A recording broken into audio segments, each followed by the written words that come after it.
WIIFTBP. Media's just for you and me.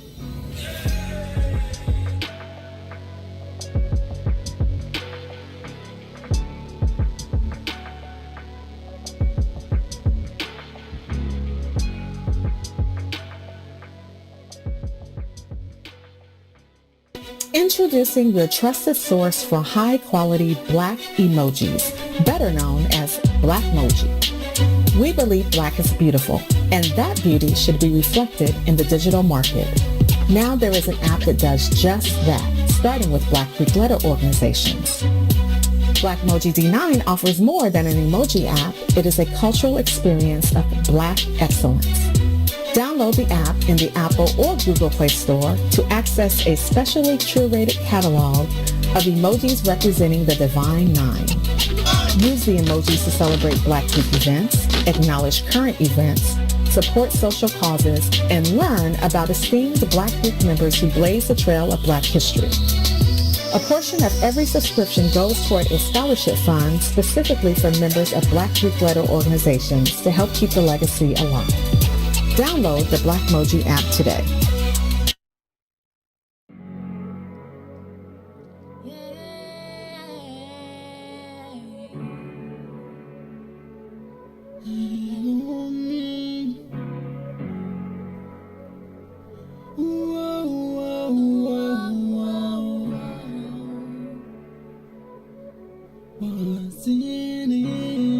What's in it for the Black people? Cause economically we are not equal.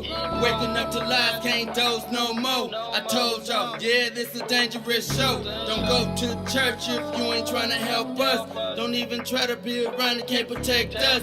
We see the lies, not other politicians. We need money and no symbolism. It's Maze and Sonya and Ruthie and Ty explaining how we all come from God, giving us tools to beat the odds. If we're united, our movement gon' stop. If they ain't tryna help us, they ain't tryna do nothing. We gotta do something, we gotta stop running.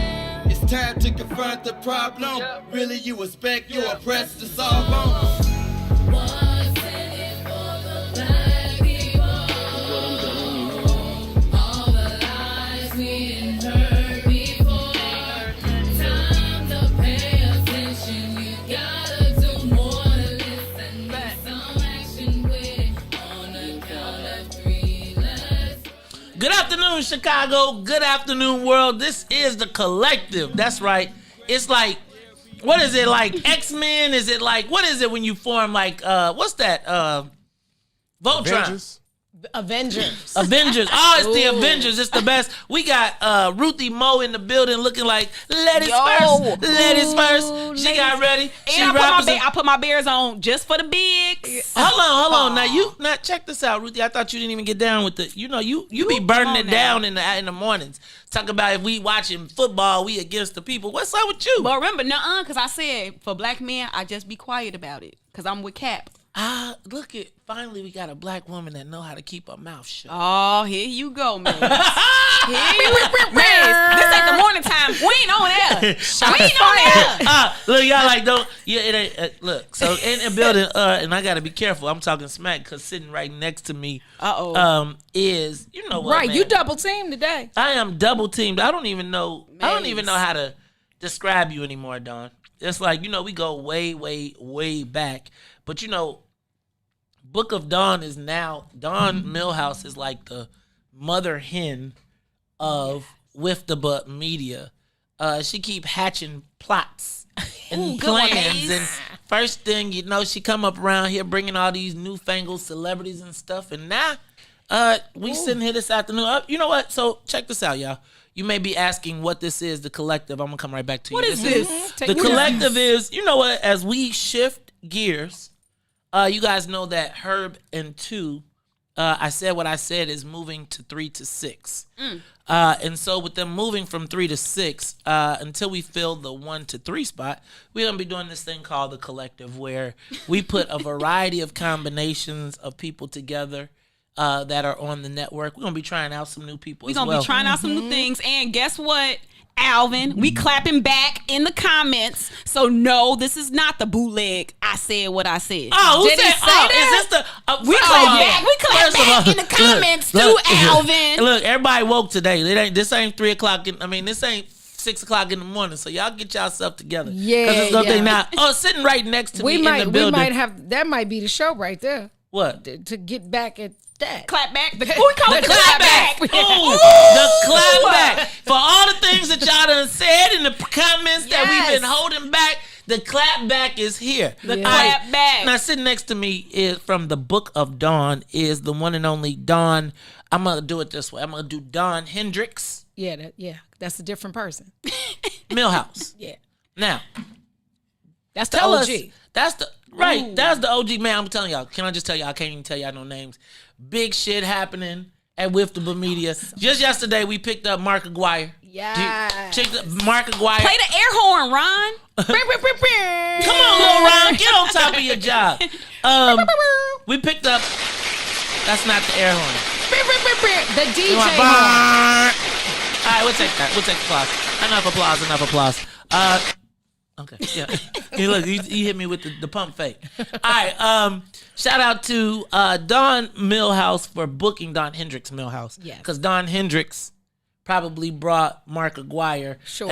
And Don Hendricks Millhouse then sent us the email today that reminded us of everything that happened yesterday. Now, tell me the difference between Don Hendricks and Don Hendricks Millhouse for those that don't know, because I know. And meanwhile, I am eating my sweet roll that, in case you Look watched at the that, a morning pastry show Friday. yesterday.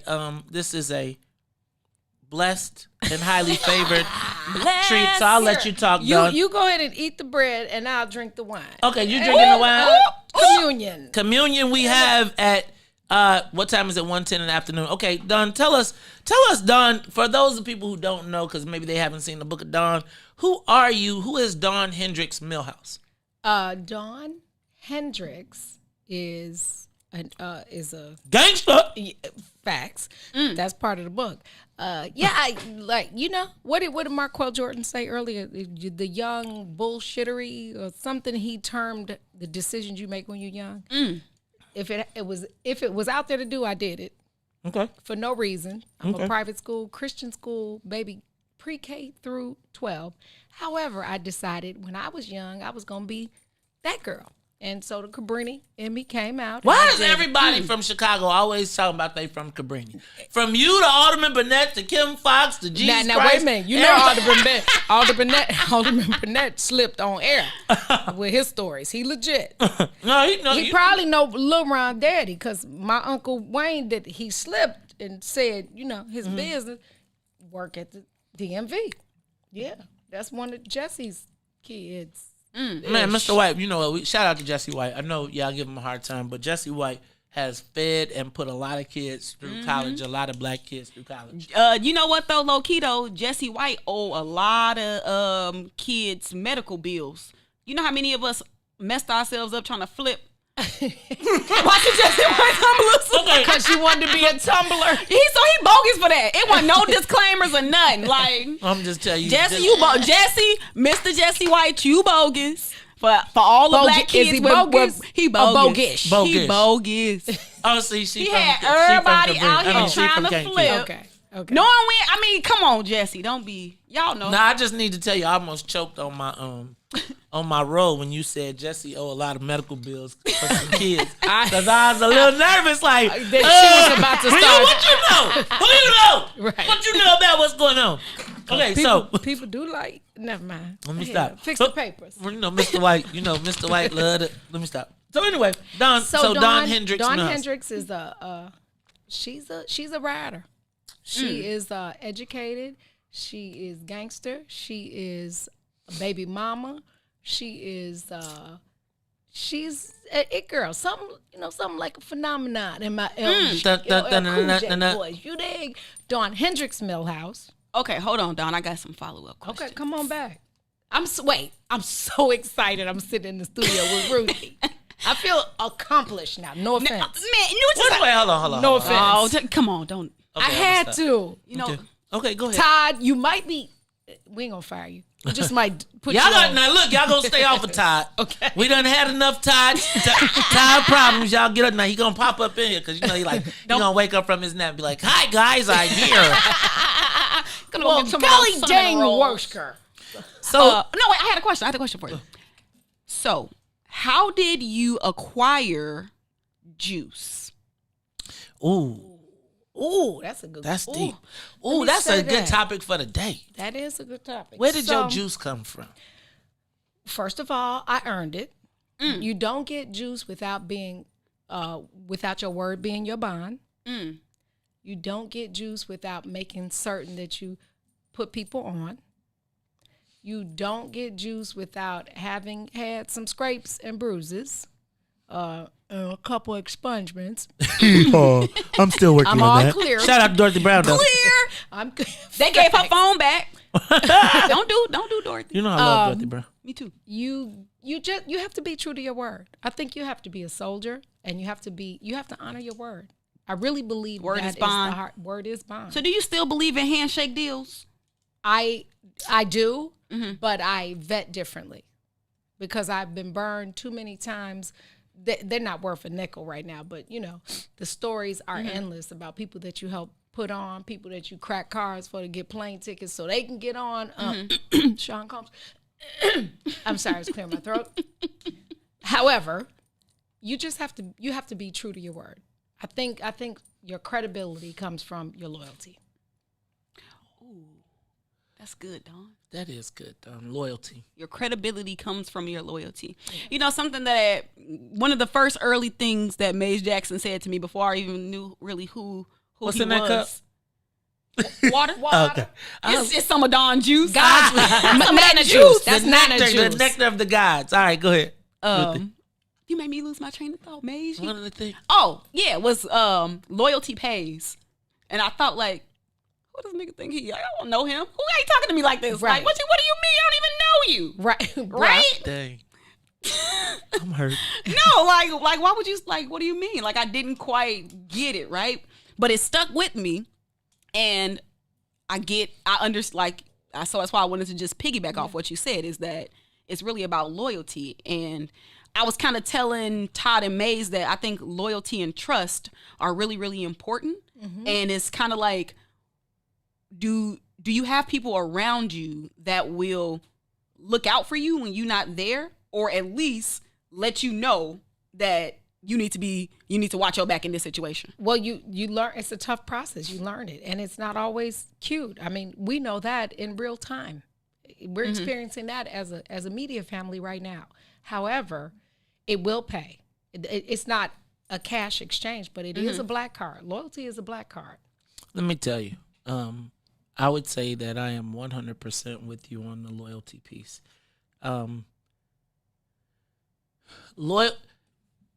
Loyalty is key to your success. Has been key to my success. Yep.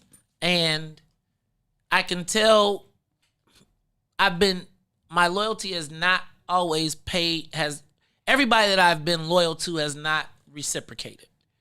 But the people that were loyal have reciprocated times 500 those people. And it's like I said, right here, right? We created this for the premise of us all loyalty so that we can all not. I'm tired of Dawn being the only person rocking all the damn diamonds and shit. Oh, wait. Right? Did you see my new ring? Look at that. that emerald? that? Look, you turning to It one of is them an old emerald. ladies. It's an emerald. You one of them old ladies. You know the ladies that got 5 fingers, 5 rings full of fingers. Well, I had be it at on the here. thing. No, I had it's it on all here, just- but it looked like it I was looked gaudy. It looked like a what they call Turn it, a it soft down. I rag. can't hear it. So loud in here. No, I'm just joking. Hey, y'all. This is the collective. It's Maze and Dawn and Ruthie and Ron. And surprises. Some surprises too. And some surprise guests coming on. Plus, also want to make sure you check out Chicago fame. The Chicago real famous. The real famous Real Chicago. Is Stop. Is Wiz. Well, it's Is Wiz, but Is Wiz. We gonna give I said what I said. Make sure y'all check them out. Come on. He about Nah, to he ain't going. What you want to say, Is Wiz? No, I was just listening intently. I know you had some jabs coming, so I was just listening. You know what?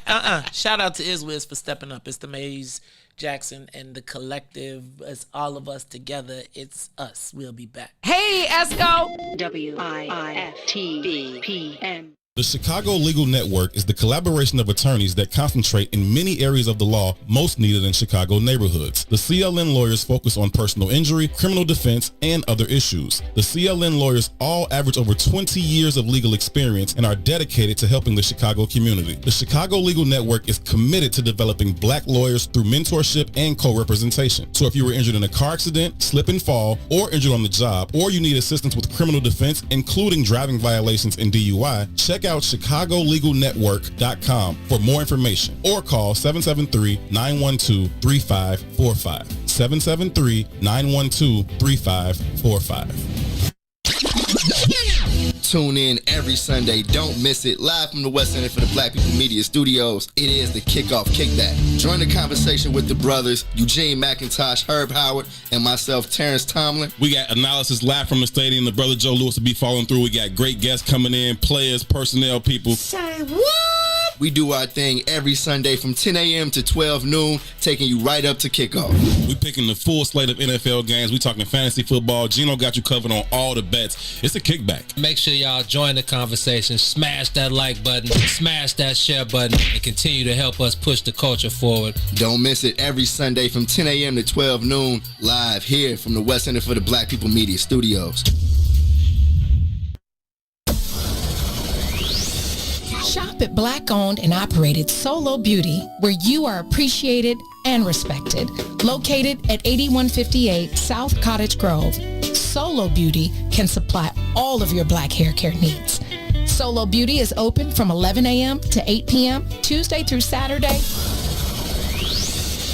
Introducing your trusted source for high-quality black emojis, better known as Blackmoji. We believe black is beautiful, and that beauty should be reflected in the digital market. Now there is an app that does just that, starting with Black Greek letter organizations. Blackmoji D9 offers more than an emoji app. It is a cultural experience of black excellence. Download the app in the Apple or Google Play Store to access a specially curated catalog of emojis representing the Divine Nine. Use the emojis to celebrate Black Greek events, acknowledge current events, support social causes, and learn about esteemed Black Greek members who blaze the trail of Black history. A portion of every subscription goes toward a scholarship fund specifically for members of Black Greek letter organizations to help keep the legacy alive. Download the Blackmoji app today.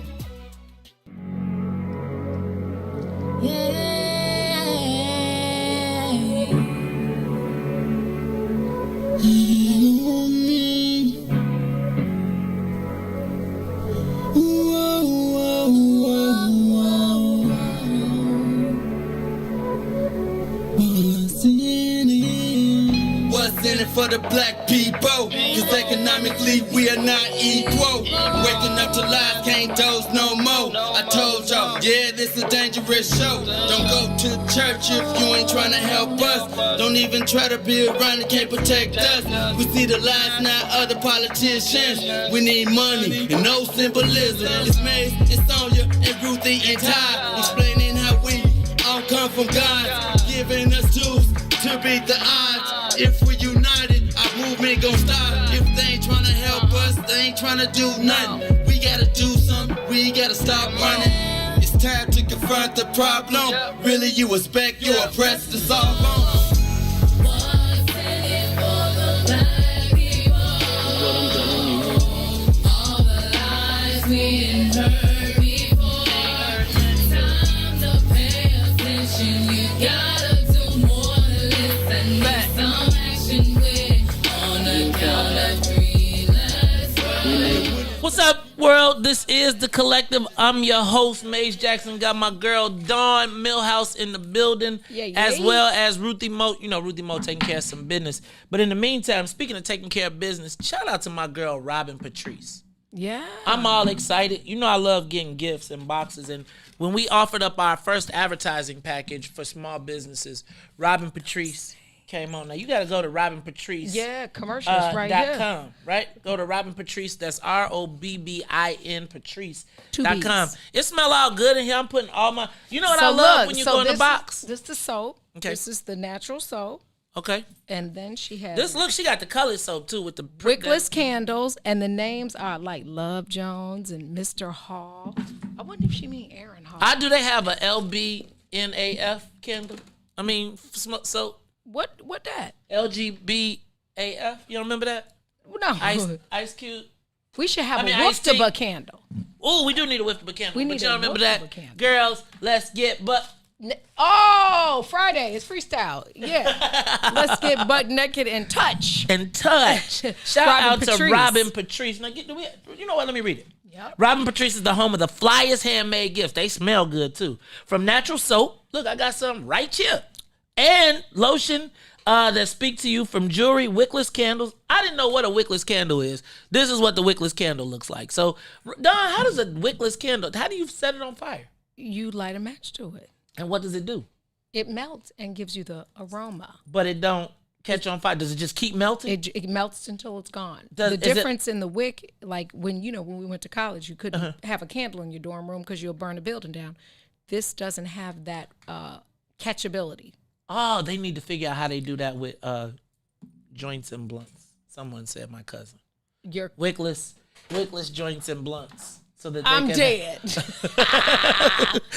That's because we're uncensored right now. And look, she sent it to I would let you get some, but since she sent it to the Black Power Morning Crew. I'm with that. But let me tell y'all, we all gotta order something from Robin Patrice because they truly have something for everyone in the family. Plus, the holidays are coming up. So that's shop online with RobinPatrice.com. That's Robin with 2 B's. Follow them on Facebook and Instagram at Robin Patrice.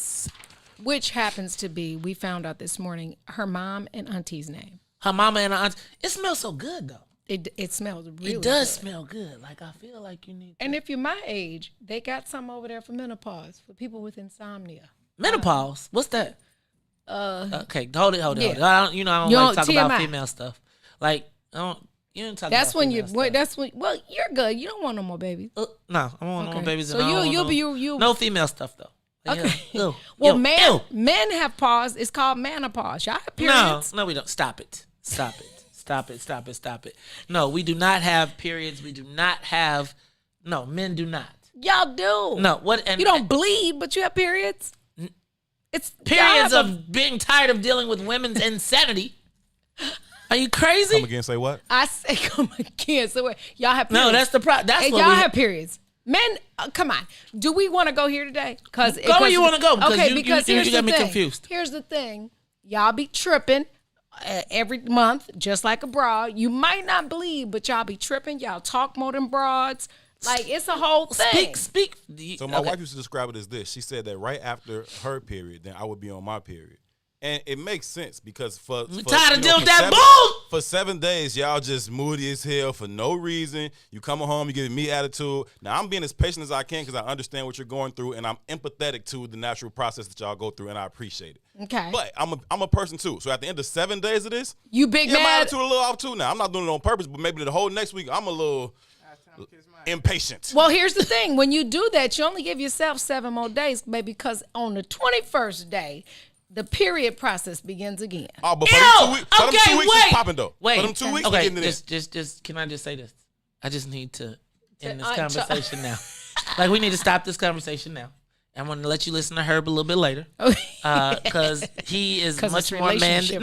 He's much more of a man than me. No, he really is in this space. He really is. He's much more mature than me. Madam President on the feed. So look, watch I'm your just words. telling you. Look, the Madam President, no. Look, that commercial where they be like you ever seen that commercial with the red dot? Yeah. Yeah, I'll be like, yeah, that's too much for me. It's like, it's too much. It's too much. It's too much for me. And so what I have made it a rule to do is that when the women conversation starts, I politely excuse myself from the room. I don't partake. I don't participate. Okay. I don't want to see no part.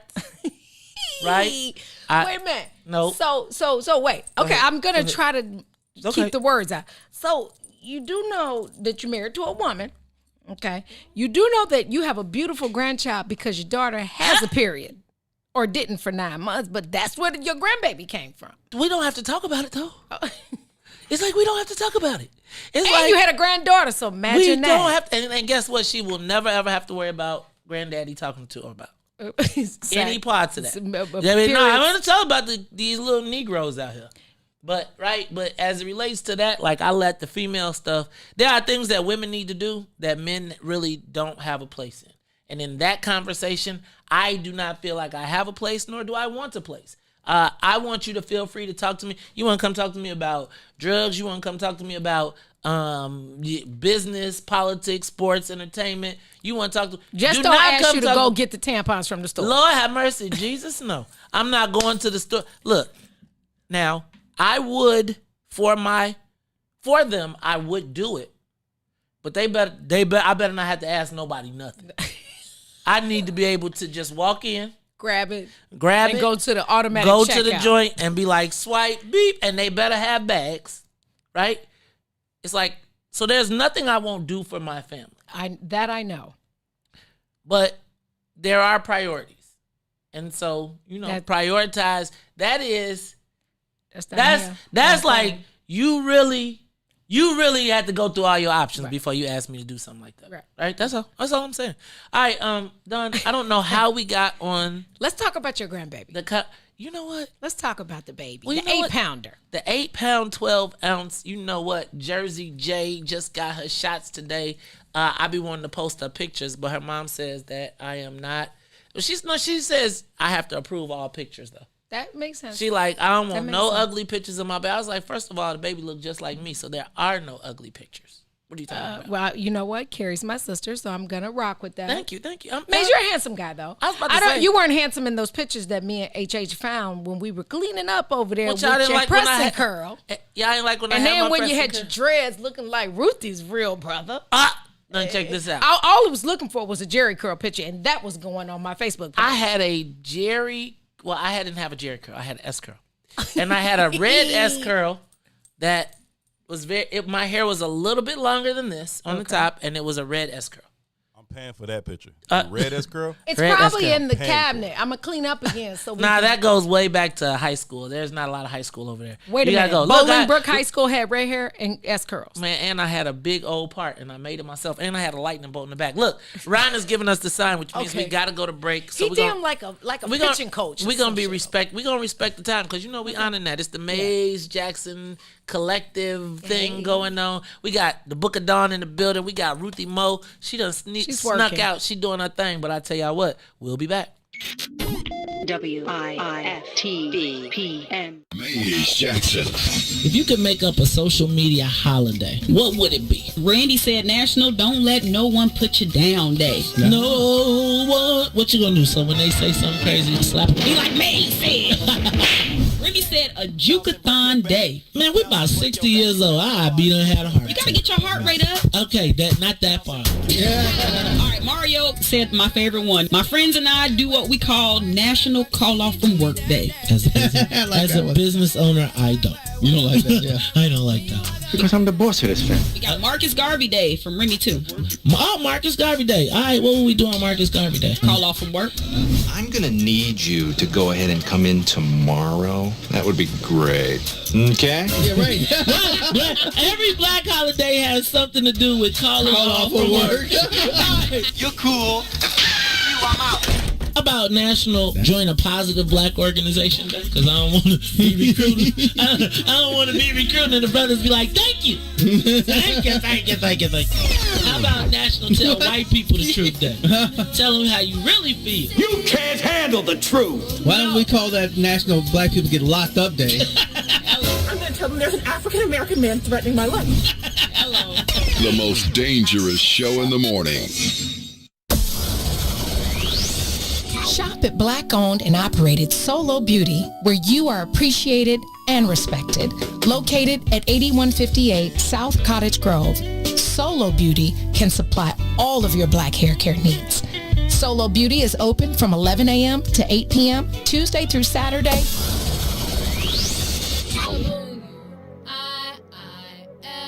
IIFTBP Media WIIFTBP. Media's just for you and me.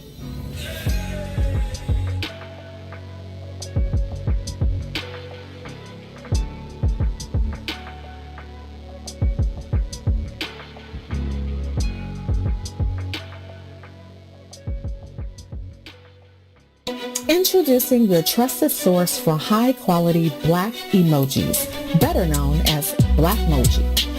We believe Black is beautiful, and that beauty should be reflected in the digital market. Now there is an app that does just that, starting with Black Greek letter organizations. Blackmoji D9 offers more than an emoji app. It is a cultural experience of Black excellence. Download the app in the Apple or Google Play Store to access a specially curated catalog of emojis representing the Divine Nine. Use the emojis to celebrate Black Greek events, acknowledge current events, support social causes, and learn about esteemed Black Greek members who blaze the trail of Black history. A portion of every subscription goes toward a scholarship fund specifically for members of Black Greek letter organizations to help keep the legacy alive. Download the Blackmoji app today.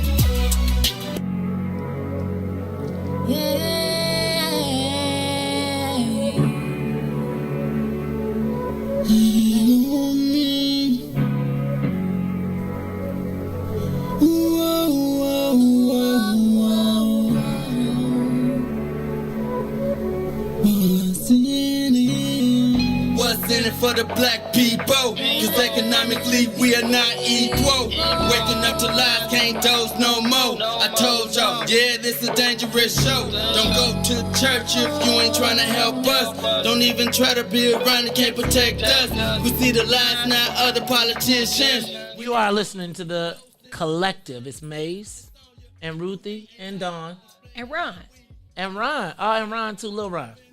Lil Ron, man. Yeah, It's Lil Ron did it. Lil Ron did it. It's gonna be like Lil Ron made it. Then he gonna be like, man, I'm so glad you did that, Maze.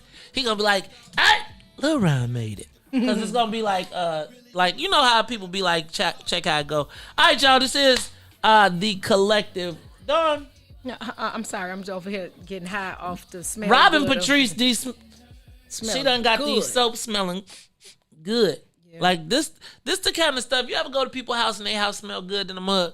It's like, oh, okay, let me ask you a question. Can I have a couple of these? I noticed your box, but gotta take a few home. Hold on, let me check and see what the card says. Okay. Black Power Morning Crew. Do you fit that description? Absolutely not. The Black Power Morning Crew. Now, if it said Book of Dawn, let me see. Miss Robin, if you're watching, call me or something. Now you look. This is what we're gonna do though, because we're gonna order. I'm gonna support the people that support us. It says, "Proud of y'all, dear Morning Crew and Aunt Tennille. It is my sincerest prayer that you all enjoy everything in this box. These have become my best sellers. The lotions have matching soaps. Show Mike. Nope." The lotions and soaps. Show everybody love Maze. Get away, Herb. Look, y'all. Can I tell y'all something? Herb is like a mic whore. I'm a mic whore, but Herb is like a mic whore. Like Herb is That's like a Salim word. Hit me with the def. Mic whore? Yeah. I think we're gonna change. We're gonna mix it all together. A mic whore. We're gonna call him a mic whore. Okay. Like a mic whore. I thought he was like night whore. He like, comment, can I tell you something? Mic whore. Okay. Like MICWHORE. He is. You know what? He's a whole. I'm sorry. He's a whole. Look, can I tell y'all something though? Herb Howard. Double H. He that dude. Looks like the legal department is calling. The legal department is calling. Hold on. I'm gonna have to hit the legal department on the next break. Look. No. That's the teletyper. I just told my age, didn't I? Yeah, it is. So anyway, Herb Howard. Can I tell you? Did y'all know I made Herb famous? Yeah, I actually he admitted that to me. Did he admit it? He did. Did he admit that? He told me. He is like, I'm so grateful to Maze and Tennille and Sonia because they put me in two on. Thank you. Thank you, Dawn. Street cars, spotlights. Look, you know what though? I look at Herb and I see Herb and I be so proud. I'll be like, one day when he's all grown up, he's gonna be just like me.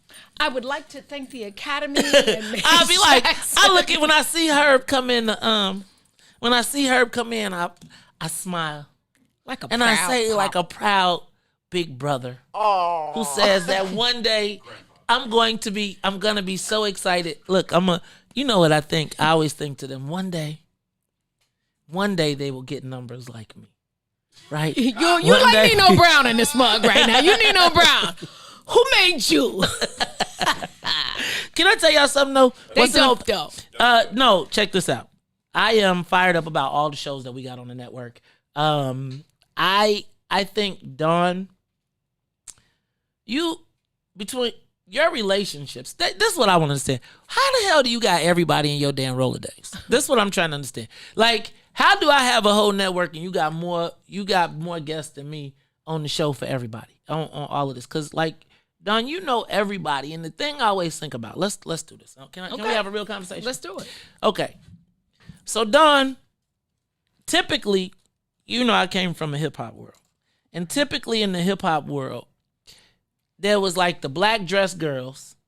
Mm-hmm. And then there were the women that garnered the respect of the people that still to this day pick up the phone. How did you, as you all right. You all right. You know what I'm saying? You all right.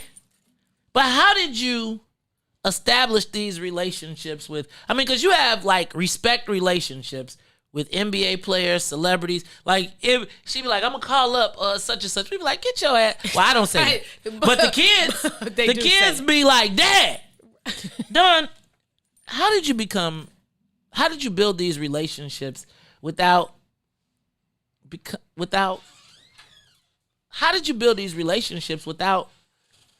and maintain the respect of the men that you have relationships with? I'll start again with loyalty. And loyalty encompasses trust of who they are and their reputation and what they have to do to feed their families. I'll start with that. Second is, for a long time I thought I was going to the league, so I didn't really try to date him because I was trying to play ball with him. Or what you mean play ball with him? Come on, don't make me call Mark on the phone, put him on the speaker and tell him. Can't He know I can hoop now. Maurice Cheeks, Mark Aguirre, I used to play ball with them like in real life. Hold on a second. Ruthie's back, y'all. Ruthie, that's for us. Because look at this. The morning. Look, this says for the Black Power Morning Crew. So you get some. This is Robin Patrice. This the box. With 2 B's. Huh? Right. Robin with 2 B's. This the box. Man, can't you smell? You walked in the room. You like. I got calm. What's going on with her mic? Hi, ring. Come on, Lil Ron. 3, Lil Ron, get it together for me. Ooh, that wasn't it, Freestyle though. Friday. That wasn't what was wrong. You just didn't have it potted up. Stop it. You trying to? You got it. I'm good to go, Ron. Come on, Lil Ron. You got this, Ron. But he said, but you got to talk straight into it. We talking straight into it. All right. So Dawn, how do you build a relationship with all of these world-class celebrities that 9 times out of 10 can make chicks do anything that they want them to do? And how do they still take your phone call out of respect? First of all, you don't fuck them all. Let me just be very clear. I never met anybody to be fucked. Goodness gracious. I'm just saying. This is the collective for real. Well, keep it. Hey, Mr. Millhouse. I did not. Mr. Millhouse, I don't want no smoke. And you know that. Look, me and Mr. Millhouse didn't have sex till we got married. I'm not tripping. Good stuff. I was old school with it. Good stuff. But you don't, so you meet one and you do right by one. Mm-hmm. And you keep your word and you stay loyal, and then they put you on with the next one. And then they put you on with the next one, and you just keep the loyalty and you maintain the integrity of the friendship with that person, and you don't ask them for a lot of stuff, because when you need to ask, like now, they'll say, she's never asked me for anything. No money, no tickets, no nothing. It's got to be something I need to do. And then they trust you enough to lend themselves to whoever you connect them to, because they know that you are genuine and loyal, and whoever's table you bring them to, they know we all gonna eat. Man, yesterday, so I saw that play out yesterday. it was yesterday. So first of all, I want to thank you for being so giving of yourself. But yesterday, not only did you get us Nick Anderson and Mayor Brad Sellers, who was probably one of the most hated Bulls ever, but probably one of the most impressive post Bulls, that I'm glad that he was with us for who he became. Sure. You know what? I'm glad bomb? with us because of who he came. Take a Now, break. you know what? Can I do this? Can I take a break? I do need to take a break because I got some things going on. 'Cause the Let's ticker do is this. happening. Let's take a moment. Actually, you know what? We got two women. We got this. What? Can the women do it? I know y'all have a hard time holding it down without me. We Girl, gave I birth- want you a to wo- move a to the woman- middle a right here, woman and gave I'm gonna be birth to right you. back. So but A woman gave birth to you because she had a period. A menstrual cycle. Normalize the word period, people. Right. Ruthie, please, would you tell the people? Ron. Right. Why we gotta normalize that word though? What you want to call it? What you want to call it, Ron? Menstrual cycle. We That can't take show way that too sounds much. worse than period. Nah. You know, Sound educational. shout out to all the men, fathers, boyfriends, husbands, baby daddies, side pieces that will go to the store to get sanitation products for their lady friend. I've done it. Facts. Never in the Never in the You history heard- of you heard- side you heard what pieces. Herb said? Wait, look, baby, I wish you would go Shout get out. your side. Wow. Shout out. That ain't no side piece no more. She like number one in the stable. She the racehorse. If you going to get That's the only way. Hold on, because if you are wifed up and you going to get your side piece some pads and tampons, that's an expungement for me. That's her week off. The only thing I'm willing to go get for a side piece is that Plan B. Oh, I jump up for that. You know what? You need that's it? expensive I as hell, got but it's you. cheaper than an abortion. But that should not be a form of contraceptive, Ron. Amen. Herb. Amen. Listen, that's Lil Ron talking, man. He gonna learn. He gonna learn. That's Yeah. Lil Ron. Here's the I thing, just Lil said I Ron. would. I didn't say I do I would rather you normally. invest $13 in the Trojans, not the ones that smell good or taste good, okay? Because you need the ones that have the stuff on it, the spermicidal whatever. Then you give $60 for after a B pill. Have sex after 2 days, whatever you call it. You know, something that I did for a lot of years is to teach comprehensive health education to young people. And so I would do some of the demonstrations with some of the things. And, when people talk about how I don't like to use this particular brand because it don't fit. Cut it out. Don't you say none. No, I was going to agree because I want the knife. I was going to agree with you because I've learned that recently. It's not much of a difference with all of them unless you. And you Wait, what are we talking about? We're talking about Ruthie shared that for many years she did comprehensive sex education, health education. What's comprehensive? Meaning that it was about drugs. We talked about the media. We talked about sex. We talked about gangs. We talked about alcohol. We talked about mental health. So health education is always comprehensive. You can't just you can't piecemeal health education. You can't just say, I'm going to teach sex ed and then not teach young people about how to communicate. Mm-hmm. What they know how to communicate? Girl, come over here. Nuh-uh, let me tell you. So Ruthie, let me tell you, before my kids went to college. Shawty! Shawty! Listen, speaking of Shawty, how about that versus yesterday? But before my kids I went like to Gucci college, Man. I do too. And I like Jeezy. So it was hilarious. But you have to teach your kids. My kids went to private school. They went like yours. They went to private school. They didn't know that Toussaint, Uncle Two would call a coochie a box.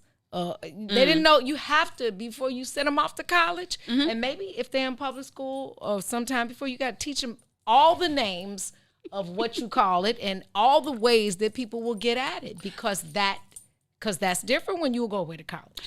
Social emotional learning techniques and skills are so important for young people to develop so that they can be able to communicate with each other when they become adults. Let's talk about this when we come back because I don't think nobody taught me nothing. So I just still be like, hey, baby, Give me in the them kitchen. jaws. Come here, be back. We'll be back. Hey, give me some of that. WIFTBPN. What's up, good people? If you didn't tune in to the last I Said What I Said, here's what you missed. This legendary journalist, man, his list of accomplishments goes on and on. He's an author, a brother. He is someone that, for me, I've looked up to literally since I was about 11 or 12 years old. And this was really before I knew his name. I mean, I knew what Slam Magazine was. That's kind of what you did as a shorty. But I didn't even know that he wrote for it, right? And I had read plenty of his articles, but I didn't know that the dude who I saw every morning on my way to school was Scoop Jackson. Eastside crazy, man. So, in growing up over there where I grew up, there wasn't a whole lot of positive male representation. I would walk down the block past his house every morning. I would see him coming out of his driveway, right? He had this coldest truck, black Pathfinder, if I recall. I would see him, and he would always just take a couple minutes to chop it up, and it would just be me or, a couple of my guys just walking to school. And again, over there wasn't a whole lot of representation of positive black males. I don't know that you were aware of the difference that you were making on us at the time. I don't want to say I don't believe in the concept of giving back. I feel if you give back, that means that you left. So my whole purpose in never leaving the same neighborhood I came up in is that I never gave back. You just give. I would hope that I would have impact on what your everyday lives were.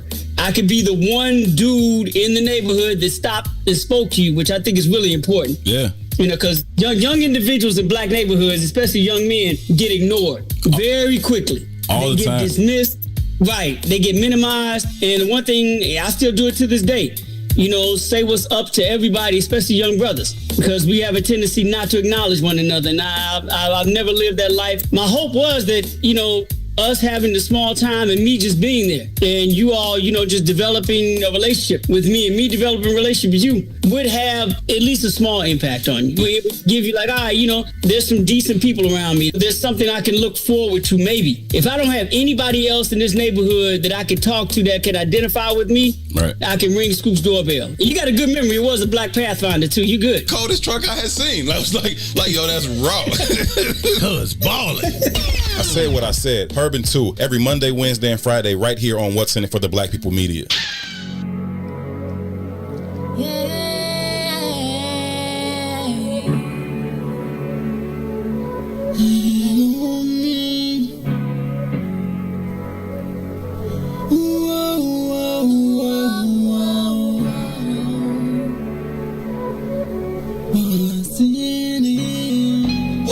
For the black people, cause economically we are not equal. Waking up to lies, can't doze no more. I told y'all, yeah, this is a dangerous show. Don't go to church if you ain't trying to help us. Don't even try to be around and can't protect us. We see the lies, not other politicians. We need money and no symbolism. It's Maze, it's Sonya, and Ruthie and Ty, explaining how we all come from God, giving us tools to beat the odds. If we united, our movement gon' stop. If they ain't tryna. You are listening to the Maze Jackson Show. No, you're not. You're listening to the collective. It's me, it's Maze and Ronnie and Ruthie and Dawn. Ooh, that sounds like that? New Edition. Good one. New Edition is banned with me. Why? What they do? No. We're not doing that. Ronnie DeVoe is banned. He had to be banned do from Chicago. I need to call Michael? He gonna be banned from Chicago. Do I need to call Mike and get that together? He tried to hijack us, and during the family march for Walk for Life. So I still got a problem with them. What do you do? We'll talk about that. Okay, because I gotta get that. I gotta make that right. It was like if it wasn't for Kerry, boy, Kerry be saving people's lives. It's like, dog, are you in my city talking crazy? What's he popping? Did you try and call somebody in Chicago for me? No, like, nigga, you can't call Chicago. You didn't tell me this. You can't call Chicago on Chicago, nigga. Do I need to call Mike right now? No, you don't need to call Mike now, but I'm gonna tell you, we're gonna get it together. Okay. All right, y'all. Check this out. Y'all was over here talking about stuff before we went on break. I want to have, what I want to do when we come back at 12 o'clock? I mean, at 1 o'clock, at 2 o'clock, I want to have like a conversation that nobody's supposed to have that we're going to have. I think we should have a Venus and Mars conversation so I could get you women right. So y'all can understand. All right, Steve Harvey. Right, I feel like I need a Steve Harvey moment. I'm going to get y'all right so y'all can know how to get y'all selves together and get y'all heads together so y'all can get y'all some men's and stuff. Well, you got you a man.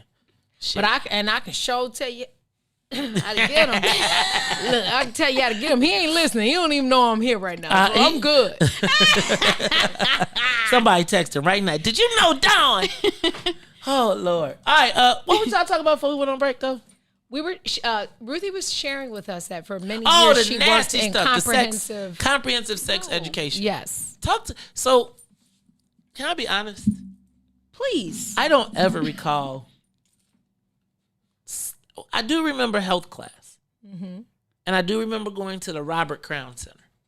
But I don't ever recall having a parental discussion really about sex. Like, one time my old man said, "Boy, you smell like sex. You've been having sex." And the bad part was, I had just had sex. And literally, it was my first time. Oh my God, how traumatizing. And he walked in the house, and I walked in the house. Look, you know, I work at Burger King, so I was trying to play it off, right? You went and got a Whopper before you went you to know, the you wipe a Whopper all over yourself. But you don't know, man. He said, "You smell like you've been having sex." And I was like, well. Now that you mention it. Now that you mention it. I dabbled in the garden. So, let me ask though, did your parents talk to you about it? My mom. Frankly? Did you talk about it frankly? Did you talk about it to your kids frankly? You have when you think about, we just talking about black people, right? Right. You gotta Yeah. I mix, but I claim okay. Hey, one drop rule. Hey. One drop. One Yeah, drop. it's a couple different drops in the Creole, baby. Ooh, Creole. Creole. What the hell is Creole? You either black or you ain't. Yeah, look, when the white people come, they be like, tell the cop I'm Creole. See what he say? Creole, I'm Creole. Creole, man, that's some That might food. be our next petition. Oh wait, okay, no. With Mama Harris, we might need Mama? to get a Creole Can I ask y'all? identification So, in the yeah. ethnicity. Wait. So she is.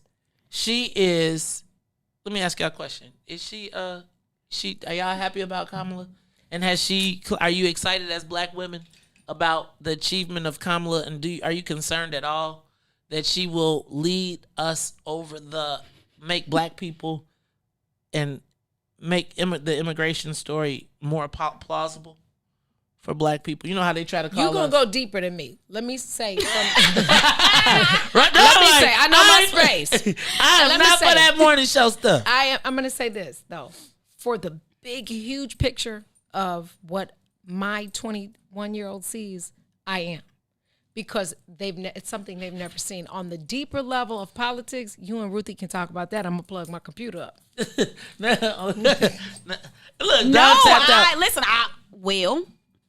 I am happy and excited. Dom, you scared of Dawn too. you know it. I think part of it is it's like the Obama play, you know, in terms of like how we define blackness here in America. Okay.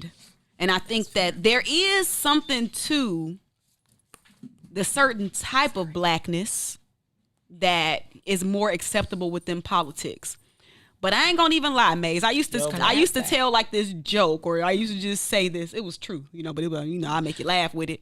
And it was about like how I always wondered, like, do African people, do they check the black box when they like fill out like their financial aid and stuff? Like I always wondered that. Like, do they check that box? No, because they feel superior. Well, no, the answer is yes, they do, because they get to reap the benefits. You know what? We have a home in Nigeria. I don't think they do. Within the education system, like when it comes to, you get perks, like you get, I ain't gonna say affirmative action, but like you get perks. And so I feel like a lot of the immigrant classes do like the perks of being black, but they don't necessarily want to. They kind of look down upon United States black. Yes, people. or like the ones that became slaves. Yep. And they say, like, what's that girl, Yvonne? What's the girl who is on yeah, I know you're talking about most of the cast of Insecure are African. And she talked about Yvonne Orgy. She was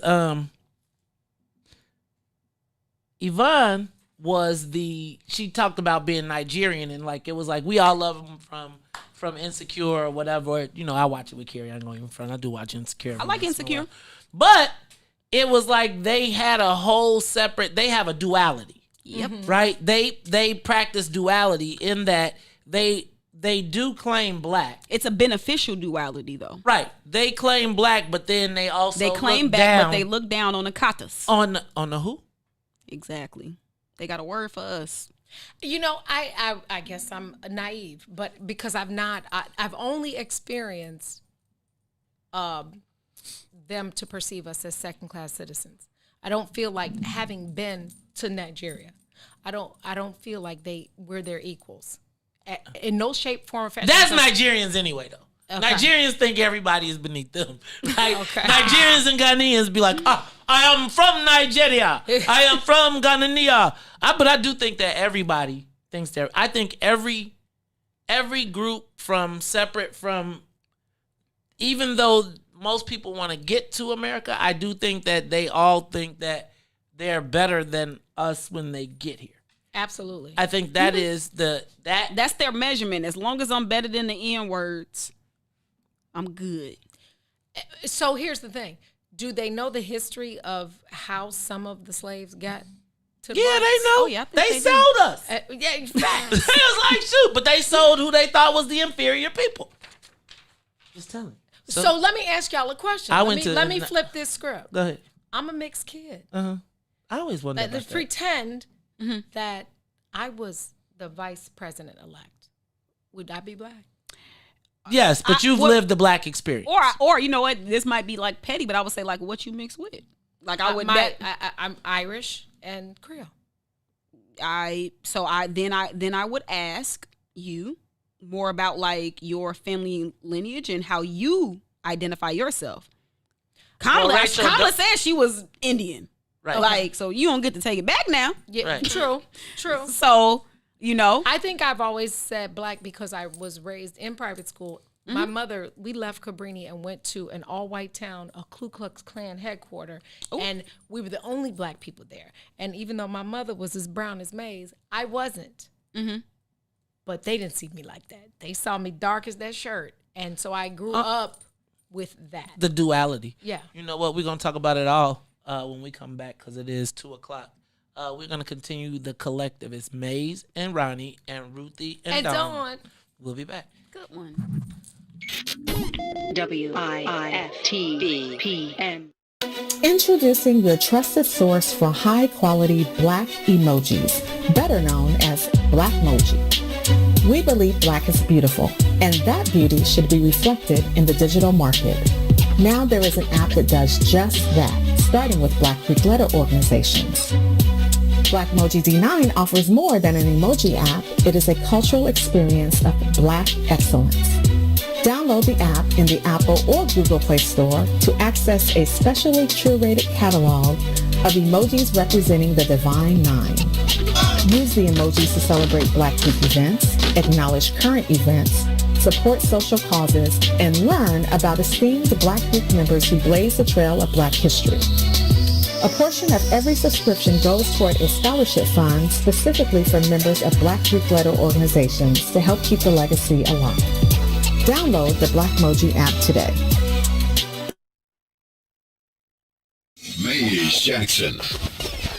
You know, with the administration, it really took a real bad turn for the worse. Anytime a mayor tells 20 black aldermen that either we vote for her budget or don't ask her for, you know, SHID. I was Zoom a witness because it was over Zoom. So it was an eyewitness over Zoom. I know somebody got to tape. Somebody has got to tape. Okay. But at the same time, you can, you know, hey, whatever you say is repeatable. So I can tell you without question, it was said that if we don't vote for this budget, don't ask her for SHID for the next 3 years. Not 1 year, but the next 3 years. And that's extremely troubling. First of all, I'm concerned that 20 black aldermen are on the phone. Our wards are already under-resourced, and now we're being threatened to have our resources cut off. What exactly is the mayor offering you all in exchange for your loyalty to this budget? What is in it for the black people. They're offering more menu money that the alderman cannot control. It will be controlled through CDOT, and so there's your control factor. So they're talking about creating a bigger bond for the automatic menu where we do our streets, sidewalk, curbs, and gutters, and things like that, increasing that amount, but not giving the alderman control of the extra amount. So the department will control it. So it's not. And so It's not menu money if you don't control. It's not it. menu money. No, it's controlled by CDOT, who's controlled by the mayor. Right. My thing is, if it's our money to do what we want to do in our ward, it should be dumped into our menu, and we should be able to do what we want to do with it instead of it being controlled. And so that's just another control factor, another avenue of trying to take power and authority away from the alderman. It's a constant fight every single day with the administration to basically do the right thing by the elected officials who are duly elected. Alderman, I appreciate you. The most dangerous show in the morning.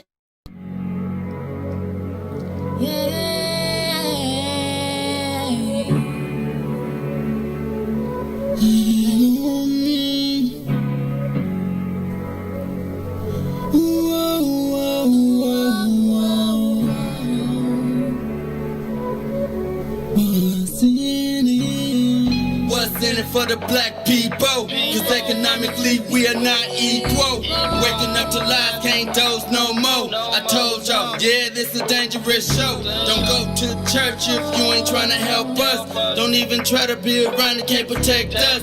We see the lies, not other politicians. We need money and no symbolism. It's Maze, it's Sonya, and Ruthie and Ty, explaining how we all come from God, giving us tools to beat the odds. If we're united, our movement gon' stop. If they ain't tryna help us, they ain't tryna do nothing. We gotta do something, we gotta stop running. It's time to confront the problem. Really, you expect your oppressed to solve on.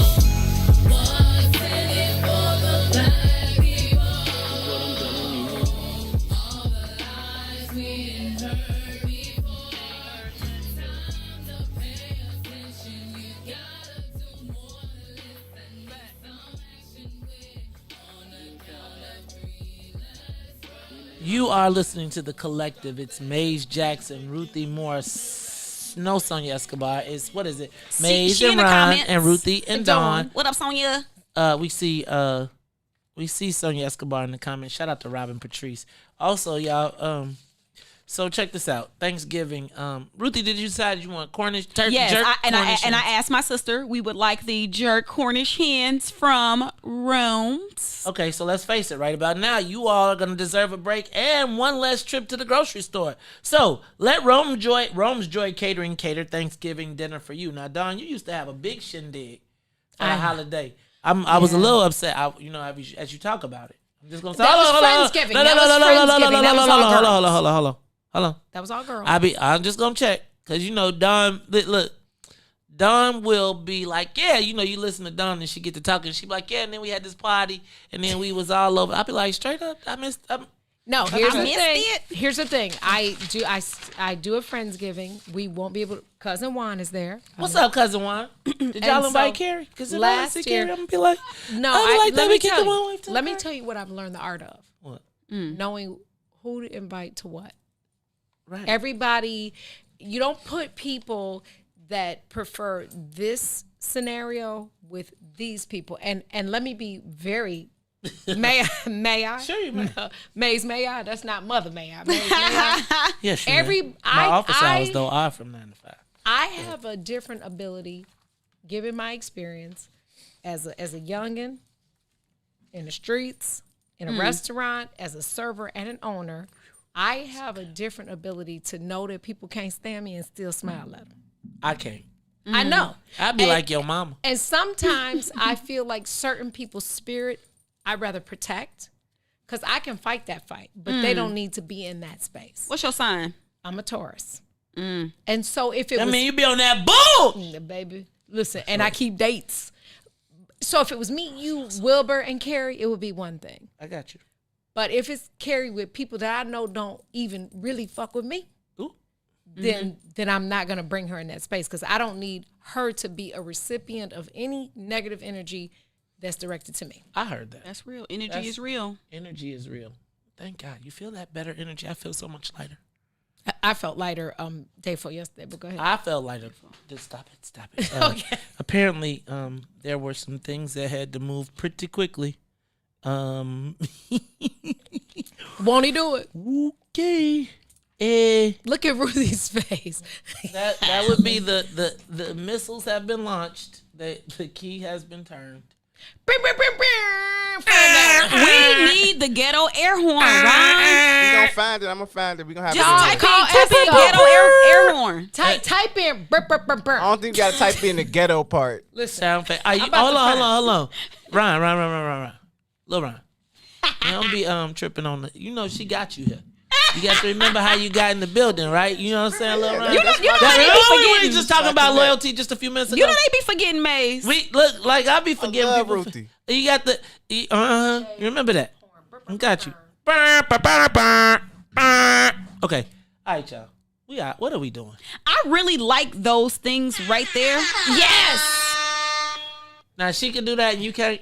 Wait. Did you really just say burr in your phone and found that? DJ sound burr and took me to YouTube. That is kind of scary. That is. Wait, is anybody else not freaked out by that? I'm not freaked out by it because Google. I'm telling you, I got a kid. When you got a kid and you try to lie, and they come back to you with like, Google, Dad said that the baby comes from the stork. Is that true? And he'd be like, no, your dad is a liar. I feel like, so, okay, so let me ask you. No Encyclopedia Britannica for them. Thank you, Ron. After dawn, I mean, Slightly like, are you really, like, I really would be, like. I'm happy I found it. I'm just happy I found it. You need to be happy you found it. All right. Look, y'all. And it was crazy. I typed in what she said. I typed in. Hey, Google is a nigga. Really? I'm just saying. Hey, let me give y'all the best search tip. Who listening right now? Okay, we got a few people in You here. got to watch Ruth. We got more people. I'm finna give y'all the best search tip of for really Google or any search engine. What? And don't say I ain't never gave y'all nothing. Ruthie, you always be Give saying it to the people. All right, so Dr. Ruthie. Did y'all know that so this is how you really can find information about people by name? Like, so you can Google yourself or specific things, right? When you type it into the search box, you put quotes around it.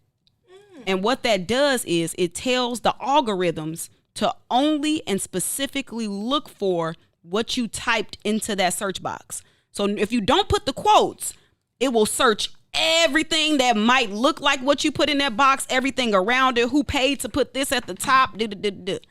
So the way to beat the algorithms is the within quotations. is to put the quotes around it. Don't say I ain't never told y'all nothing. Because I just did you and you in this bad boy. I'm looking but at I'm your saying LinkedIn that's how you find people. But honestly, y'all, the best way to utilize that is to look for things related to yourself, your brands, your family members, and things that you are, your business names, like things that you are specifically associated with.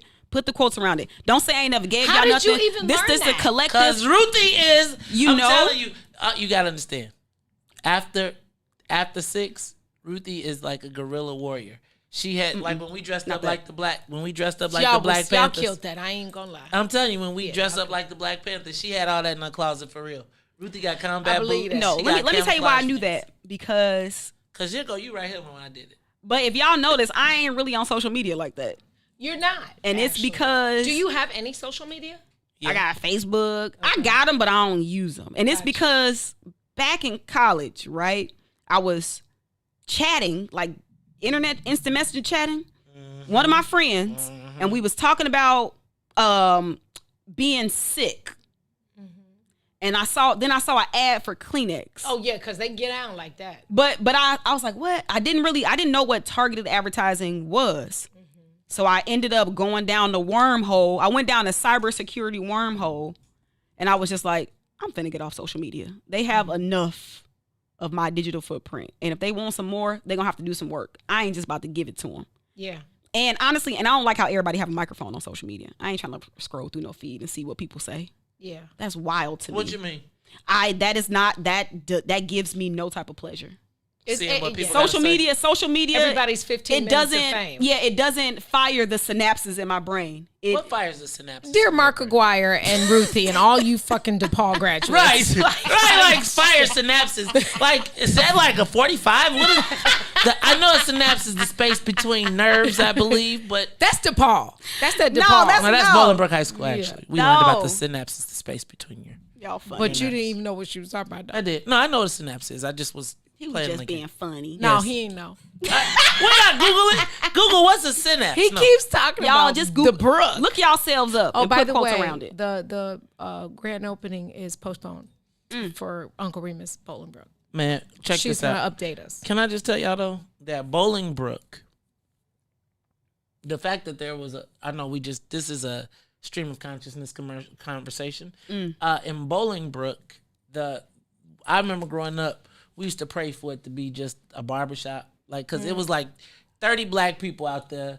And it was like, we'd be like, we from Bolingbrook. Now everybody's from Bolingbrook. And now they getting an Uncle Remus, which just tells you that the Negroes have taken a space. That was unfathomable that there would be an Uncle Remus. They tried to open up a Harold's. The Indians came out there and opened up a Harold's. It was bogus to the mud. The who did? I'm surprised it wasn't the Sharks. The Kamala's cousins. They opened up a Harold's? They opened up a Harold's, and white people didn't know the difference. It took the black, so it was Harold's, and then the black people went in there like, hold on. This is Farrell. This ain't even Farrell's. This is some hey, you know what? Bottom of the barrel. This is McDowell's. I ain't gonna even lie, y'all. Unashamedly, sometimes when I go to black restaurants and I kind of get familiar with like the server or the people behind the counter, I ask, who y'all got back there cooking that food? A lot of Mexicans. I know. I make them say it. I make them tell me. Oh. Then I shame them. I shame them. Well, let me talk to you as a restaurateur. Okay? Let me talk to you as a business owner. You know what? The restaurant game is a little different, and I don't mean this with no disrespect, but they will work. My staff worked. They opened the Pancake House at 3 a.m. They closed at 3. They came and opened my restaurant. We closed at 9, and if it was an overnight job, they did it. All you had to do is pay them a fair wage, and they will give you their soul. You can pay them an unfair wage. Listen, why? I didn't. However, hold on. Why? What's wrong? What's wrong with us? Because I think we're arrogant sometimes. We don't want to. Sometimes you like, even my own nephew. Let me talk about my own nephew. I hired him. Be a back waiter, be a server. Learn this game. When you go to Chicago, go to college, you'll have a skill to get you some ends. He was basically like, you mean to run the dishwasher? I'm like, you from Inglewood? Yeah, run the dishwasher, learn the trade. Instead, he ended up being the weed man. Thank God it's legal. Was it lucrative for him? Probably. I mean, I guess lucrative is relevant because all they want to do is buy shoes from StockX to Post. But, lucrative is relevant. I can tell you they work hard. I'm going to tell you this. I have had the experience. It's difficult motivating black people to work in restaurants. I agree. It really is. And if you have a bathroom to clean, it's damn near impossible. Yeah, because I clean my own. And no, I'm serious. And I think that, you know what? It's like you have to make, to hire black people in that space, you have to have more money and more time. And oftentimes as a business owner, you don't, because it is very difficult to find black people motivated to work in a restaurant. Absolutely. And there is a stigma attached to, in a lot of cases, working in a restaurant. Particularly, and the thing about restaurant is there is no schedule. So it's like it's a schedule, but it ain't. It's like you leave when it's a rush. If it's a rush, you don't. Ain't no. I know it said you get off at 7, but you ain't getting off at 7. You getting when the rush is over. Yeah. And it's something that you actually, if you're gonna be in the restaurant industry, to me, you have to learn it from day one. Like you have to have worked at Burger King and be ready to go home at the lunch rush. And then there are the people that are not going to make that. They're gonna say, I ain't doing that, and they quit. And then there are the people that understand that path. I think it's in every. Like, it's like being a car salesman. I feel like there's a lot of, in the restaurant industry, who that wants to make who wants to fry chicken. Like, happily. Like, with a smile. Like, because remember, when you get a job like that, you're supposed to be like, serve with a smile. You're supposed to be happy. You ain't supposed to be like, yo, and as the owner of the restaurant, I can't be mad at you that I can't deal with the fact that you had 30 different issues before you got here. Yeah. Now, let's talk about it. We can talk about it some more when we come back, because I'm just saying, you got to spend, if you are going to hire black, right here, we had 200 employees, not here, but and it was you have to build in a more cost if you're going to focus on hiring black people. Absolutely. But if you don't, there's only a finite amount of money, and if the company ain't giving it to you, then you ain't. Let's go. We'll talk about it more when we come back. WIFTBPM. What's up, good people? You're listening to I Said What I Said with Toussaint Warner and Herb Howard. You'll never breed a warrior. Warriors, come out to play. You hear that? And that's what's happening at every angle. They're creating paradigms where we can only raise feminine men. Whether they're homosexual or not, they feminine as shit. Sure, because all masculinity is toxic.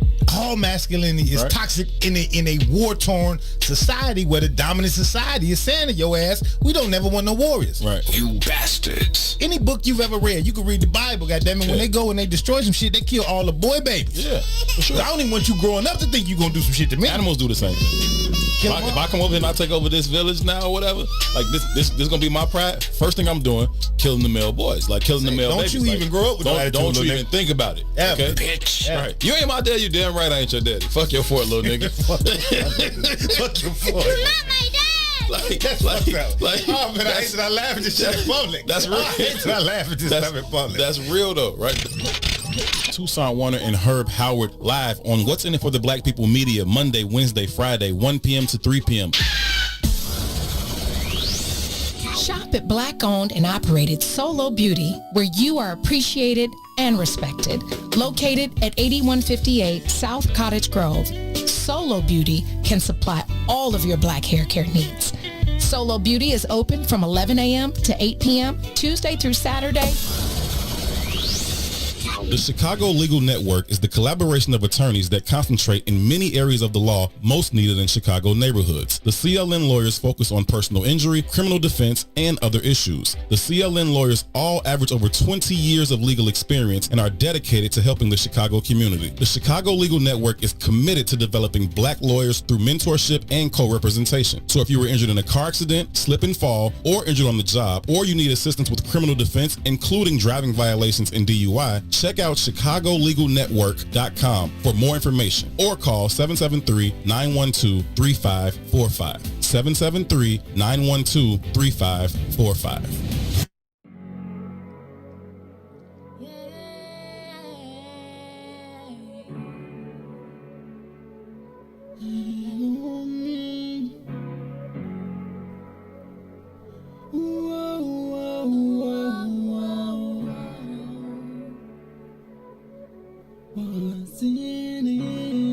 What's in it for the black people? Cause economically we are not equal.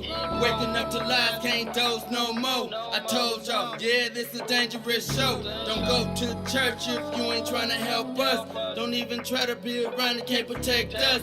We see the lies, not other politicians. We need money and no symbolism. It's Maze and Sonya and Ruthie and Ty explaining how we all come from God, giving us tools to beat the odds. If we're united, our movement gon' stop. If they ain't tryna help us, they ain't tryna do nothing. We gotta do something, we gotta stop running. It's time to confront the problem. Really, you expect your oppressed to solve on. What's in it for the black people? All the lies we done heard before. Time to pay attention. You gotta do more than listen. Make some action with it on the count of three. You are listening to The Collective. It's Maze and Ron and Ruthie and Dawn. Live right here from 1 o'clock to 3 o'clock. Don't miss I Said What I Said with Herb and 2. They got some special guests as well. I would have a descriptor, but I'm not going to guess. We was talking about this earlier today. You know when Herb and 2 have guests, they have It's a mixed bag. It can be anything. They got a couple things in common. Assets. You talking about? Okay, so I can't say that loud. HHH. So you know what though I do, to Ruthie, because I think we were talking about something that was pretty interesting. So I am all about what's in it for the black people. I do think we have workforce deficiencies, right? I think we have an underdeveloped workforce that has not seen its skill set be invested in. Let's start there. So I'll say that whether it is personal responsibility, nobody taught them, whatever it is, I would say that a big chunk of our unemployment is people who may not understand the job market. So I think there are a lot of people that want to work or they want a job conceptually, but they don't necessarily want to work, or they don't want to they want to do the work that they want to do for the check, not the work that is necessary for the check. Now, when you don't make the decisions that allow you to be in control of where you work, right? Because let's just say that in my lifetime, the job at McDonald's was not your end up. That was not to pay you a living wage. McDonald's was to give you, unless you made it to management, right? That job was to get you through high school or get you through some supplemental income, etc. It was not what I am going to build my life on. $15 a job that paid at that time $3.15 an hour. At best. Right. Yeah. Now, we have a sense, in my estimation, of work that we're not going to do. And I don't want to buy into the whole Latino thing, but let me just give you an example. The best work experience that I ever had in my life that grounded me to every job that when y'all say, damn, Maze, you are always working, you always moving, was when I got my first job at Burger King and then subsequently McDonald's. I got a question, Maze. Did you work because you had to? Or did you work because you wanted some semblance of independence and your parents kind of pushed you to work? Because I think it's a difference between working at a fast food place when you have to versus doing it and then being able to go home and know that even if you don't make $1 today, you still going to be able to eat and you can still, your family going to be able to provide for you. I think that I think you got part of it. Part of it was to get out of the house and but it was also because my parents wouldn't give me the things that I wanted. And so in that vein, I think absolutely that we talked the other day about granny is now mom because mom has, ain't mama. And so absolutely the socioeconomic build-up, the makeup of the family is relevant. Okay, so if your mama 13 or 15 or 16 and your grandmother is your mother, then I think the understanding and the maturity to want a job to have some extra money is different. But at the end of the day, if you have somebody like Maze, I wasn't like a crazy slave master. The whole purpose was to invest in our own community. But some people don't receive it, and some people feel like because they've been taught maybe by a young mother, you ain't got to do that. Like it is a difficult space, restaurants particularly. I don't know where it comes from, and I think this is an interesting conversation that we're having. But I don't know where the work ethic. Well, I think it comes from your parents and what they instill in you, but I don't know where it kind of left. Like, here's me. Work is a means to an end, right? A means to a lifestyle that I want to live. How bad do I want that? What is the plan to get that? Now, along the way, then I maybe either choose education or I choose paths that are going to make my path to getting to that easier. But there is nothing that I am going to get that is not going to require some struggle. Absolutely. That is not going to require me to do something that I don't want to do. Now, what I did was get that out of the way at 16, 15, 14. So I did all the stuff that I didn't want to do at 14, 15, 16, and it gave me a skill set that says to me today. So you did what you had to do so you could do what you want to do. Yes. And I'm going to say it gave me a skill set, though, that was transferable that I've used in every single thing that I've done. What I learned at Burger King and McDonald's, I practice here, right? Even to this day. But I had to make a choice. Let me tell you. And those choices of what are you going to do happen every day, and it don't make a difference what's at home. Like, it don't make a difference. My parents, when there's a choice when it's Friday night at 11 o'clock after the high school basketball game, everybody done went to the game and been drunk and done whatever and went to the bathroom and turned it into a mess, and the manager hands you the bucket and the mop and says it's on you. Now, right then at that moment, I have watched many of brothers say, fuck that, I ain't doing it. Yeah. Right? Yeah. It wasn't a privilege. It was me saying that I chose this job, and this job is going to have some parts that I don't like. Now, I did that for 3 months, right? But then I got to be a crew trainer. So guess what? Then I was sending the person to go to the bathroom. And then I knew who to send and who not to send. And if I sent you, then I knew that you were probably going to do it or not. And I planned it.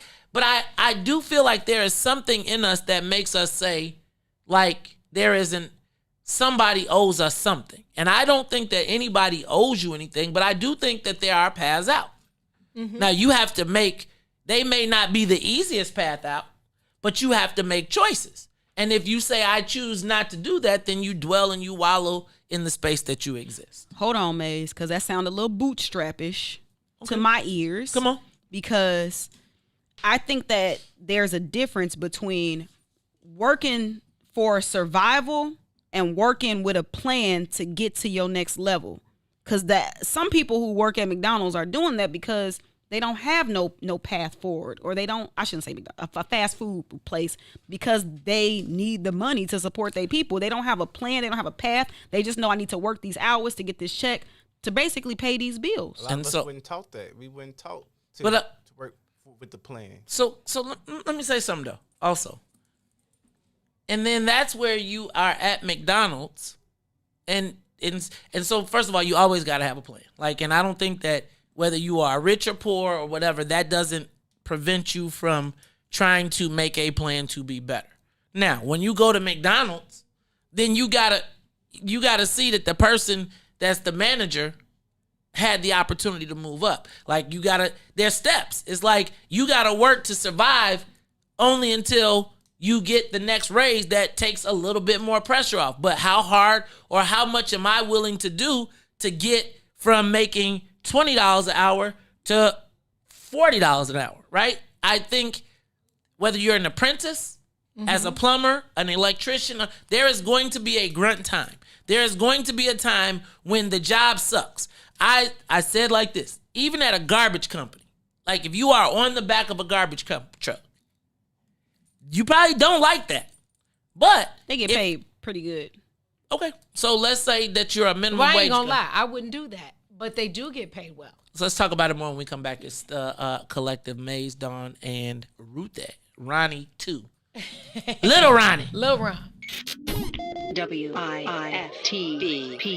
The Chicago Legal Network is the collaboration of attorneys that concentrate in many areas of the law most needed in Chicago neighborhoods. The CLN lawyers focus on personal injury, criminal defense, and other issues. The CLN lawyers all average over 20 years of legal experience and are dedicated to helping the Chicago community. The Chicago Legal Network is committed to developing black lawyers through mentorship and co-representation. So if you were injured in a car accident, slip and fall, or injured on the job, or you need assistance with criminal defense, including driving violations and DUI, check out ChicagoLegalNetwork.com for more information, or call 773-912-3545. 773-912-3545.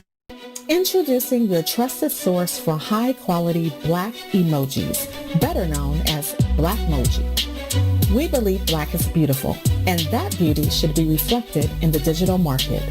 Now there is an app that does just that, starting with Black Greek letter organizations.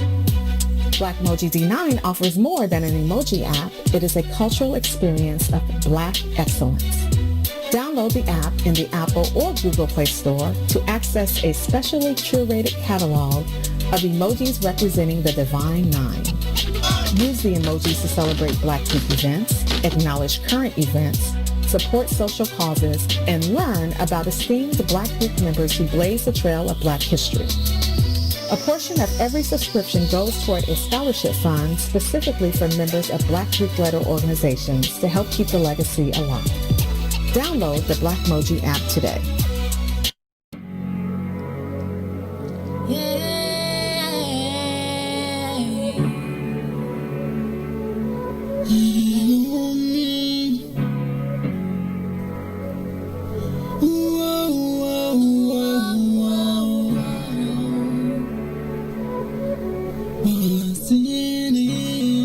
What's in it for the Black people? Cause economically we are not equal. Waking up to lies, can't doze no more. I told y'all, yeah, this a dangerous show. Don't go to church if you ain't trying to help us. Don't even try to be around and can't protect us.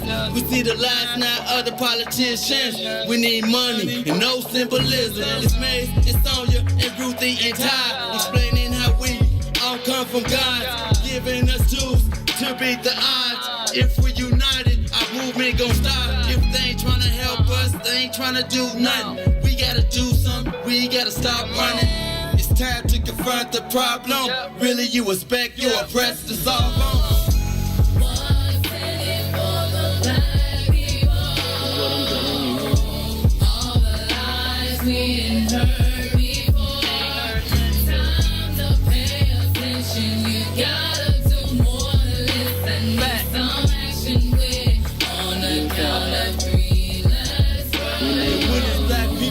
Stop that hate. Just look in the mirror, realize you are listening to The Collective. It's Maze and Ronnie and Ruthie and Dawn.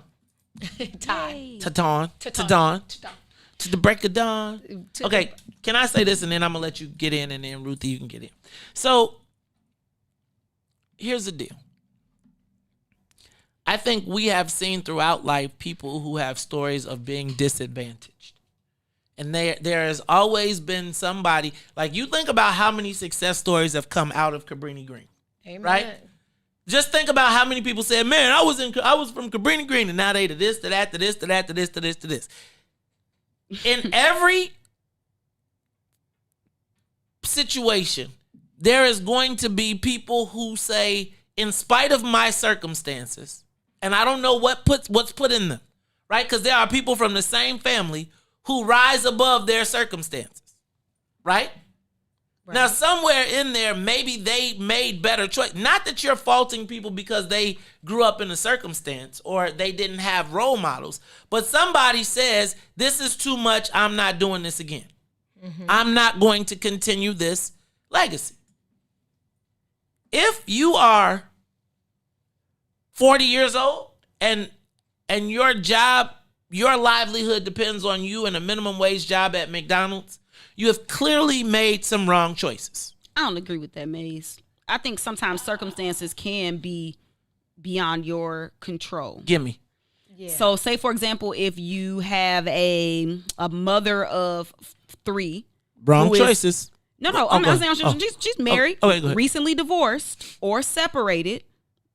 And now the mama got to take this minimum wage job to support the family. I think there are circumstances that you cannot control that might push you into having to take whatever income you have available to you at that moment. Okay. I'll agree with that part. But I just want to say I want to give you a couple. I'm going to throw this out here for you. And you wrote it down, so I know it's real. So let me say this. I'm a 5th child of a single mother. From the project, she had 6 kids by the time she was 29. But she had work ethic, and she taught us even at home in our chores how to have pride in the chores that we had. So as a 21-year-old, I made some bad choices. I left school because I was fly, and I had worked a summer waitress job and thought I was getting rich because I was getting $300 a day. So I ended up a mother at 21. I stood in line at Blockbuster to make $3.50 an hour because I had to, but I had work ethic. Mm-hmm. What the difficulty in young kids is they're not present in the moment because they have the myth in their head that because Maze is the CEO and he's made this money and he lives this life and he can do this, that some kind of way that's easy. And what they don't realize is that's harder than letting somebody else pay all the bills and do all the hiring and firing and the things they go through, because they can apply that to sitting in a studio making a rap song. They can apply that to all the other stuff they do, you know, putting Gucci labels on stuff that ain't Gucci, and all the stuff they do, all the entrepreneurial things they do, because they want the immediacy of the moment instead of being present in the learning process. Being a CEO ain't easy. You know what being a CEO is? What is being willing to clean the toilets, being willing to put the chairs together, being willing to crawl around on the floor to get stuff, etc. Maze, there's probably nothing you can ask me to do around here that I would say I'm not doing that because you wouldn't. Absolutely. Nothing, because I've seen you do it all pretty much. But I think youngins in our community see it different. They don't see They him see me pull putting out chairs together with the whip, and they be like, "Yo, I'm trying to But do okay, so the reason why I think that we have deficiencies within our workforce is because we don't develop our young people into healthy people. Say it So again. But doesn't that What does that mean? What does that mean? Wait, let me give you what does that mean? So, okay, I'll give you an example. If I know that I want to have an after school program, right, that focuses on young black kids, then I know that I need to make sure that we got CTA transportation home. I need to make sure that I give them a meal to feed them when they come. I need to make sure that I got a ride share on standby, because some of them might not be able to take public transportation into their neighborhoods to get back home at a certain time. So when did it get like that? Because our age of people, nobody paid my bus fare. Nobody had a meal for me. Not paid your bus fare, but made sure that you got Nobody home did safely. that in my generation. But see, we living in different times. I think children have to be nurtured differently. And where do you draw the line? Because when you keep spoon feeding them and they don't, let me tell you why. Let me tell you why I don't draw the line. In working with young people and having a passion for the healthy development of young people, I can never draw the line because I've seen so many failures on the part of adults. I don't blame young people for failing. I blame the adults. What happened to all those systems that y'all had in place when y'all was coming up to catch these kids, to catch these young people? The systems have failed. So I can't ever not look at a young person who has failed miserably and look at them as the reason why they failed. I don't know if there was hold on. I don't know if there was systems though. Y'all had church. Y'all had systems. Y'all had after school programs. I didn't have. Y'all had stronger family structures in terms of if you auntie, like within my family, I had come from a huge adoption family where people have failed, and then now people live with granny, who's really my great aunt. Like those are stories of still present day, but we had systems in place, unquestionable systems. I would have to say my mama didn't. My mother had 6 kids. She was 29. I walked home every day and I had a key tied around my neck. You walked home every day, and did you feel safe walking home every day? No, hell no. I had to walk past Dale Shemansky and all the white boys that was blocking the path. I had to fight every day to get home. So Maze, so with that being said, since you knew that you had to fight every day to just get home, fighting every day and gunplay is 2 different things. We living in 2 different worlds now. These kids ain't fighting no more. I just feel like there's a fine line as a parent of grown-ups. I feel like there's a fine line in enabling them versus allowing them to learn like I did. If I didn't have some of the scars, I couldn't sit here. And I think when you keep enabling, then they get to be 20 and say, I'm not about to do that, not knowing that there's a succession plan, because you could be the owner one day because they have been spoon-fed everything. But I think we live in a generation now where all the people, the elders, they want to show you I got these scars to get here, instead of let me show you how not to get these scars. I don't think you have to have a scar. No, I agree with Ron. I think y'all want everybody to walk 50 miles to school barefoot in the wintertime because y'all need us to see what it's like. And if you live a life without scars, baby, you're going to fail as an old head. And I would rather get my scars young and live. You know what one of my favorite African proverbs is only a fool tests the depths of the water with both feet. So if you tell me how you failed, Don, if you tell me, I'm going to stick one foot, I'm going to stick a toe in the water. I ain't going to jump head first because Donna already showed me. Now, I know some people got to do it for themselves. There's plenty of people that have to do but it. But that's not everybody. So let me just say this, because I think there's a difference. Mm-hmm. See, I think that it's not me showing you your scars or trying to make you have scars. I think it's more like, yo, the journey is not easy. And so it is going to be like in this journey, there are going to be times when you are tested. Now, that's not me forcing you to be there. I would like for you to be prepared, and I want you to have your muscles ready. Because when I'm not standing right here and such comes upon you, then you will be able to handle it.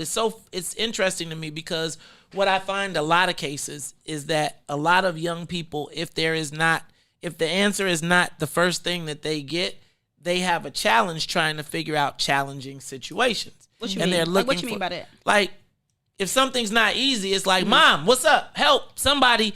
I feel like this. I do. So I'm gonna be honest with you. I have undoubtedly spoiled my kids compared to how I was growing up. Absolutely. They've never really had to walk to school. They've never really. They haven't experienced a lot of, like, they probably haven't been bullied, right? They've never had a lot of the issues. They've never had to wait for shoes or any of those things. Now, I also think, though, that comes at a price. That comes at a price because now my son thinks that he's supposed to get $400 shoes. Well, when I'm like, you got to save your money, it's like, wait a minute. That's a simple example. But what I believe is that it is not me trying to make you have scars. I am telling you that if you want to be a sword, you have to go through fire.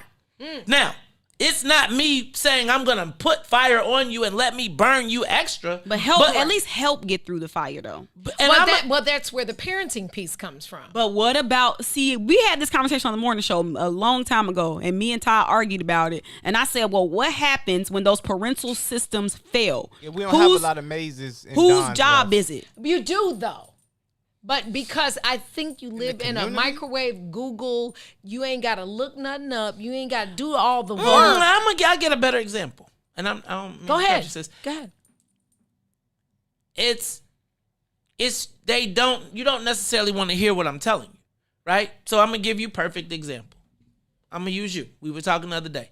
Ryan is like, I graduated from college. I got a degree in all of this stuff. I know all of this stuff. Man, I went and started. I got myself a LLC. I got an LLC. Man, I know how to do all this stuff. And people have used me to do stuff and they ain't pay me or whatever. Yep. And I said to myself, like, because you ain't got a name. You ain't got your weight up yet. You're not a respected member of the community. Not because you're less than a man, but you haven't proved yourself. What have you got? And my point to you is, hey, Ron, you can covet your shit and hold it all to yourself, and you can make movies for you and your friends, but if you don't come participate in the place where 600,000 people can see it, who gives a fuck about what you know and learned at school? And the people that are doing it are the people that are practicing. Now, but that's what I'm saying. I had, like, that's why I even got up to this process. I had somebody to tell me, stick with school. You know what I'm saying?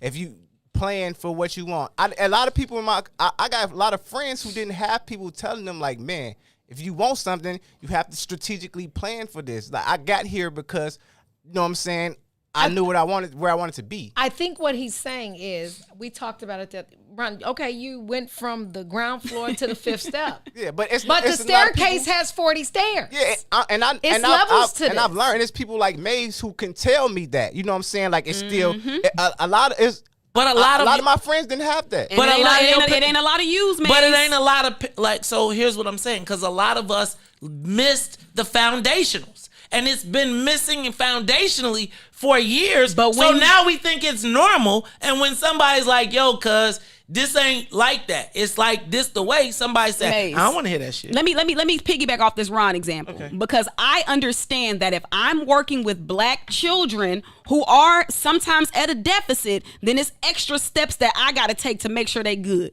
Ron is the case in point. Ron hit me up like, I'm looking for a opportunity. Okay, send me your resume, right? No shade, Ron. I said, okay, this ain't going. I cannot send this to Maze Jackson like this. This is not going to work. So I said, let me help you with your resume, Ron. Went through, edited, helped him with his resume, because I know that if I'm working with young black children, there are certain things that I might have to do to go the extra mile to make sure that they good.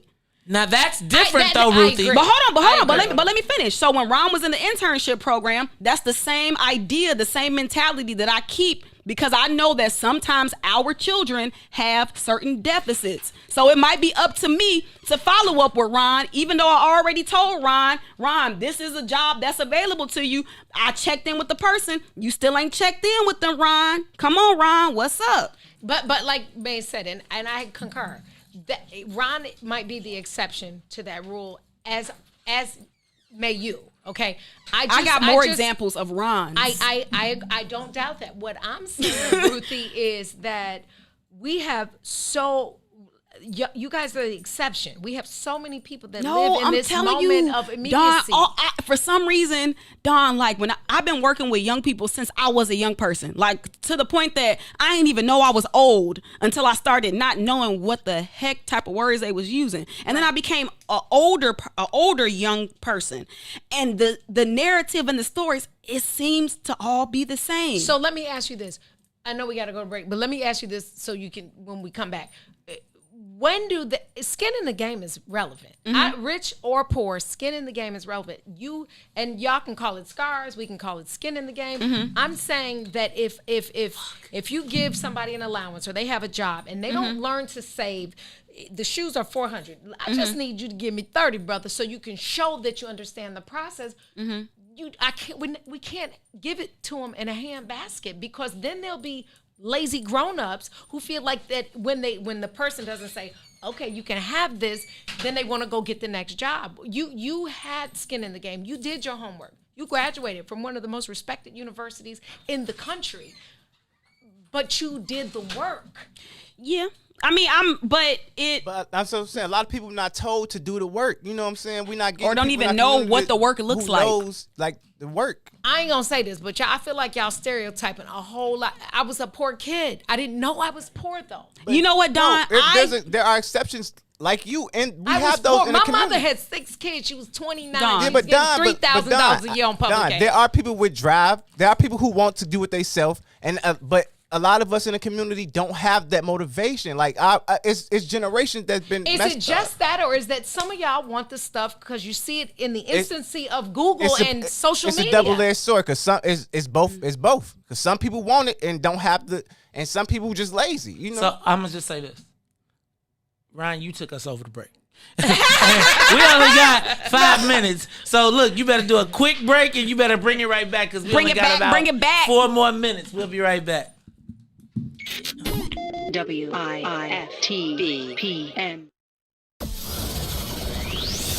Shop at Black-owned and operated Solo Beauty, where you are appreciated and respected. Located at 8158 South Cottage Grove, Solo Beauty can supply all of your black hair care needs. Solo Beauty is open from 11 a.m. to 8 p.m., Tuesday through Saturday.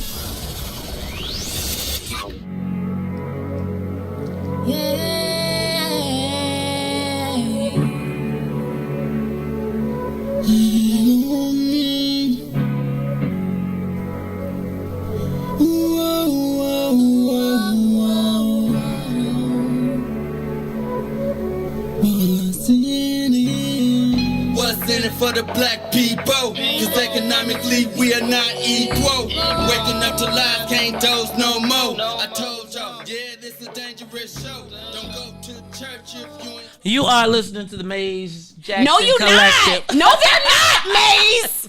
Everything is not about you.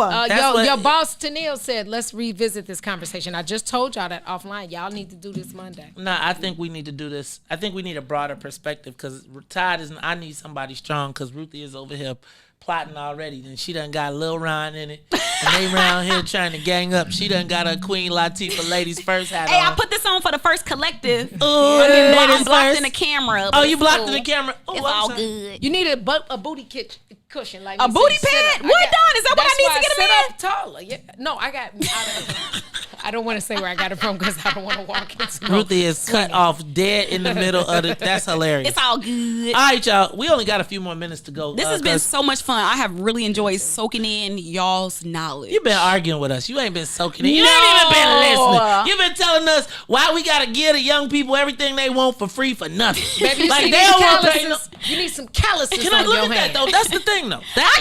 Listen, y'all. I am from one of the poorest communities in the nation. And look at what you did. Where you But from? I'm Why can't I'm sound like the white people? Pembroke Township, Why can't you do y'all. everything? Why can't everybody be like you, Ruthie, and just get it done? But see, I'm saying, like, as a person that came from dirt roads, no plumbing, like trailer, so wait a like. minute. So what made the difference for you? Did your mother never made you work for something? Oh my goodness! What made the difference is seeing my parents get up and go to work every day. That's the point, though. No, I'm with you. But what about the young people that don't have that? I cannot represent for them. I cannot represent for the kids who get left behind, because from my vantage point, every time I see a screwed up kid, it's because there's some screwed up adults in their life.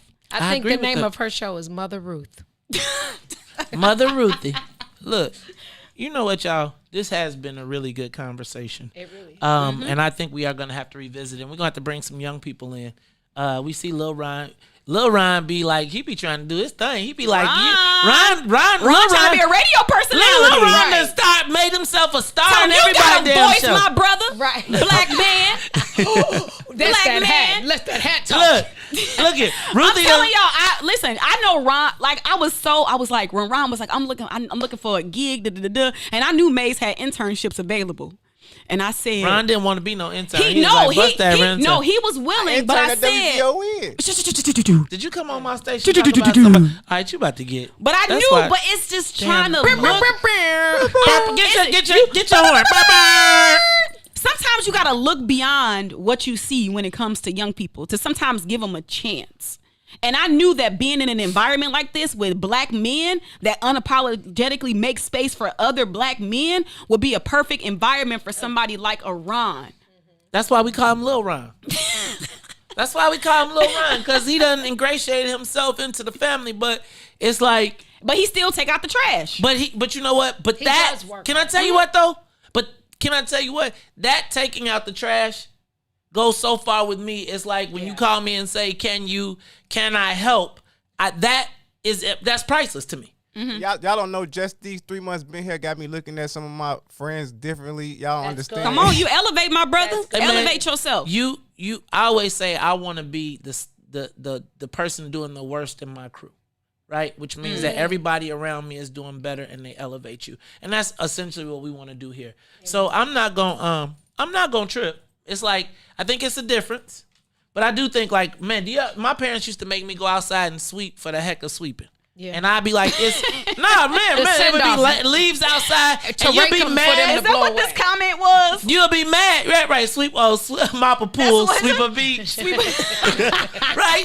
But that you would be out there mad than a mug, but it was like that mad than a mug that your parents made you do was what helped you. When I get grown. But it also is what helped you when you got your first job, and they said, "Here's the broom and dustpan, go clean the bathrooms." They're like, right? Wow, he's the best sweeper ever. He's the best, and then they say, "Man, he did that with a smile, man, promote him." Because we couldn't get the last 3 black people to do it. And now I'm telling everybody else what to do. And now I'm sending all the white people to the bathroom to go clean That's up. why we just gotta actively mentor. Mentorship is an active thing, y'all. Ruthie, can I just tell you this real quick before we go off? Yes.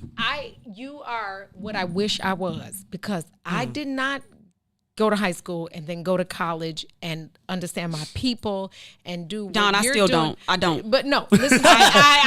No. You went to school. You did what I took the other side. I had a baby. I dropped out. I was the it girl. But I got back to it. But you did it from the beginning, and you really are the exception and not the rule. Yeah, and I feel like when we talk about Ruthie, I think you make all your case studies so you disprove all your case studies. Because everything that you talk about for the young people, we be like, we look at you as our young people.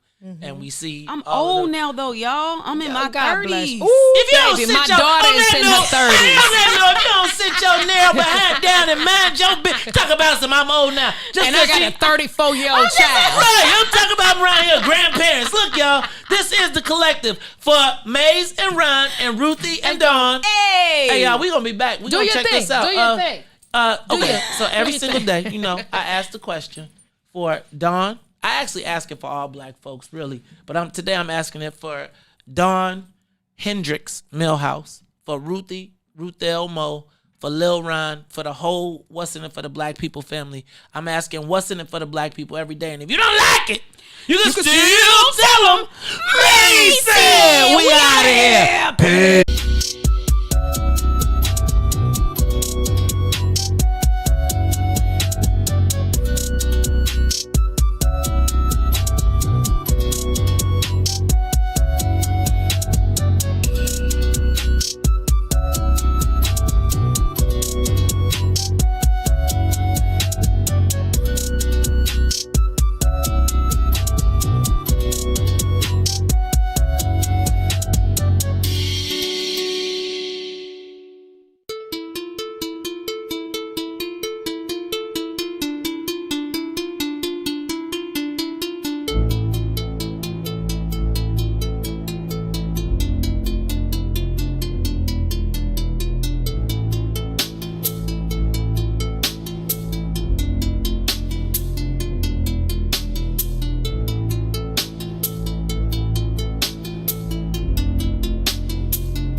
What's up, good people? You're listening to I Said What I Said with Tucson Warner and Herb Howard.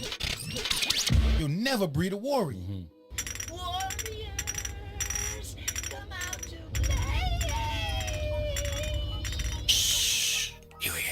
And that's what's happening at every angle. They're creating paradigms where we can only raise feminine men. Whether they're homosexual or not, they feminine as shit. Sure, because all masculinity is toxic. All masculinity is toxic in a war-torn society where the dominant society is saying to your ass, we don't never want no warriors. Right. You bastards. Any book you've ever read, you can read the Bible, goddammit. When they go and they destroy some shit, they kill all the boy babies. Yeah, for sure. I don't even want you growing up to think you're going to do some shit to me. Animals do the same thing. If I come over here and I take over this village now or whatever, like this gonna be my pride. First thing I'm doing, killing the male boys, like killing the male babies. Don't you even grow up with that Don't attitude, you little even think about it, Ever. okay? Bitch. Right. You ain't my daddy. You damn right I ain't your daddy. Fuck your fort, little nigga. Fuck your fort. You're not my dad. Oh man, I hate that I laugh at this shit in public. That's real. I hate that I laugh at this stuff in public. That's real though, right? Toussaint Warner and Herb Howard live on What's in It for the Black People Media, Monday, Wednesday, Friday, 1 p.m. to 3 p.m. Tune in every Sunday. Don't miss it. Live from the West End for the Black People Media Studios. It is the Kickoff Kickback. Join the conversation with the brothers, Eugene McIntosh, Herb Howard, and myself, Terrence Tomlin. We got analysis live from the stadium. The brother Joe Lewis will be following through. We got great guests coming in, players, personnel, people. Say what? We do our thing every Sunday from 10 a.m. to 12 noon, taking you right up to kickoff. We picking the full slate of NFL games. We talking fantasy football. Gino got you covered on all the bets. It's a kickback. Make sure y'all join the conversation. Smash that like button, smash that share button, and continue to help us push the culture forward. Don't miss it every Sunday from 10 a.m. to 12 noon, live here from the West End for the Black People Media Studios. That's why we shine wherever we go. We shine wherever we go. We shine wherever we go. We shine wherever we go. Lord, Lord. Welcome to the mind of a pothead. On my head, see a young nigga got dressed. We don't give a fuck what the cop said. I'm living a legacy. So even when I die, I am not dead. Nigga, I am not dead. Fuck with me.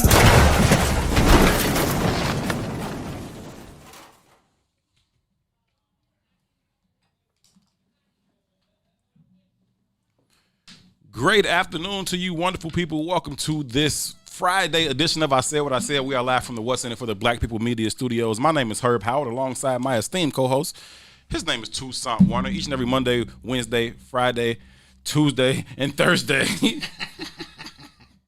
We get together right here with you from 3 to 6 p.m. and we discuss issues that are impacting the black community, how those things are impacting us as individuals, also how they impact us as a collective. And along with your help, we talk through many of these issues in hopes of finding the optimum solutions for how we can overcome them again, overcome them as individuals, but more importantly, overcome them as a collective. Thank each and every one of you all so much for choosing to be a part of the conversation. As always, your input is valued. It is certainly appreciated. Anything you want to add to the conversation, feel free to leave it in the comments. We'll read through as many of them as possible as we go. We would kindly ask that you please take a quick moment to share the broadcast. Share it in your personal page. Share it even within your personal network. Anyone that you think would add value to or find value in this particular conversation, we welcome them to be a part of the discussion. It is our sincere belief that the more like-minded individuals we can get to be a part of this conversation, the better the opportunity we have of finding the optimum solutions for overcoming many of the obstacles that we face. So please, please, please click on that little arrow in the bottom left-hand corner of your screen to share the broadcast. Also, if you feel so inclined, you can also contribute to the show by clicking on the little gold star in the bottom right-hand corner of your screen. We certainly appreciate each and every one of those. Again, this is I Said What I Said. It is intellectual thuggery at its absolute finest. My name is Herb Howard. His name is Toussaint Warner too. What's happening, good brother? What down, famo? What's the business? Blessed and highly favored. How you? Man, I'm good, man. Ain't nothing to it. Happy Friday, man. You know I'm always feeling good on Friday. I, may have had a beverage or one so far today. And, I'm feeling good on Friday. We always designate Fridays to have relationship Fridays here on I Said What I Said. So we got some special guests that are going to be joining us to give us their personal perspectives on relationships, particularly as it relates to black men and black women within our community.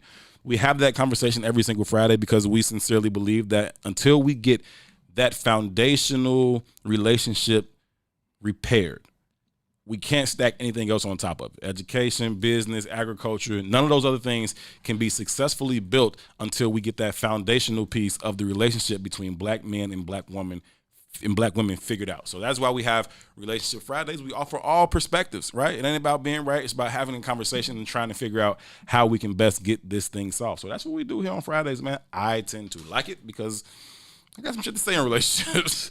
and I don't really hold back on that piece. I kind of let my full self be shown on Relationship Fridays. And so I look forward to it all the time, man. Yeah, I know you do. You know I don't. Yeah, I know it's not really your thing.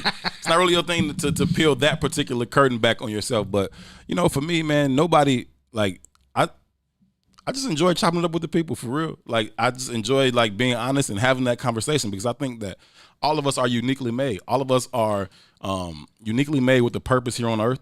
And I personally believe that we don't have the right to rob the rest of the earth or the rest of the people here of experiencing our true selves. We were put here for a reason, for a authentic purpose. And I think that if we don't choose to walk in that purpose and to be that authentic version of ourselves, then we cheating the world of something. We're cheating the universe of something. And I don't want to do that, right? I don't know what my piece is, but I know whatever it is, I'm going to be that. You know what I'm saying? So I'm going to be that person. And so I put that out there in hopes of, affording someone else the comfortability to be themselves, right? Just to be whatever your fullest self is. And other people might deem that as weird. They might deem it as extreme. They might deem it as radical, lame even, whatever it is.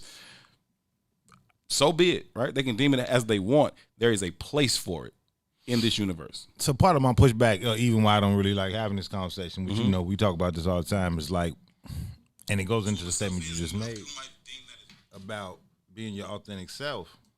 I don't even know if we know what being authentic is. You know what I mean? I think our conditioning has been conditioned.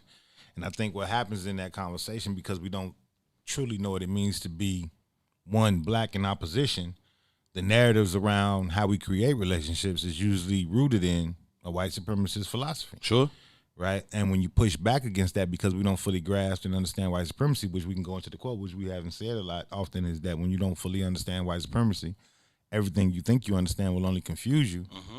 You get pushback, and the pushback becomes, you did this, or she did this, or he does this. Right. And we don't put any gravity into the position that we're in as a culture and as a people. And it makes it difficult to have that conversation, and I just don't like having circular conversations. I dig it. No, I dig it. I absolutely understand it. It makes a whole lot of sense to me. But, I just think that wherever we find our truth at, wherever we are going to find our success at, it has to come from a place of truth.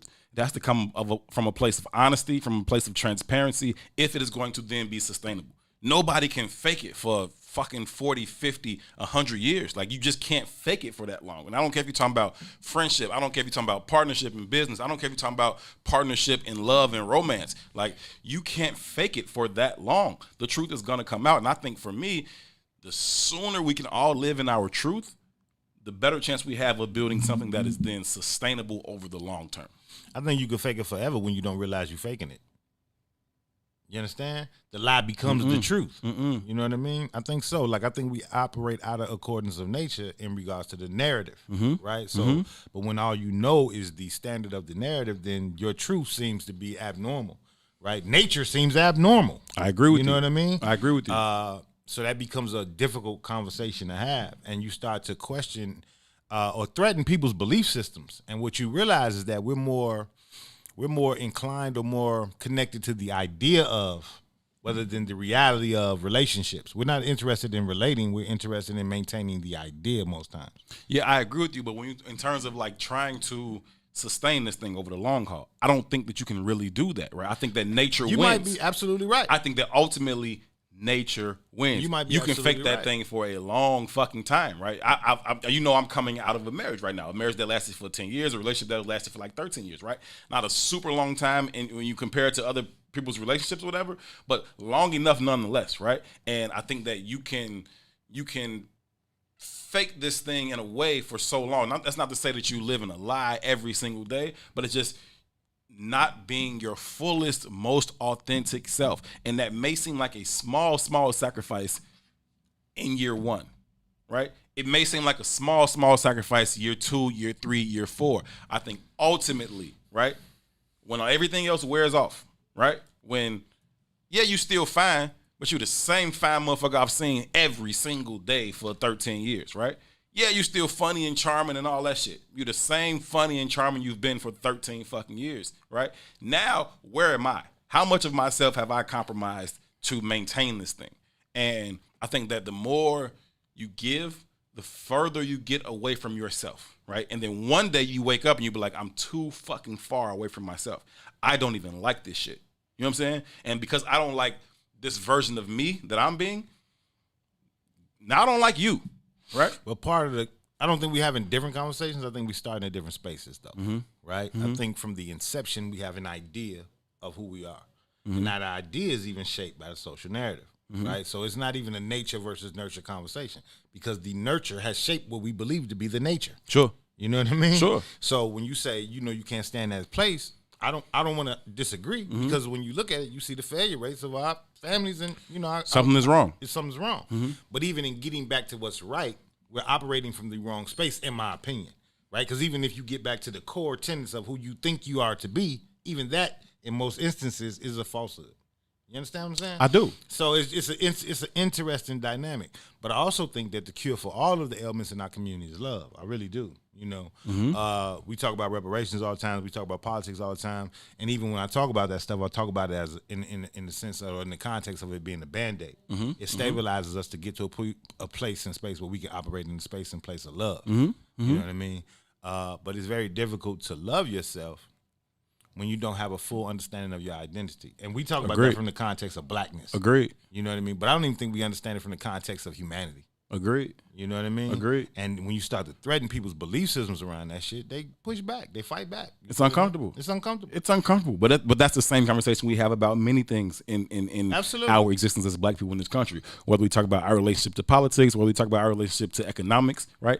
That uncomfortable places where we absolutely do not want to go. And we see the dynamic playing out at various class levels. Right, and we can, from different class levels, we can address it or look down on it and identify, hey man, what's wrong with this? But we rarely see that in ourselves. For whatever reason, we don't find the same level of discomfort in the dysfunction. Right, we found a pocket of comfort even within that dysfunction that allows us to say, oh, this is a better experience than facing that known discomfort of going over here and say, what the fuck is wrong with this relationship? This is a more comfortable place of dysfunction than saying, okay, what the fuck is wrong with my pursuit of this economics? How am I going about this thing wrong? How should I go about this thing? That's an uncomfortable place to say, could this country be better if I stopped being so blindly loyal to a certain political party? Like, there's a lot of shit that goes into that. We got an affinity for capital, man. We do. We got an affinity for capitalism. We do. And we don't recognize how much of that intrusiveness of the idea, the concept of capitalism, how it plays out in every arena in our lives, how it shapes our relationships, how it shapes our belief systems, how it shapes how we move, and it destroys. It's a business construct. You know what I mean? And business, and I hate. There's this new shit where we all speak about our lives as if we're brands, and we say that shit like proudly. Motherfucker, you're an idiot. You're not a brand. You're a human being, and that has more weight and more power than being a brand. You know what I mean? And I don't think we fully grasp and understand what a brand is. I think that it's easy for that line to get blurred.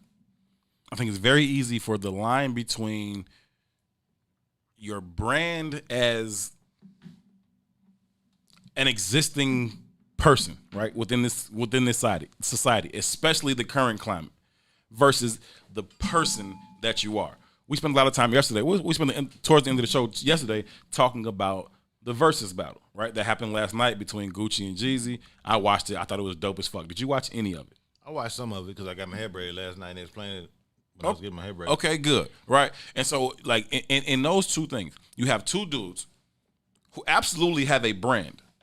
They absolutely have a brand, but they are also people, right? And I think that throughout the night, you kind of saw Gucci playing to his brand, right? As much or more so than to be a fucking human being.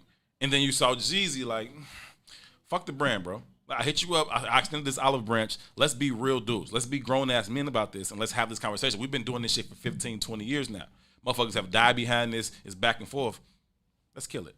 Let's be done with it, right? Let's be done with it. And I think that there's a point where is that on par with Jeezy's brand as a gangster rapper, as a BMF affiliate, as a trap star? No, it's not really on par with his brand. But as a grown ass fucking man who has sustained success in this industry, yeah, fuck that shit. I'm done with it. And that's part of the conversation, though, right? And that's why I say to assume or to see yourself as a brand is insane, right? Because one of the things about brands is that there's not very much fluidness in the brand, right? You can't really fluctuate as a brand, right?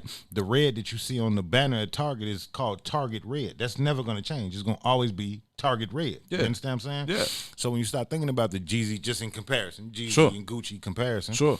And you know, we talked about this the other day. I don't know very much about Gucci or Jeezy, to be honest with you. You know what I mean? But there's a level of growth that you can see happening in Jeezy. Big Snow. There's a maturation happening there. Big Snow. Right? So in that maturation, he has to be fluid to change. You must. Right?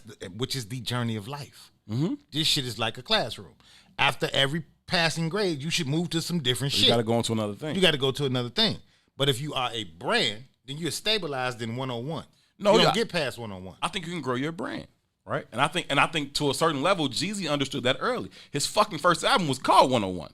He's since gone on to 102, 103, 104. You know what I mean? Like there is this natural evolution of where the man was, right? And so, yeah, he came in, his tall tees, his big dumbass, ignorant ass chains, it's this, that, and the third. And now it's, you know, more fitted clothes, tailored look. I'm in shape. I'm but not it's fat. fluidity I'm not, there. You know what I'm saying? There's fluidity there. You have to be willing to do that. You understand what I'm saying? I'm going into something different. Right. Right?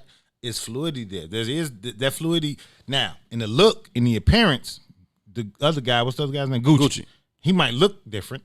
Right. You know what I mean? Right. But his mindset has not evolved to it's that still space. the same. It's not fluid at all. So No. they could build the Target Mini or they could build the Target Superstore. It's still fucking Target. The concepts are still Target driven. Sure. It's no real change there. It might look different.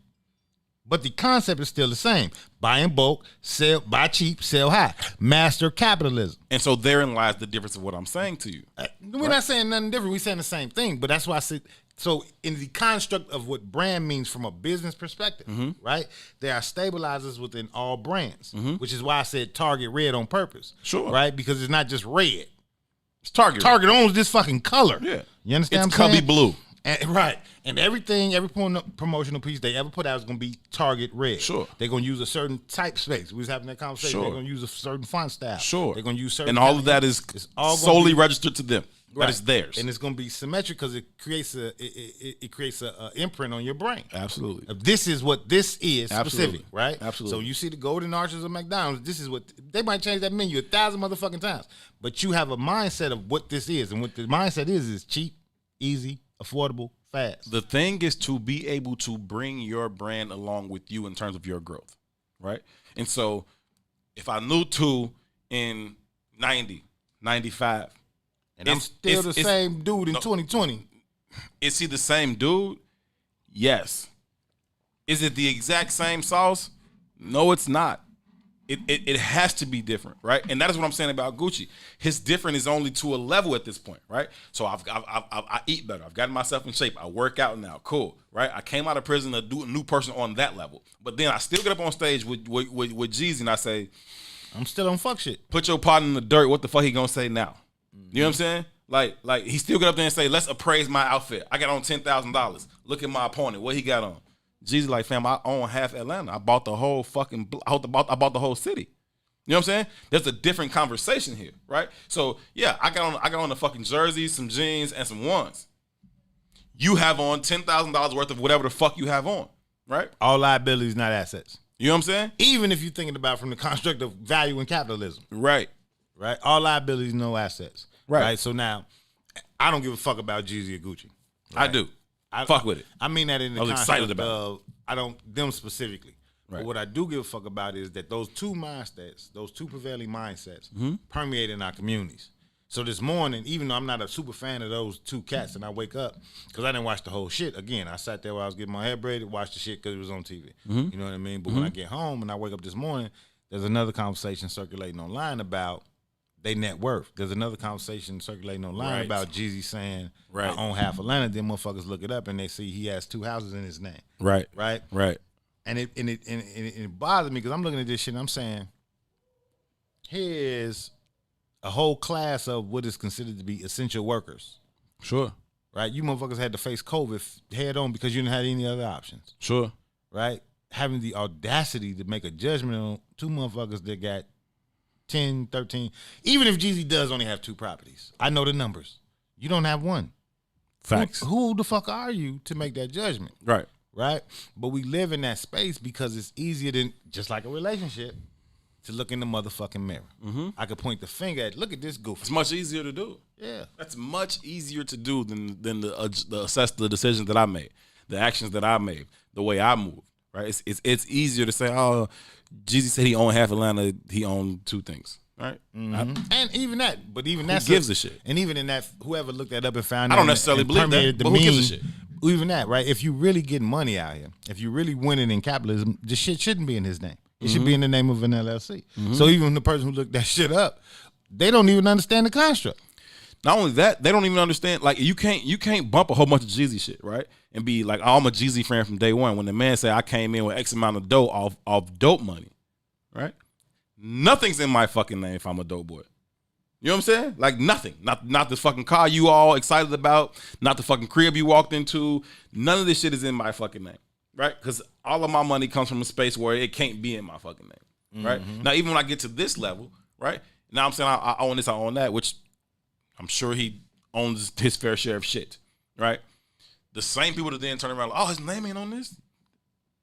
You're just looking for a reason to pick at a motherfucker. But if you're a real businessman, right, it will be in the name of some kind of business structure, Yeah, LLC, exactly. S corp, something. Exactly. You know what I mean? Exactly. Because you want to protect yourself from the liabilities of your assets. The company's money ain't my money. The company can go under today. What you will do is leave whatever the fuck Young Jeezy's name is, his money alone. It's not gonna take me under. Right. Right.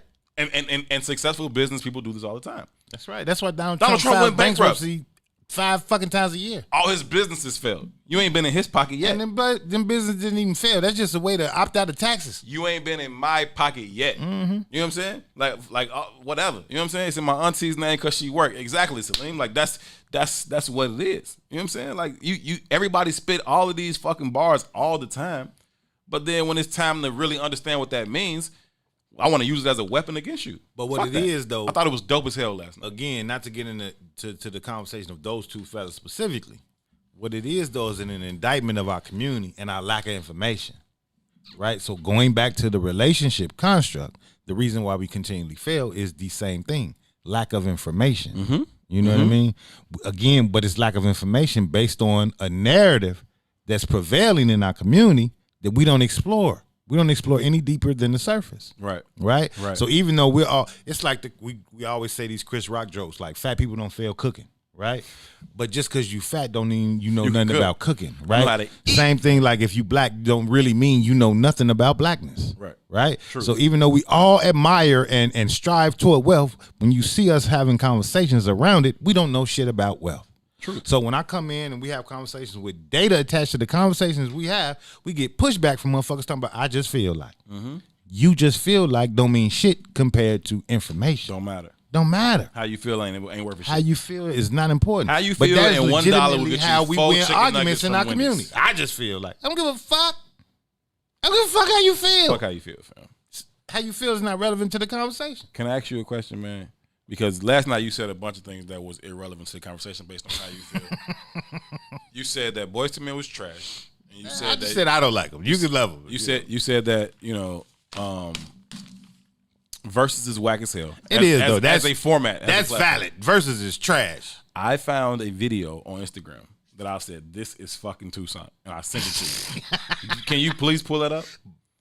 Can you please pull it up? We're gonna play it. We're gonna go into our break. I just want to know from y'all, is this or is this not, as May says, curmudgeon as Tucson Warner on this fucking video as it relates to the fucking versus battle last night. You got it? Yep. Yo, Ron, make sure he got sound to this joint so we can pull this up. You ready? Let's rock. Hey, what up, y'all? I want to address something real quick, right? So quite a few of you guys was hitting me up in the comments about my thoughts on the Jeezy versus Gucci battle. I'm not telling none of y'all to not have fun. I'm telling y'all need to pay y'all fucking dues. I've been saying that since day one. Balance, balance, balance. Pay your fucking dues and have fun. Some of y'all children don't read well. You got no business entertaining a battle. Some of y'all on the brink of poverty. You got no business entertaining a battle. Second, I want to tell you a little bit about me, right? In the last 2 years, I done made more money than 90% of the people that's gonna watch this video, and I still don't play fucking games how y'all do. I'm still focused, I'm still consistent, and I'm still paying my dues to make sure myself, my children, and their children's shit is together. Simple math, like, we on the brink of $10 million independent of this shit. My driveway ain't got a fucking bunch of foreign cars. We ain't got a bunch of extra shit we doing. I started Grace Essentials, a water company, video games, robots, and a whole lot of other shit. So I'm not telling none of y'all not to have fun, not to live your best life. I'm telling you, nigga, you haven't earned your best life. You don't deserve to live your best life. The remainder of your life is in fucking shambles, and you worrying about two grown-ass rich niggas battling with some songs you've already heard before. That's the point I'm making. When I speak about prioritization, I mean when your son 13 and he reading on a 4th grade reading level. You gotta prioritize differently. When your mama fucked up, when your daddy fucked up. I just put the tweet up. They're saying that people don't take this COVID vaccination, you're gonna lose rent assistance, you're gonna lose food stamps, you can lose your fucking job. Amazon got a pharmacy. Y'all not paying attention. They showing you right in your face who most of y'all children gonna be slaving for in the next 10 years. So you niggas had the summers of your lives, the best winter, you entertaining all the bullshit, and your child gonna be just as or more fucked up than you in the next 10 years working for a bitch for $9 an hour. If you're not understanding what I'm saying, I'm not the nigga you need to be following. Pay your fucking dues, then have fun. I don't have half the fun you niggas haven't got, way more than y'all got. But again, that's what differentiates us. I wanna make sure my grandchildren straight before I leave this motherfucker. You still ain't gonna be straight when you leave this motherfucker. Your children gonna inherit your struggle, and the cycle gonna continue. But like I said, y'all, that's the reason why I said what I said. Prioritize. Pay your fucking dues. You don't deserve to have fun, nigga. Your life is trash. You don't deserve to have fun. You can barely keep this phone on that you're watching on Instagram right now. You probably on the Wi-Fi because the phone off. But anyway, I'm gonna leave it at that. I just want to clear that up. I will see y'all in class today at 6 p.m. The post-term side is 75% off. You missed the 90. You're going to miss the 75. You're going to fuck around and pay $2,000 to build with somebody like me. And you know my motto, if you can find me anywhere, Google that shit and pull me up right now, but it don't exist. Other than that, Dame Dash going to be in the class next. I'm going to see y'all later. Have fun with y'all battle tonight. Let me know how that changed your life afterwards. Tell me that is not curmudgeon-ass Tucson Warner. Fuck that battle. What, your life ain't shit. I said what I said. Listen, we got to take a break. When we come back, I want Tucson to give his version of why we shouldn't have been watching the fucking versus battle last night. And we are still expecting our guest to be joining us here on the other side of this break for Relationship BS. Friday. We'll be right back. What you say, Ron? And that was some BS. Yeah, you ain't going to never learn. That's why you lil Ron. To a certain extent. Go to break, lil Ron. We'll be back. WIIFTBPM. Introducing your trusted source for high-quality Black emojis, better known as Blackmoji. We believe Black is beautiful, and that beauty should be reflected in the digital market. Now there is an app that does just that, starting with Black Greek letter organizations. Blackmoji D9 offers more than an emoji app. It is a cultural experience of Black excellence. Download the app in the Apple or Google Play Store to access a specially curated catalog of emojis representing the Divine Nine. Use the emojis to celebrate Black Greek events, acknowledge current events, support social causes, and learn about esteemed Black Greek members who blaze the trail of Black history. A portion of every subscription goes toward a scholarship fund specifically for members of Black Greek letter organizations to help keep the legacy alive. Download the Blackmoji app today. Food, culture, impact. What's in it for the Black People Media is proud to support The Woodlawn, located at 1200 East 79th Street. The Woodlawn is an innovative economic center for the entire family. Stop by and try our jerk-inspired menu. Plus, get details on our new Igloo Dining experience. Restaurant, event space, cultural space. For more info about reservations or our COVID-19 friendly space, visit us online at www.thewoodlawn1200.com.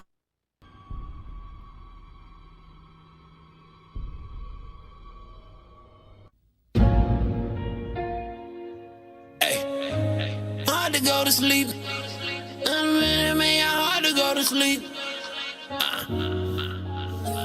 When I lay down at night, said it be hard to go to sleep.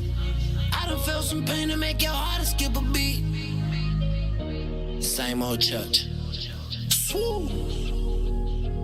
When I lay down at night, said it be hard to go to sleep. Say I done felt some pain to make your heart skip a beat. Every day is like the summer, I'm just trying to dodge the heat. Niggas ain't playing fair, so I'm just clutching on my heat. When I lay down at night, said it be hard to go to sleep. Say I done felt some pain to make your heart skip a beat. Every day is like the summer, I'm just trying to dodge the heat. Niggas ain't playing fair, so I'm just clutching on my heat. I say, bitch, I'm trying to dodge it. Cause most of these niggas, they be flogging. Too money on their head and they a target. Line a nigga up, bitch, I'm a barber. I remember back when we was starving. Eating dollar burgers from McDonald's. Smoking weed 2 for $5. Welcome back. We are live from the What's in It for the Black People Media Studios. This is I Said What I Said. Herb Howard, Tucson, Warner here with you every day from 3 to 6 p.m. Thank y'all so very, very much for choosing to be a part of the conversation. Listen to me, y'all. Food, culture, impact. What's in It for the Black People Media is proud to support the Woodline located at 1200 East 79th Street. It is an innovative economic center for the entire family. Stop by and try their delicious jerk-inspired menu, plus get details on their new Igloo dining experience. It is a restaurant, event space, cultural space. For more information about reservations or their COVID-friendly space, visit them online at www.thewoodline1200.com, www.thewoodline1200.com. Make sure you get over to The Woodline and check them out. 2. Relationship Friday, man. We got our guests on the line. Let's go ahead and pop them into the screen. Why don't you introduce them to the people? What's up, y'all? We got Kat and Keisha from, Kat and Keisha both do a whole lot of stuff, but right now they just started a new podcast called My Mic Sounds Nice. And they do a lot of conversations around relationships, so I thought they would be good guests to have on Relationship Friday. I know they missed our intro, but one of the things, like I said, like Herb stated, when we have these conversations, it's an effort to heal our communities in a lot of ways. Indeed. So we want to have insight from several different guests, from different perspectives. And I thought Kat and Keisha was, a great guest to have. So shout out to Kat and Keisha. Kat and Keisha, can you hear us? Are y'all muted? Make sure they unmuted. Are y'all muted? Can y'all hear us? Okay, now we good. How y'all feeling? Hi. Good. Thank you for Hi. having us on your show. Thank No you. doubt. What up? So, Kat and Keisha, tell us a little bit about your podcast, right? I know you all dig into relationship conversations, and that's really why we want you all to be here today. Tell us about the concept of the podcast and why you all started it. If anybody that follows me at all knows that I'm constantly evolving with my communications. So I've been doing it for a long time and finally decided pulling my sister in. I've pulled multiple different people in, but my sister and I, we had the best conversations. So we do really, really get into relationships, but not just like love relationships. So any relationships, mother-daughter, friend relationships, any kind of relationship. So if you see my shirt, real relationships. Mm-hmm. So we want to talk about the real part of relationships, like what really goes on. So that's basically the premise of our podcast. My Mic Sounds Nice, because we always feel like we know what we're talking about. It's a gender thing. Y'all all got it. Yes, but I love to hear a guy's perspective on everything. So this is like so amazing to me for us to have this relationship conversation with you all directly. Well, that's good. Let's hop right into it. Start calling y'all on y'all bullshit early. Let's just go. Kat is opinionated. I ain't met Keisha, but Kat is definitely opinionated. So we're gonna have some. Yes, It's gonna be interesting. That is good. That is what we are here for. I'm not trying to be right. I'm trying to get to the bottom of this thing. Okay. Real relationships. What does a real relationship look like? In terms, let's start from a romantic relationship, black man, black woman perspective. Okay. So being upfront and honest, even though we can't always take complete honesty, and when I say we, I'm gonna say women. We can't take complete honesty. But if you give us some of what we need in order to make informed decisions. So honesty is good. Communication is good. Keeping it real. A lot of times we don't bring our true self to a relationship. We bring, the poster child or, the facade. And then later on we have issues because I don't know who you are. Well, either you wasn't looking for the real, or I wasn't showing you the real, or you just believe what you wanted to believe. Sure. I get that. So you said, I don't know who you are. Sometimes I struggle, right? I think most of us don't know who we are internally, right? Absolutely. And that goes back to that real relationships thing, right? And it's interesting that you said you all show kind of cover the gamut of relationships. For me personally, I believe that the most important relationship anyone can have is with themselves, right? And I think we deny that truth in ourselves more often than we like to acknowledge. So when you come to the conversation with a relationship where you say that, you know, this other person, whether it be guy, girl, whatever, saying that's a representative instead of the truth of that person, I also think we attract or we mirror what we are inside. So in that vein, both of y'all just acting. And all y'all just playing a role. And what you get out of that is a goddamn show instead of some truth. Yeah, that's true. That's very true. Right. A lot of times, you know, we project, you know, and we think we attract what we want. But you're right. Sometimes we just attract what we really are. Mm-hmm. So if you're in a failed relationships, that's pretty much you a failure. It means that. It is your fault. Yes, it does. I mean, people change. So it means people change and switch up. Wouldn't you agree that, you know? Sometimes people change. Well, we was having that conversation before you all logged in. I think I agree with it. It's a sometime conversation, but I think the goal that all people should change, right? As you grow and experience more, that's what growth means. You should be changing. I just don't think we often do, right? I think we get, you know, on average, the average 40-year-old is still listening to the same music as a 14-year-old. You know, they living and doing the same things that a 14-year-old is doing in this society. We do really the same shit. And then we expect grown-up concepts to come out of that. I just don't, you know, I struggle with that. No, that's a problem in relationships too. I'm growing and you're not. You know, if I get 2 degrees and you still work at Walmart and I want a Bentley and you cool with the Ford Escort, now we have a disconnect. So I think more than being on the same page, I think people have to balance each other. I think relationships is more about balance. I have well now too. So look, I was so glad you said that. Well now. Well now. I'm hiding. So listen, what does growth look like though, right? And I'm saying it in the sense, like you said, I'm getting 2 degrees, I want a Bentley, you got a Ford Extra. Not even what does growth look like. What is the purpose of a romantic relationship? What's in your minds, in you guys' minds, what's the purpose of a romantic relationship? I like romantic. That's how you know. I like romantic. It just brings a comfort and a sexual stability to your relationship. So what does it add to your life? It's fulfilling feelings. It's all feelings. Okay, so are we honest about what those feelings are, how they actually feel, and then how they cause us to respond to certain things, right? Because when we talk about feelings, there's a lot of different human feelings, a lot of different human emotions, lots of different human desires. And when we talk about having real relationships, right, the reality of having some of those discussions, oftentimes they are not welcome nor accepted in Western constructs of relationships. Are we real enough to have those conversations, address them in a real way, and then see where they actually take us to? Or do we shut those down immediately and then start to play this game that we expect to last forever? Although in my personal estimation, that's not a real thing. You can't fake some shit forever. So I more so feel like I was told that when you first interact with a person and you first have a conversation with a person, they're pretty much telling you who they are when you first meet them. When you're not in a relationship with them, they can say whatever they want to say. At that point, on that first date, it's either we're going to have a second date or we're not going to have a second date. So when you on that first date, I feel like in my dating, I tell a person what I'm looking for, how I feel, and the person tells me what they're looking for and how they feel. And if I feel like, well, hey, this is doable, I can deal with the things that he's saying that he likes and he doesn't like, then we keep going from there. And that's a beautiful thing if both of y'all told the truth.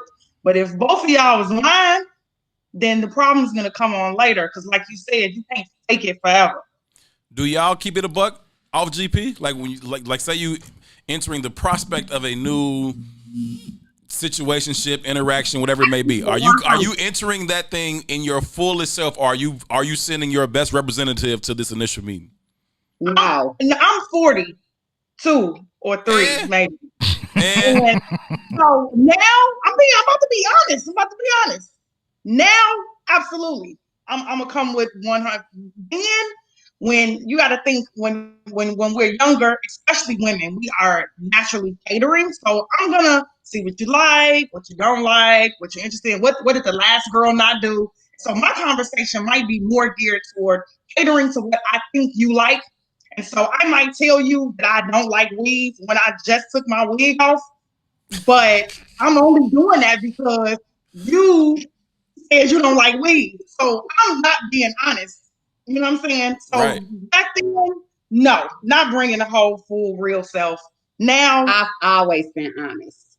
I'm telling you what it is, what I expect from you. And if that's something that you don't want to do or you don't like, then we don't have to date anymore. Because in the beginning, I pay my own bills, you pay your own bills. It's no obligation.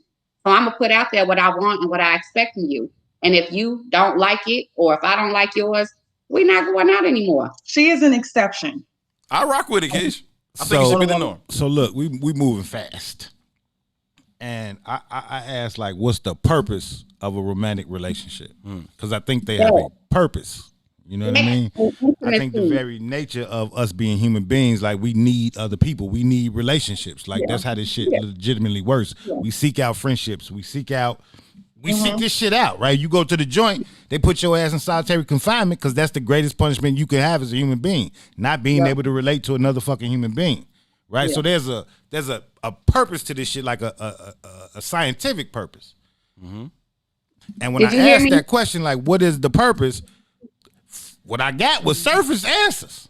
It has to be something deeper as the purpose, right? And once we get to the purpose of what this shit is about, then maybe we can start to navigate how to cultivate it.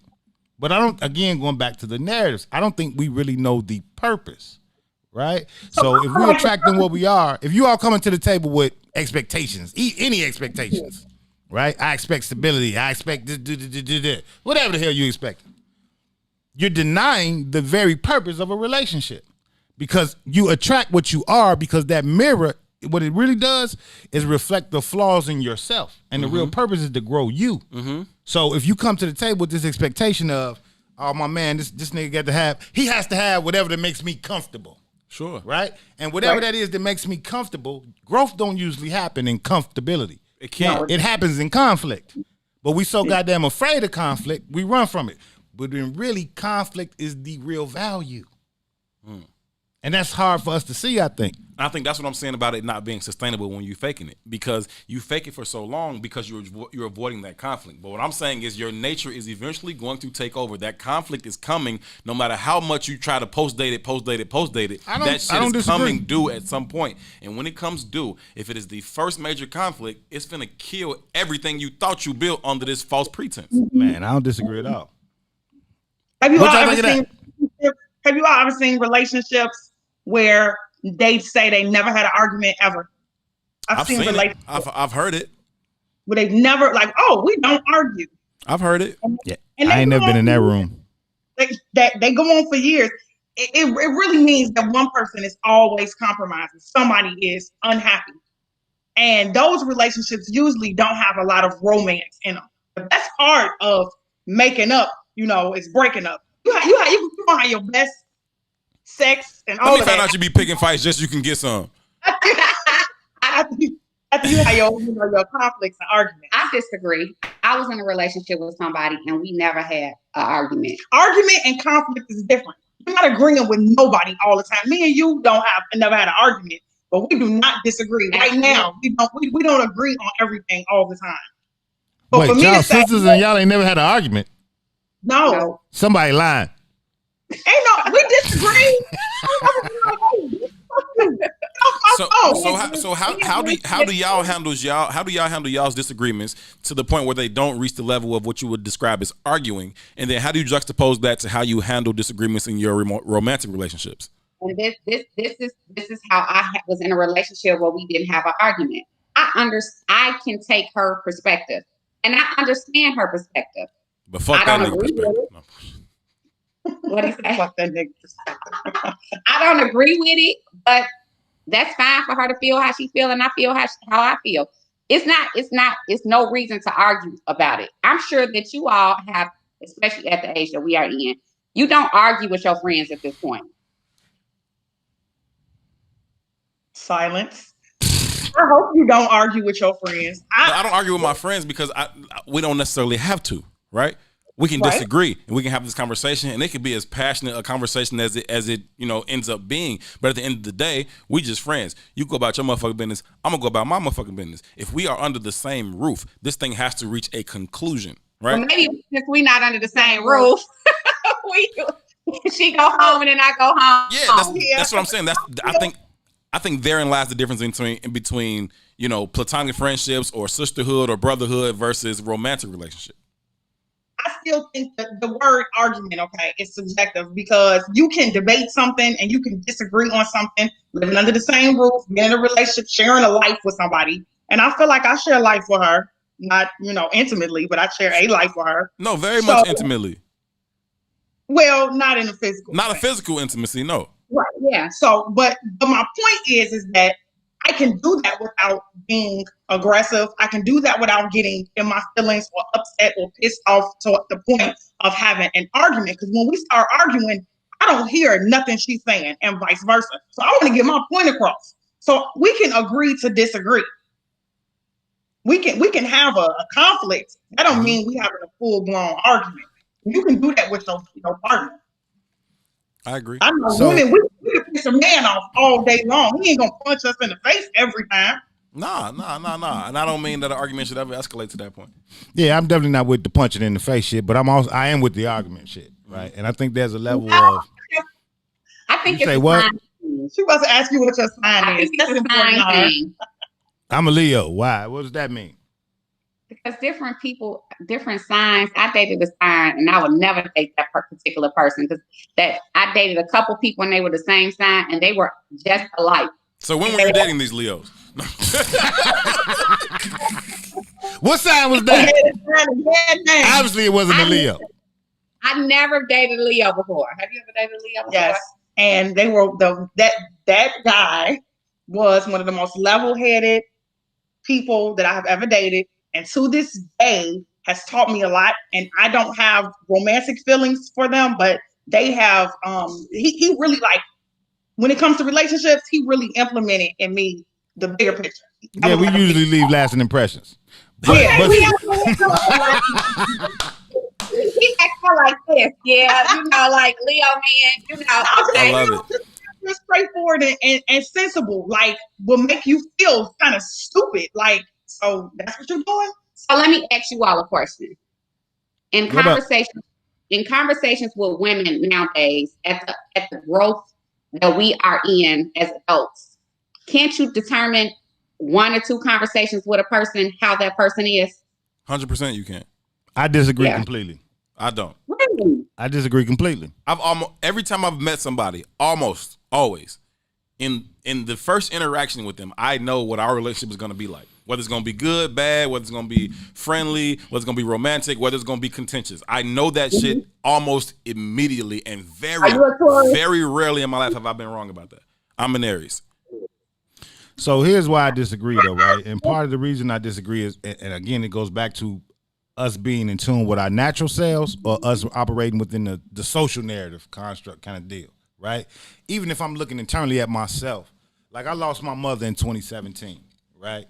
Now, I'm 44 years old. So what's 23, 3 years. So I was 41 when she passed away, right? Just losing my mother unlocked an understanding about myself that I had not had for 41 years. Mm-hmm. You understand what I'm saying? I do. So, and that changed how I approached life in totality. In totality, everything changed because it opened up an understanding about me via the relationship I had with my mother, which I could not see until I experienced her going through death. So to expect somebody to be consistently one way is a falsehood. I know that internally because I know the minute that I lost her, this shit opened up inside of me. And I was like, damn, this is me? This is who I am? Oh, this is not acceptable for me. But I do think that there are standard things in a person's character that come off top. So like small things. We go on a date, our first date, if I'm into this, you don't pull my chair out, you don't pay for food. I can't imagine that that character would be something that would be drastically different after a third, fourth, or fifth date. Like there are certain character things. So I don't know if you mean, after first two encounters with a person that you get to know whether you are into them or not. I think that when you talk about a total transformation of your thought process, it's not going to change certain characteristics. If you're not the kind of guy that opens doors for women, a total life transformation may or may not change that. That makes sense. Like, I think that what people are talking about, like, I feel like when I first see you, I'm gonna say, okay, he's attractive. He has a hoodie on. He got a jean jacket on. Thank you. Appreciate it. He has nice Timbs. Like, I like that look. And then when he comes and approaches me and he's like, hello, how you doing? Or if he like, what's up? I don't want to talk to what's up. Right. That's what I mean. But if he say, hello, how you doing? Okay, now you holding my attention a little bit. So now I want to conversate with you to see what more of what's more to this conversation. Yeah. So that's why I'm saying that when you first conversate with a person, you kind of get an idea of what you're dealing with. It's superficial stuff. It is superficial, but I mean, we visual people, and that's what attracts us. Like she said, I want to talk to hello, how you doing, not what's up. So those kind of superficial things, I think they do tell you what a person's character is. But maybe what's up is what you need, right? And maybe that's the mirror. Maybe that's the reflection. I might not be ready for what's up, so I don't know that I need that. I'm not going to give that a chance if I'm not at that place in my life. And that's what I mean about us going in with these narratives, right? I expect you to show up in this suit. I expect you to show up looking like this, right? But the energy is what attracted you to that guy, and it's same. It must have been vice versa for him to even approach you. Yeah. So something about you all's energy is uniquely connected already, but you didn't shut down this guy because of the language in which he approached you with, right? Tough. You don't know nothing about this man, right? What's up? It's casual. I say what's up to all my homies, cat. Right? And you might, if on the regular, right? And this ain't bragging or toot my own horn or no shit, but I'm intelligent than the motherfucker, and I know it, right? But I don't present like that because that's just not the environment I'm in most times. It's just the reality. It is what it is, right? So if I'm on the block with my people, I'm using a language that the people on my block can understand. But that don't mean I can't walk in the boardroom and hold court either. That don't mean I can't walk in the classroom and hold court either. But I'm not in those spaces. I'm not in that environment, so I'm not putting on that face. Right. But we operate in these falsehoods that makes us believe that this is the totality of us. Like I had a woman tell me not too long ago, like, man, I had a suit on. She's like, I can't believe you wear suits. Fool, half my closet is suits. You don't see me every day. But her expectation or her experience with me was an experience she had of me on the block. Sure. You know what I mean? Sure. So, but it was that narrative. Like, you're supposed to be this one way. I'm fluid. I move through a lot of communities. Yeah. That's part of being honest and real. So when I'm not being honest and real, I'm shutting myself down and limiting myself to my experiences and what I know. You probably could be my soulmate, which I don't know if I believe in or not, but let's say you my soulmate. And I dismiss you because you say, what's up? I haven't even given you an opportunity to show me who you are based off of my experiences. All guys that say what's up are thugs and gangbangers, and they're not intelligent enough to have conversations with me. So when we're not real with ourselves, we're not 100. I might be able to tell you, I don't really care for guys that say what's up. And you might have an intelligent rebuttal that has shut me down and opened me up to really want to know who you are. But a lot of times we just not real. We're not 100. I was just using that for an example. I like when people say, what's up to me? Hey, yo, Keish, I love it. Listen, man, I think that, so it's important to be able to dissect and take away something from those initial interactions, but not at the what's up level. Cat damn, like the what's up level we canceling people.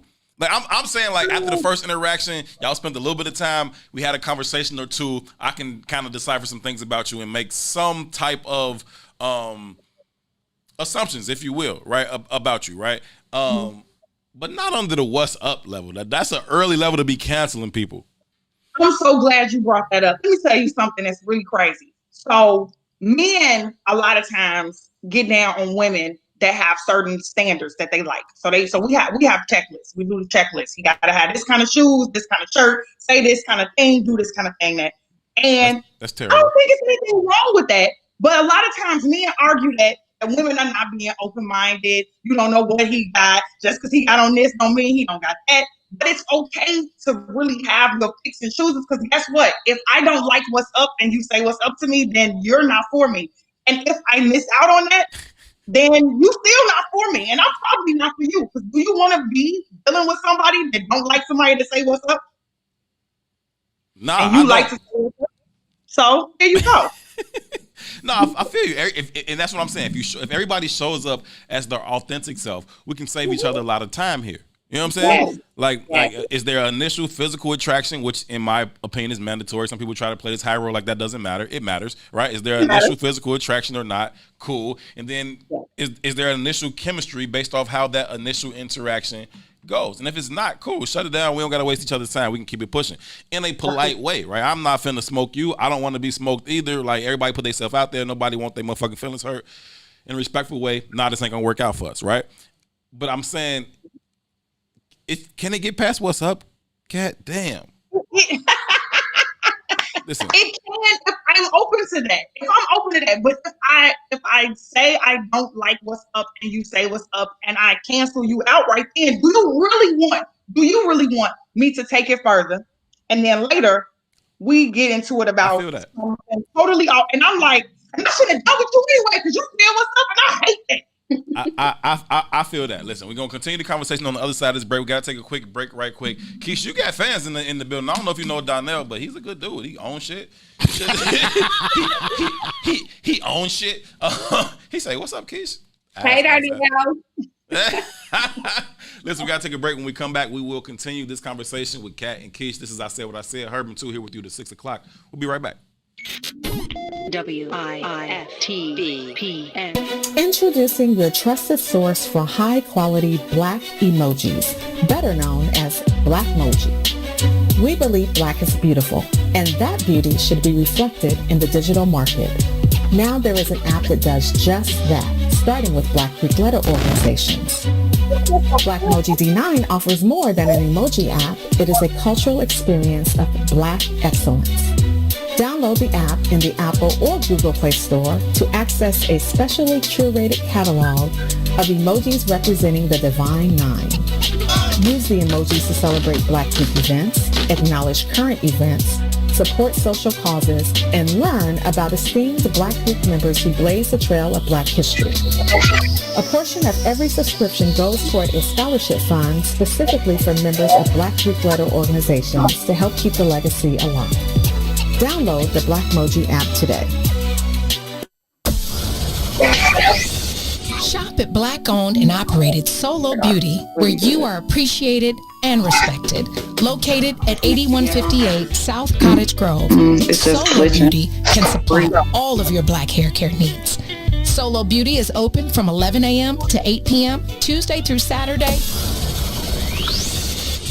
We out west with it, where we live illegal, leaning off a leader, riding regal, tipping scales like Libras. Inhale, no L's, pulling out blocks like Jenga. In the rear of a Caprice's billet rims, flicking pieces, nothing less than tens for the speakers. You'll hear us before you see us. The beats that beat the streets up. Yeah. So try and keep up and keep it low key, cuz police try and treat us and keep us on a leash, cuz that's how they see us, thinking we nuts. Cuz we'll die for the ground beneath us, because this land made us. This land made of players that stay on paper. That's how we came up amongst the mayhem to the day when we display what we made of. The game can never change us, the West Side teaches. On these streets where you find that D before G. We out west with it, back down, trying to flip a dollar. If you looking, then we got it, you just got a better plot. We out west with it, riding clean, wetter than the sea. On the scene with a full tank, blowing AC. We out west with it, I'm posted, let me know what y'all on. Cause if y'all get on something, then just hit my phone. We out west with it, yes sir. Hustle for every penny in the trenches, but we turn struggle into strength. Smell the grind in the air, take a whiff. Only the nose knows the aroma. Compose the money rolls that fold up, holding cold cups.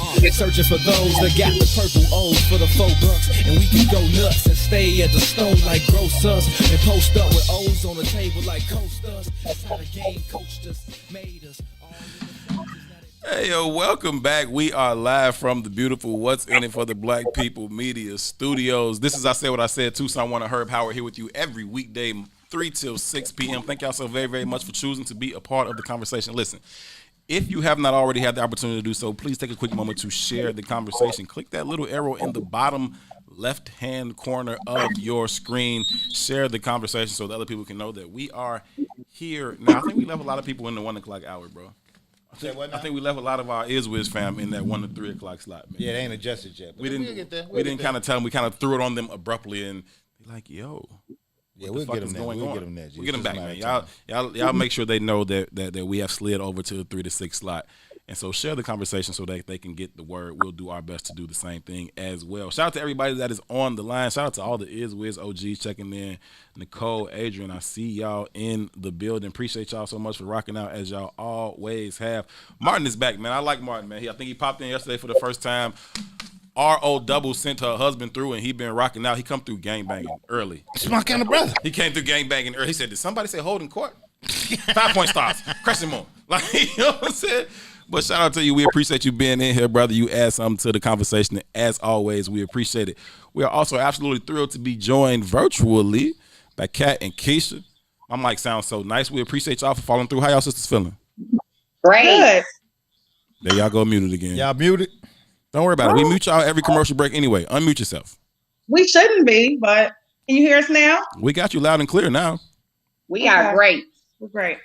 Good. We appreciate y'all contributing to this conversation as always. Listen, on Fridays we reserve this conversation for Relationship Fridays. We get into some things. We trying to figure out how y'all go about this thing. Is that your thing, Bob? You say what now? What am I hearing? I don't know what you're hearing. Mine's not on. It's something. It might be your computer. No, I'm unplugged from there, Ron. I'm not even plugged into that anymore. Oh, okay. We getting feedback. No, that's cool. I got it. Oh, okay. It's gone now. Either way, we all good. Listen, man. Y'all have so far contributed y'all input on this relationship conversation. I want to figure out. We get past that initial. So I got questions though. Right? Before we move any further, I got questions. I know we got feedback. He sounds just like me. What happened there? So anyway, I'm gonna ask my question. If you all had to pick out like 4 pillars of a strong relationship, what would those 4 pillars be? Like 4 things that make a good relationship work. I'm gonna let you go first because she has strong opinions. I'm all over the place. Yeah, you're right. Sex is first. So y'all get no answers. What y'all telling me? Works for me. I'm telling you. She's telling you. You hear us? I couldn't hear you. What'd you say? Sex is number 1. Okay, I can rock with that. Sex number 1 and what? Finances is number 2. Finances. Friendship is number 3. Friendship. And loyalty is number 4. Loyalty. Dick, money, and companionship. Sex, finances, loyalty. And what was the other one? Friendship. Hey, ladies, do y'all have this feed? Do y'all have this broadcast playing on like another device, or no? Yeah. Oh, is that what it is? Yeah. Are we messing you up? Yeah, we hearing y'all. I hear 2 it coming back through your mic. Is all. Oh man, I was trying to listen to yourself. I know. I was trying to pull out people in the watch. Okay, cool. Can you? Is it better now? Yeah, we good. I don't really hear it no more. It was like I was hearing y'all 3 times. And it was my fault. Apologies, sir. We love y'all. Good. So that was Keisha. Sex, finance, friendships, and loyalty. What's yours, Kat? I don't know. That's a good question. Cause I'm kind of all over the place and back and forth, and so one day it might be finances, but then it might be physical attraction. Sex is in there somewhere. Somewhere. I don't have those strong priorities. I would say like she does. She's very specific about what she wants and when she wants it and how she wants it. And I'm kind of like, beard, no beard, bald head, no job. You're an artist. You're a rapper. That's cool too. I mean, so, What about you, Bob? I can't answer that. So I got another question then. Okay. If we can't answer that question for ourselves, right? How do we expect to achieve a goal if we don't even know what the goal is?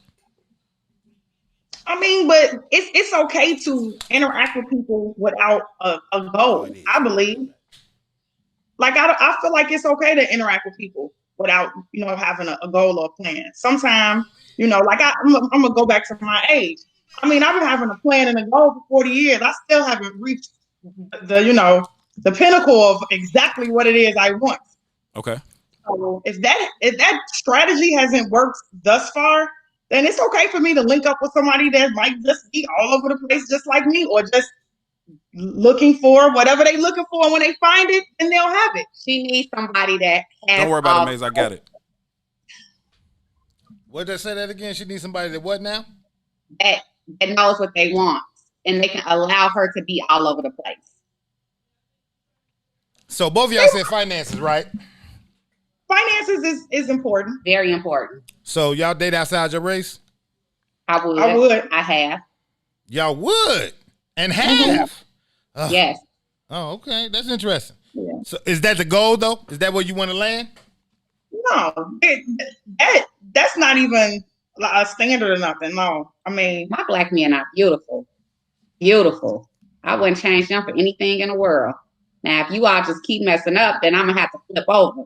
If I interact with somebody from if I like somebody in another race, wouldn't have nothing to do with their color.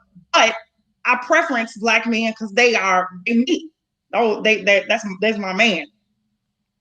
So I struggle there. I ain't gonna lie. I'm not with that shit. Come on with it. So I asked that question specifically for a reason, right? So if finance is one of those 4 pillars, and I don't want to shit on the value of finance because that's just not real in the capitalist country. But when you do the math, when you do the basic data math, I think they said 60% of black dual income earning households, this is man and woman there together, don't bust $50,000 a year. To be in the top 1% of black earners in America, you need like $120,000. That's income, right? To be in the top 1% of black wealth in America, you need $350,000 in assets, right? So if you got a crib, if you got a business, it's worth $350,000. To be in the top 1%, all you need is $350 in wealth and $120 in income, right? Now I don't know, I know there's a variation of classes and I know there's a variation of worlds, but in my world, that's minimal, right? That's poverty in a lot of levels, right? So when we say finance, and if that's the top 1%, which means that there's 99% of the rest of us is below that shit, what does finance look like in a black relationship? So it depends on what it is that you want. Financial stability to me could be that we have a roof over our head. It could be in Parkway Gardens or it could be on Michigan Avenue. It depends on what that means to you. So like where let's keep it a buck. You moving in the Parkway? You moving in the old block, G? I grew up in Parkway. My grandmother lived in Parkway. That's not what I asked you where you grew up. I said you moving in the Parkway. Would I live there now? Hell yeah. $50 a month. Do I want to deal with the niggas? Absolutely not. So I work so I don't have to live there. But if I had to, and I was just that in love with a nigga, and he's like, look, this is where we living. If I was just that in love with a nigga. That's that fact. Right there. I'm right there. That's that fact. I want to live on the end where the old people are, but I'm cool with living it. My point is, where the old people are. On the end with that's the 64th, not 63rd. Right. There you go. where Route 66 used to be, where the church, not by the church. Right. Yeah. Okay. She's not living there. She's not going to live there. That's not her preference. She ain't going. Period. So you ain't going for the Parkway penis, is what you saying, huh? Nope. She not interacting with what's up at all. So the same question applies then. With black finances being what they are, then what's that look like in regards to how do you date black men? Now hold on now. Don't down my black men. We have I ain't doubting nobody. I'm spitting data. I ain't got no opinion about none of it. We have some successful black men that, hey, we can both live in Chatham and live comfortably. We can both live in Peel Hill and live comfortably. We can both live in Hyde Park and live comfortably with your income and my income. So it's doable, like you all said, like she said, it's to what level that works for you particularly. Because how do you measure success? When you say successful black man, how do you measure success? I measure, it's not an education. I'm not an educational successful black. I'm a hustler. I like a man that can hustle and get his money. And hustling comes in different ways. It's not just selling drugs. Though sometimes they be successful too. But it's not just Hey, Keish, I fuck with it. Keish, I fuck with it. Because you can hustle waters and be $1 million water bottle seller, and that's your hustle. So but on the other flip side, I like an intellectual person. So that's success to me, and it don't mean that he got degrees. I need him to know how to read and comprehend both. So what if he's smart as fuck and is financially below the line that you deem acceptable? And that's okay, because like I said, you have to have balance. So I'm gonna take his knowledge and I'm gonna balance it out with whatever we need to do financially. So I can take a person that has some sense, whether it be common or book sense, and make dollars and cents out of it. I can figure that out. Candace say no dick worth dodging bullets. You can't fuck me into part. That's her thing. And then I also want to say sometimes we and I totally understand that. I don't want to get shot either. But sometimes we limit ourselves. Back shots. We limit ourselves because, you know what I'm saying, we don't want to take a little risk and dodge a couple bullets. Live life on the adventurous side, right? Live on the wild side a little bit. Exactly. You getting good D. He might, have $1 million master plan. I'm gonna miss out on that because I don't know how to run. No, I'll figure that out. Shit's crazy. I'll figure that out. That is next level funny right there, Cat. Oh God! I'm finna miss out on this good D because I don't know how to run. Duck and move. Yeah, all that. That is hilarious. So check game from a man perspective, man. I hear this a lot in our community, specifically from brothers, man. There's a rumor going around that black women are they lack accountability in regards to relationships. How do y'all feel about that charge? Is that true? Do y'all lack accountability? Accountability. Yeah, I think that's true, and I think that's true. Keish like man, fuck that. I think that's true. In what way?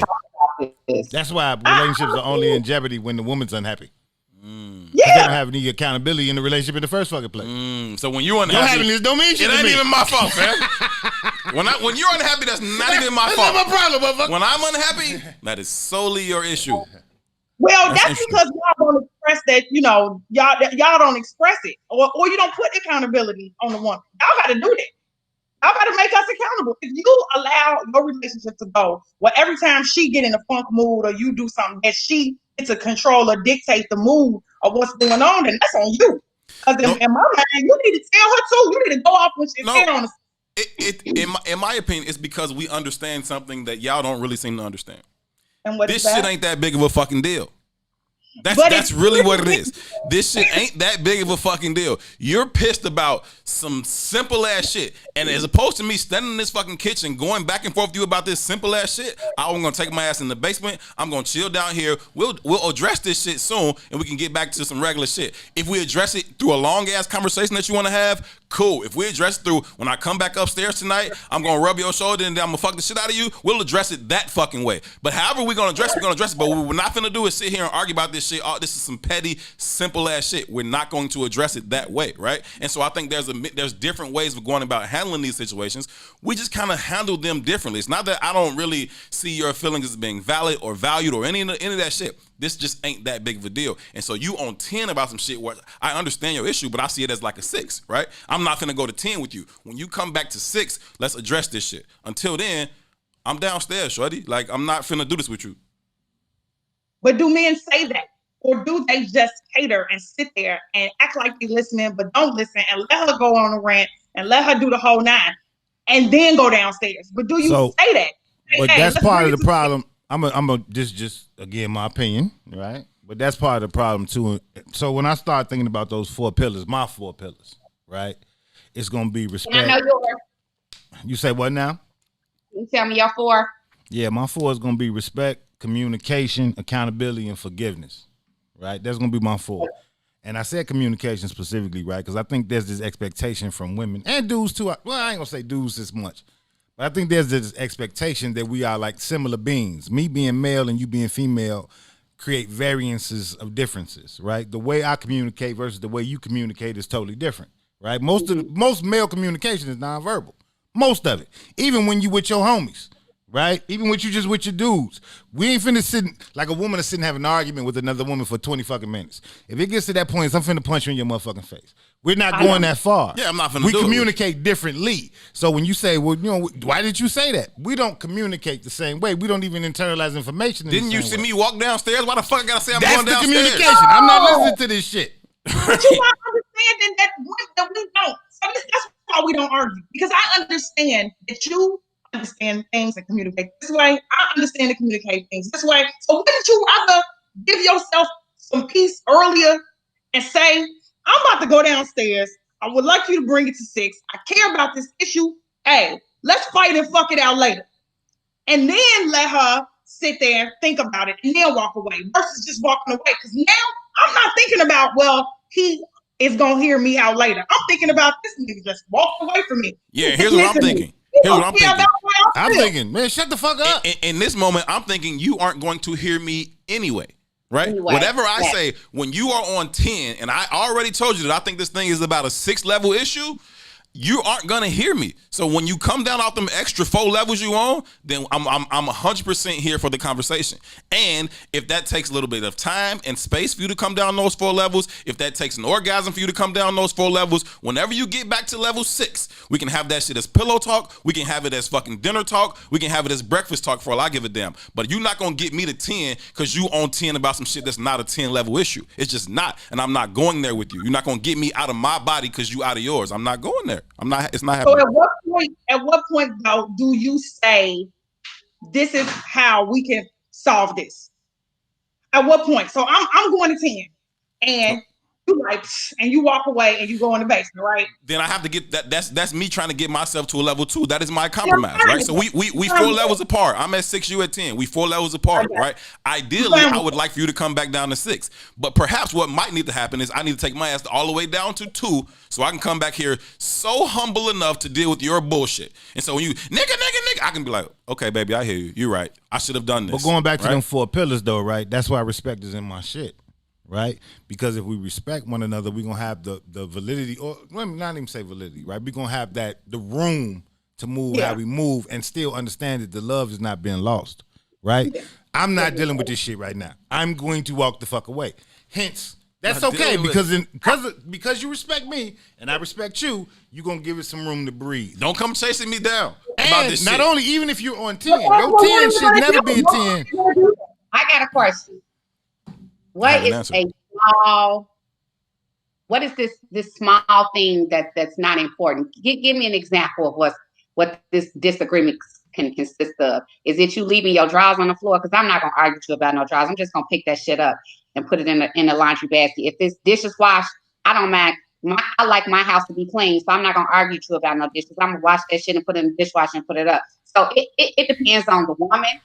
And it depends on the issue in hand. Because there's a lot of things I'm just not going to argue with you about. I'm just going to do it myself. I take the garbage out all the time. I'm not going to keep telling this man to take the garbage out. If he take it out, cool. But if I'm not going to keep asking him to take the garbage out. I'm not going to argue with you about the garbage. He should be taking out the garbage. 100%. The dude should be taking the garbage. The woman don't have no business taking out the garbage. He can take out the garbage. If somebody with a penis lives in this house that is big enough and strong enough to carry it back to the garbage can, he can take the garbage. They should carry the back to the garbage Goddamn. can. That son, Niggas don't even take the garbage that out no son, more? boyfriend, husband, uncle, daddy. Like somebody with the penis should be taking the garbage out. That's just whatever. Like as soon as you want them to do it, that's your fucking job. But if the garbage bag is sitting at the back door and 24 hours go by, I'm just taking the garbage out. Fuck all that. We gotta have some standards. That's not going to be the issue that we're arguing about. And I'm hesitant to say. I know you asked me a direct question about what's an example of some of those things, and I'm hesitant to give some of those things because I think it's on an individual relationship basis, right? And so what might be level 6 in my relationship may very well be a level 10 in somebody else's relationship, right? It's just not up in this motherfucker. One example. One. I'm very hesitant to do that because it's different, right? Listen, and I say that because I have a lot of shit that within the parameters of my particular relating style is not a fucking issue. Where for other people, that's non-negotiable. It's a deal breaker. I'm done with it. So You know what I'm saying? using an analogy, right? And this might just be my Leo nature, right? When you think about lions in the wild, right? The woman does all kind of shit. She do all the hunting. She do all the shit. But when the shit gets out of hand, the man shows the fuck up and fixes the shit. That's kind of how I live my life. I'm not dealing with this simple shit day to day. I'm not dealing with that. That's how I live my life too. And you know what's funny? Because most of the time, women is only gonna go to 10 like that, like you said, when her feelings are involved. So we're not talking about simple stuff, drawers on the floor, dishes, garbage. We're talking about my feelings. So I give you a great example. I called you twice and you didn't answer the phone. Oh, I was playing ball. My phone didn't ring. I didn't get that phone call. That's nothing to y'all. And that might be like the world closing in on a woman. That's a problem. You know, Yeah, that's problematic, Cat. That's super problematic. You called me. I didn't answer. You said, hey, I called you. Why didn't you answer? I was on a basketball court with shorts with no pockets. My phone was in my gym bag or in the locker. I did not know you called. How are you still pissed off? And a woman will still be pissed off. Okay, now I'm going downstairs to I'm not finna go get in the shower and I'm going downstairs. I'm definitely not listening to that shit. We're not finna have this conversation. I literally just told you I was hooping and you're still pissed. How do you not see that as a problem in your head? I agree with you, but when a woman, especially depending upon how much time has passed, if I called you at 2 and it's 8 o'clock now, you know how much stuff you were doing in my mind, and I'm not me, but in general, in a woman's mind, from 2 o'clock to 8 o'clock. That sounds like old trauma showing its head. That sounds like some insecurity that I'm not gonna struggle with. Address that old trauma. If that nigga cheated 6 months ago, right, and you chose to move on, move on. Or leave that nigga. I agree. Yeah. Right? Move on or leave that nigga. What you cannot do is then 6 months later, when he say I was at the gym, you be like, well, 6 months ago you said you was at the gym, you was fucking that bitch. Today I was at the gym. 6 months ago you said it was cool. But this conversation leads into another conversation we often have up here, right? And the conversation really is that most of us ain't looking for relationships, we looking for ownership. And that's some shit we want to address. That part too. That's some shit we want to address. I'm growing on you. You can call me 800 times. If I'm fucking answer, I'm fucking answer. It just is what it is. I get back to you when I get back to you. You don't own me. We are humans living human experiences. We will relate how we relate. Yeah, I agree if you set the tone for that. But there are a lot of men, again, like I said, are you expressing and communicating what you like as well? If the dude don't answer the phone, is he not setting the tone? This is my thing. But there are dudes that answer the phone every time, and every time they don't, they give an excuse. So those are them beta males. You don't answer the phone, and you probably didn't even get the phone call. Like that's T-Mobile fault. But if you don't answer the phone this one time, right? That's the first one. And I call you, and it's 8. I promise to God, we have an issue. We're gonna have an issue. Women, that's just sometimes they make up. But if you usually answer the phone every time, and then you give an excuse afterwards, yeah, you set me up for that. If you keep letting me go off on you, and you set me up and get used to me being able to go off on you, I'm going on. That's what I'm gonna do. So when you walk away, y'all be trying to condition niggas. Y'all be trying to train niggas. And guess what? You did it. You allowed it to happen. Hey, let me ask y'all another question, right? Let me ask y'all another question. I agree with you on that, Cat. Question. Y'all out here, y'all been dating, y'all, y'all in your 40s, y'all lived an expansive life. What percentage of black men that you all have dated do you deem as alpha men? All of them, because I don't like a man that I wouldn't deal with no man that allowed me to go to 10 on them about stuff and sit there and engage. I don't argue, so I don't want nobody arguing with me. But I'm not dealing with no man that we're gonna be going back and forth for arguing. And that's a turnoff to me. So if he sit there and let me go off on him constantly, I don't like that. But do you test niggas to find that out? No, I don't have time for that. Okay, cool. No, and women that do that, they don't know themselves. They don't even know what they want or like. They just trying some shit out. Is that butter say, yep, she was 64? What? Hey, this is absolutely hilarious. All right, let's flip it then, right? Because I want both perspectives. Let's flip it. What are some of the things that we overreact to where it's like, y'all like, hey, chill, bro. This ain't that fucking deep. Men can be insecure too. Don't get it. 100%. An insecure man is, in my opinion, worse than an insecure woman all day long. Okay, what does that look like? How does that manifest itself in a How relationship? does insecurity show up in men? A man that In flaunts what their ways? money, a man that flaunts their money, a man that is over controlling, a man that asks you, why you man that? What is that? Where you going? You like a hoe, or demeans you in any way. Men that do that kind of stuff that's not secure and they project that on their women all day long. The most controlling men don't have no high self-esteem or high regard for himself. Most men that's not really where they want to be in life, they project that on their relationships. So, Kat, this leads me to another question, though. And both of y'all, Kat and Keisha, both of y'all mentioned finance as one of them pillars, right? So a man that flaunts his money, it seems to me, he just bait. It's like a worm at the end of a hook. He know what y'all like. Usually like some super bait. So, like, how do we make a judgment on that kind of a guy when that's part of the standard of what we desire? The way you do it, I know men that are financially stable and beyond. They can buy and do whatever they want for themselves and you, but they're not walking around, walking up proposition and like, yeah, baby, so I got 500. What you doing tonight? They're not walking around here saying I got $10,000 outfit on and $50 million. You dig? I like you, man. So Robin Patrice on our comment says women make men insecure. I dig deep into that, Robin Patrice. If y'all got an answer for that, I'd like to know that too. What's that? We gotta take a break. Read the comment again. She says women make men insecure. I don't know how that's possible. So RO Double says women make men insecure. When we come back, we're gonna unpack that comment. Ladies, I want to hear your perspective on it too. I want to hear yours. I'm gonna give mine. This is I said what I said, Herb Howard too. So I want to absolutely thrilled to be joined live on the screen by Kat and Keish. We'll be right back after this. WIFTVPM.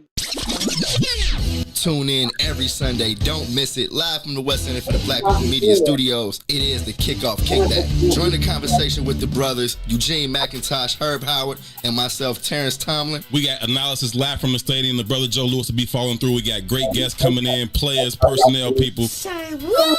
We do our thing every Sunday from 10 a.m. to 12 noon, taking you right up to kickoff. We picking the full slate of NFL games. We talking fantasy football. Gino got you covered on all the bets. It's a kickback. Make sure y'all join the conversation. Smash that like button, smash that share button, and continue to help us push the culture forward. Don't miss it every Sunday from 10 a.m. to 12 noon, live here from the West Center for the Black People Media Studios.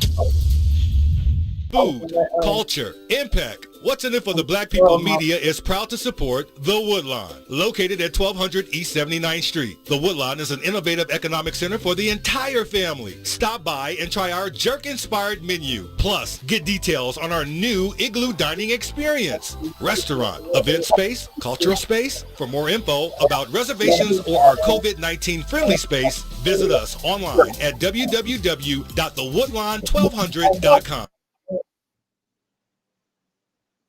The Chicago Legal Network is the collaboration of attorneys that concentrate in many areas of the law most needed in Chicago neighborhoods. The CLN lawyers focus on personal injury, criminal defense, and other issues. The CLN lawyers all average over 20 years of legal experience and are dedicated to helping the Chicago community. The Chicago Legal Network is committed to developing black lawyers through mentorship and co-representation. So if you were injured in a car accident, slip and fall, or injured on the job, or you need assistance with criminal defense, including driving violations and DUI, check out ChicagoLegalNetwork.com for more information or call 773-912-3545. 773-912-3545.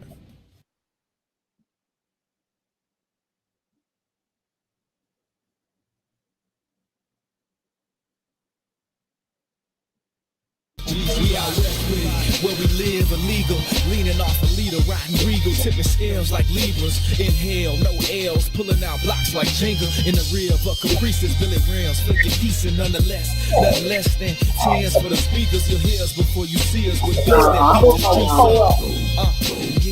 So try and keep up and keep it low key, cuz police try and treat us and keep us on a leash, cuz that's how they see us, thinking we nuts. Cuz we're dying for the ground beneath us, because this land made us. This land made us players that stay on paper.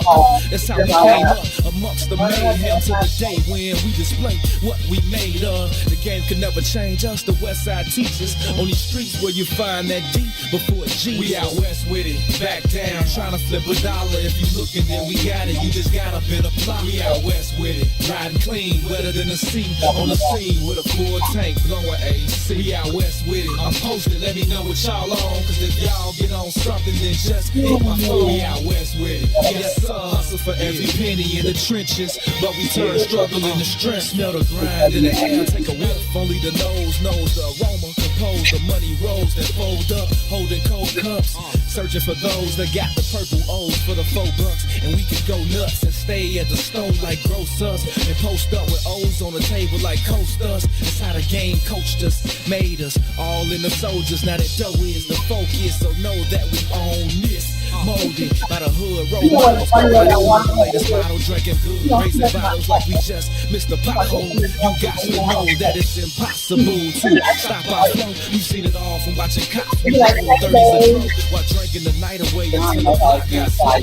You'll know as soon as you see us, we the ones laid back in the cut. My demeanor seems to always get me up. We out west with it, back down, trying to flip a dollar. If you looking, then we got it. You just got up in the plug. We out west with it, riding clean, wetter than the sea. On the scene with a full tank, blowing AC. We out west with it. I'm posted, let me know what y'all on. Cause if y'all get on something, then just hit my phone. We out west with it. Yes, sir. Hustle for every penny in the trenches, but we turn struggle into strength. Yeah, home of the survivor, survival of the fittest in the town. It's wicked, you can J down. In a minute, what am? What's the business? The biz is how you down to get it. From Cape Town, the fifth city that sounds the fifth empty.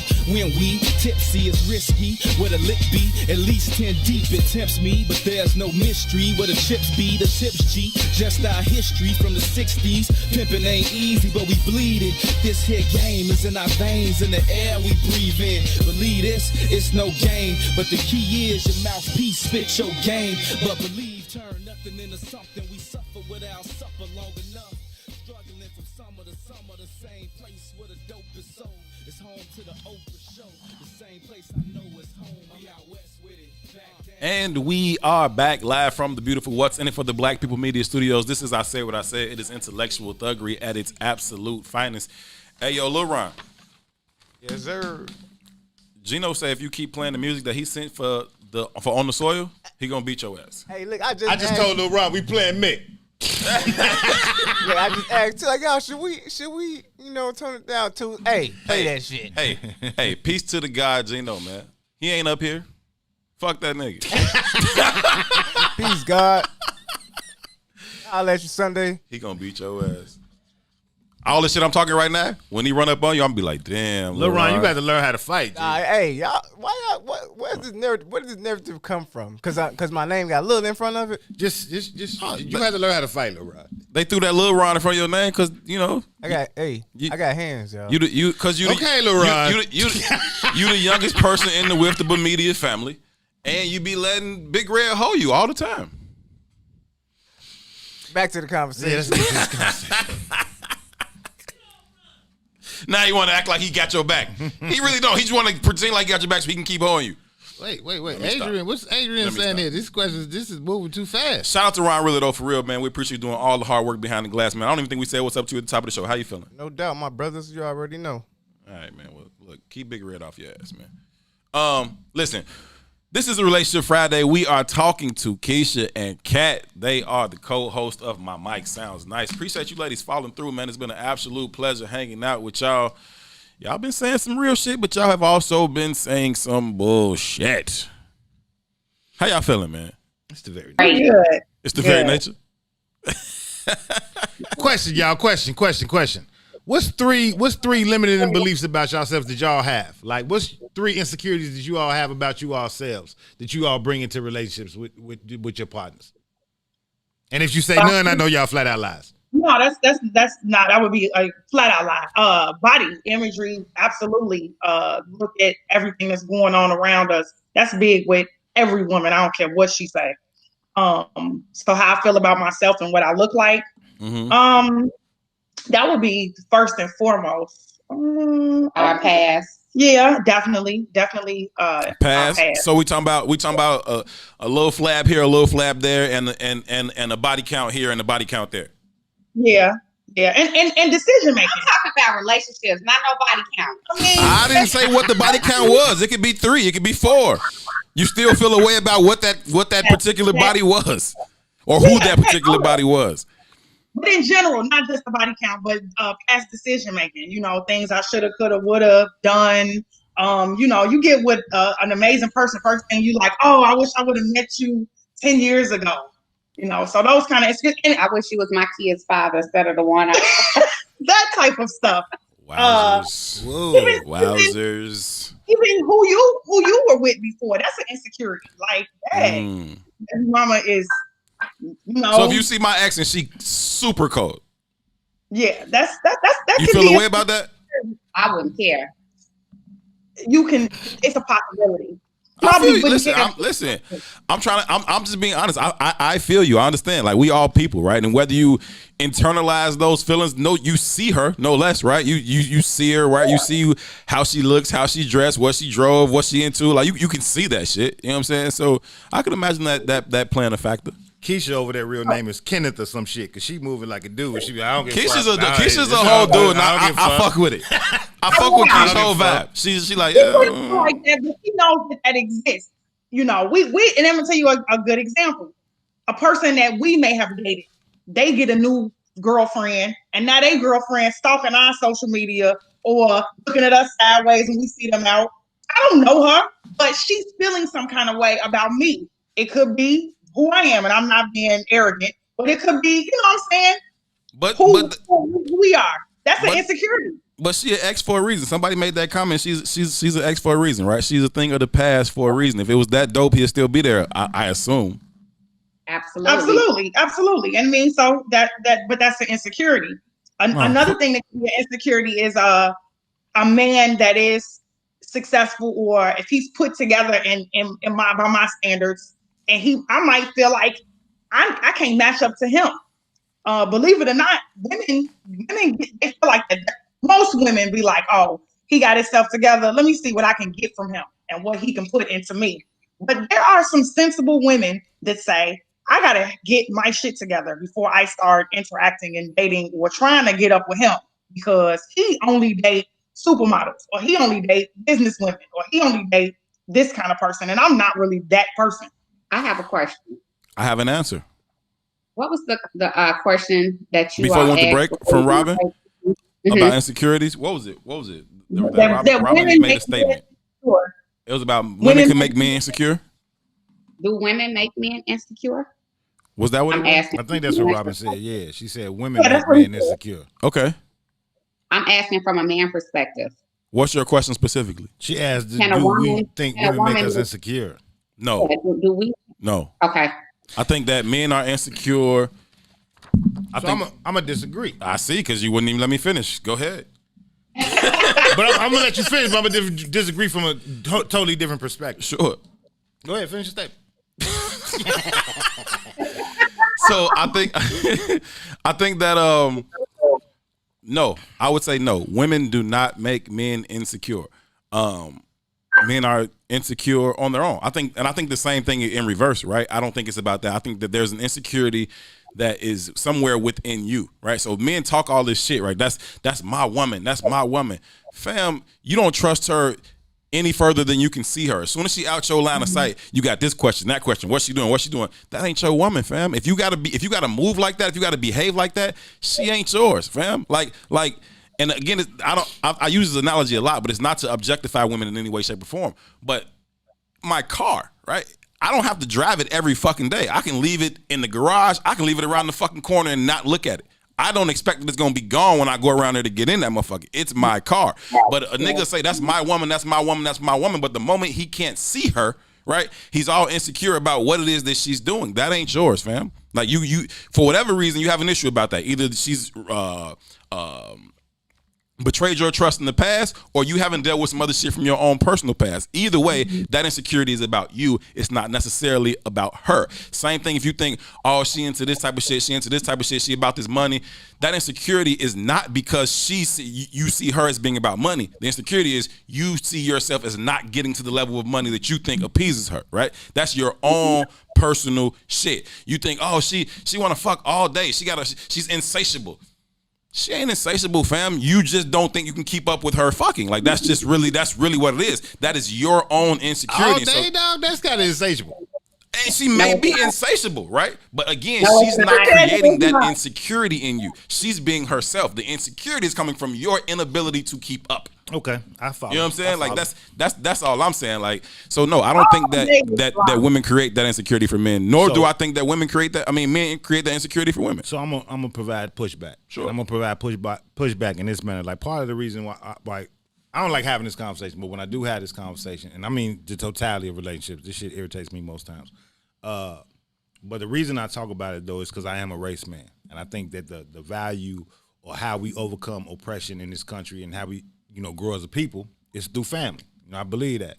And when they say, when Robin said that women make men insecure, and it's a vice versa thing too. I think men can make women insecure too, but I think it relates back to the familiar relationship. I think it relates back to mother-son, father-daughter, right? So even when I said that, when my mother passed away, like certain shit in me changed, right? And I had to address a level of insecurity that I was dealing with that I didn't even recognize that I was dealing with, because the way it exhibited itself was very different. Mm-hmm. It exhibited itself probably as arrogance, right? Like I was running through women. It's very easy for me to not give a fuck. It was a track record, right? And I had to deal with the fact, like, man, why don't I really not give a fuck?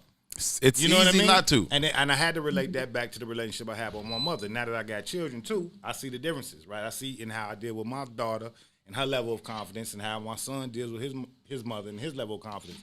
It's directly related to those relationships. We're getting some feedback, but I do think that the boy's level of self-esteem is rooted in his relationship with his mother.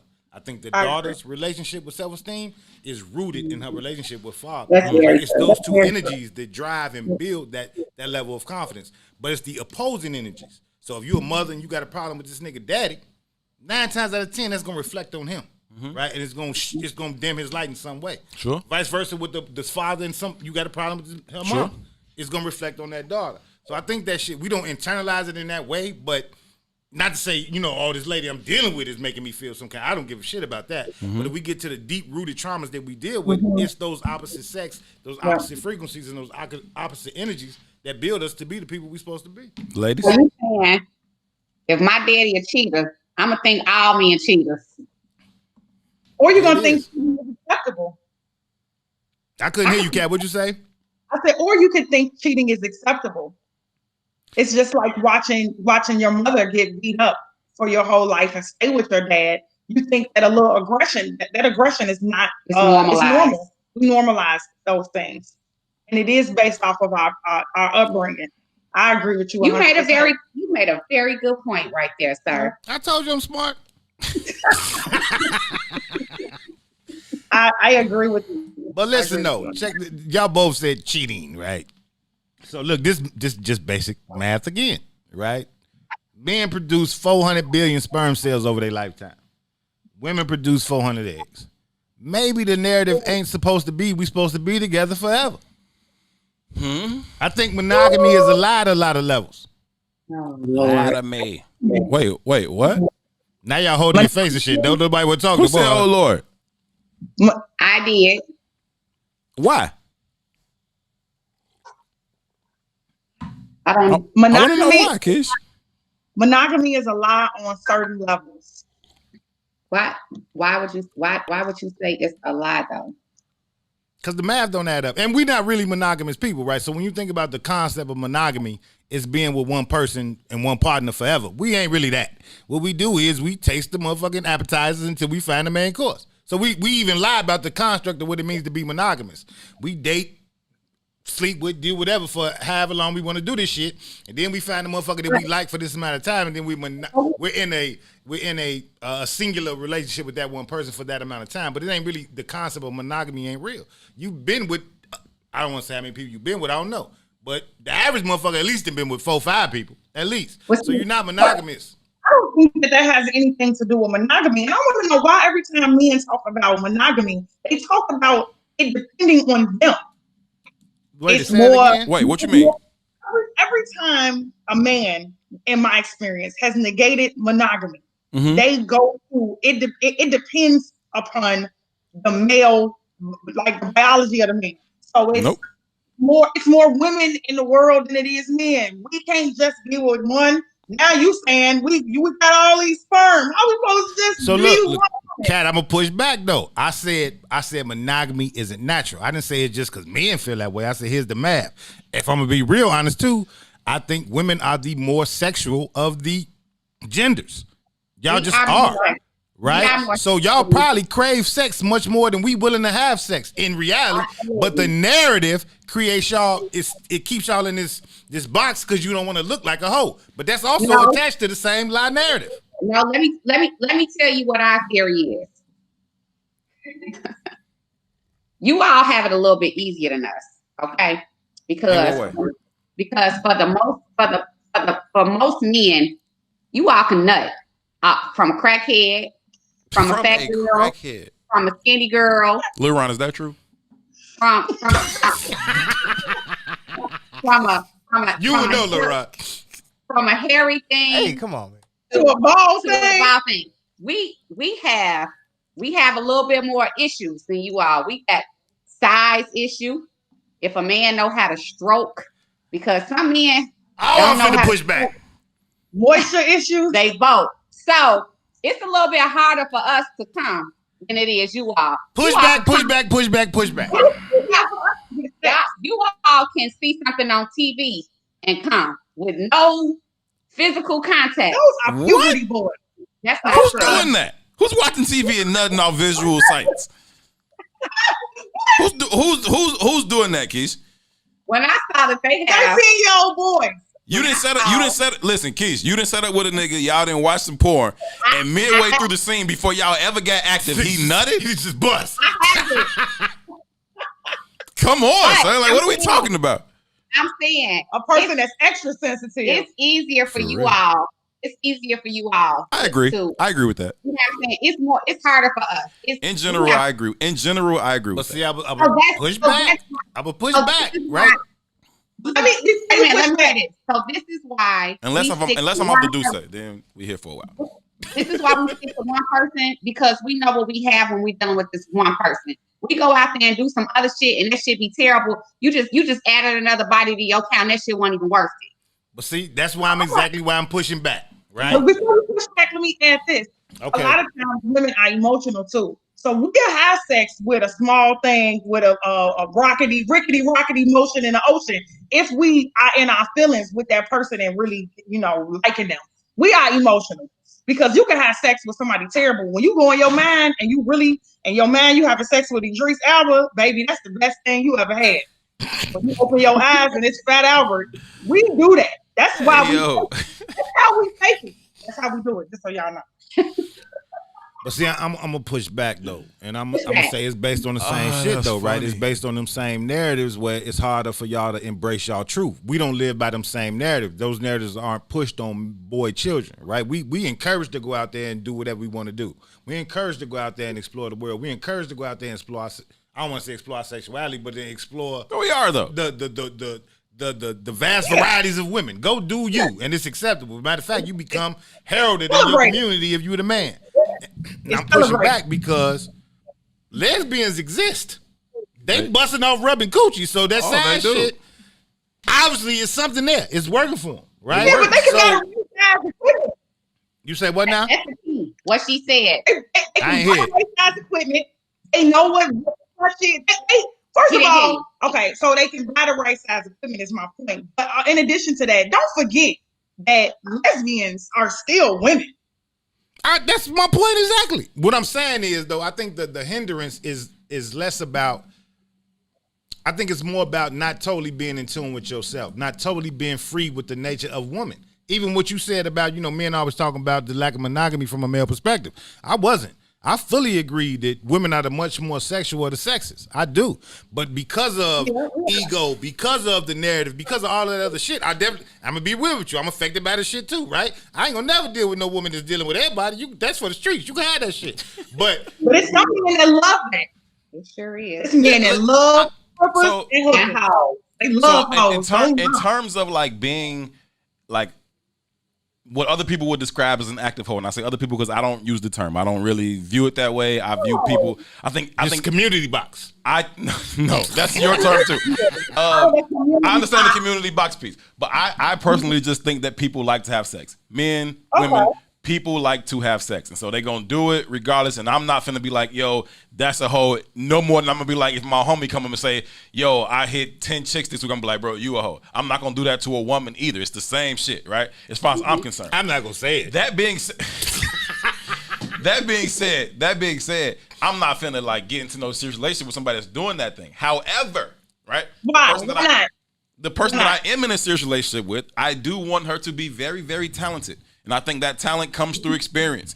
Everybody wants somebody who can fuck well. Nobody wants somebody who's ever fucked. Where do you think she got this skill from? I think that talent comes from being open, though, cuz not from experience. It comes from being open. This hoes out here didn't have sex with 1,000 motherfuckers. They never been open.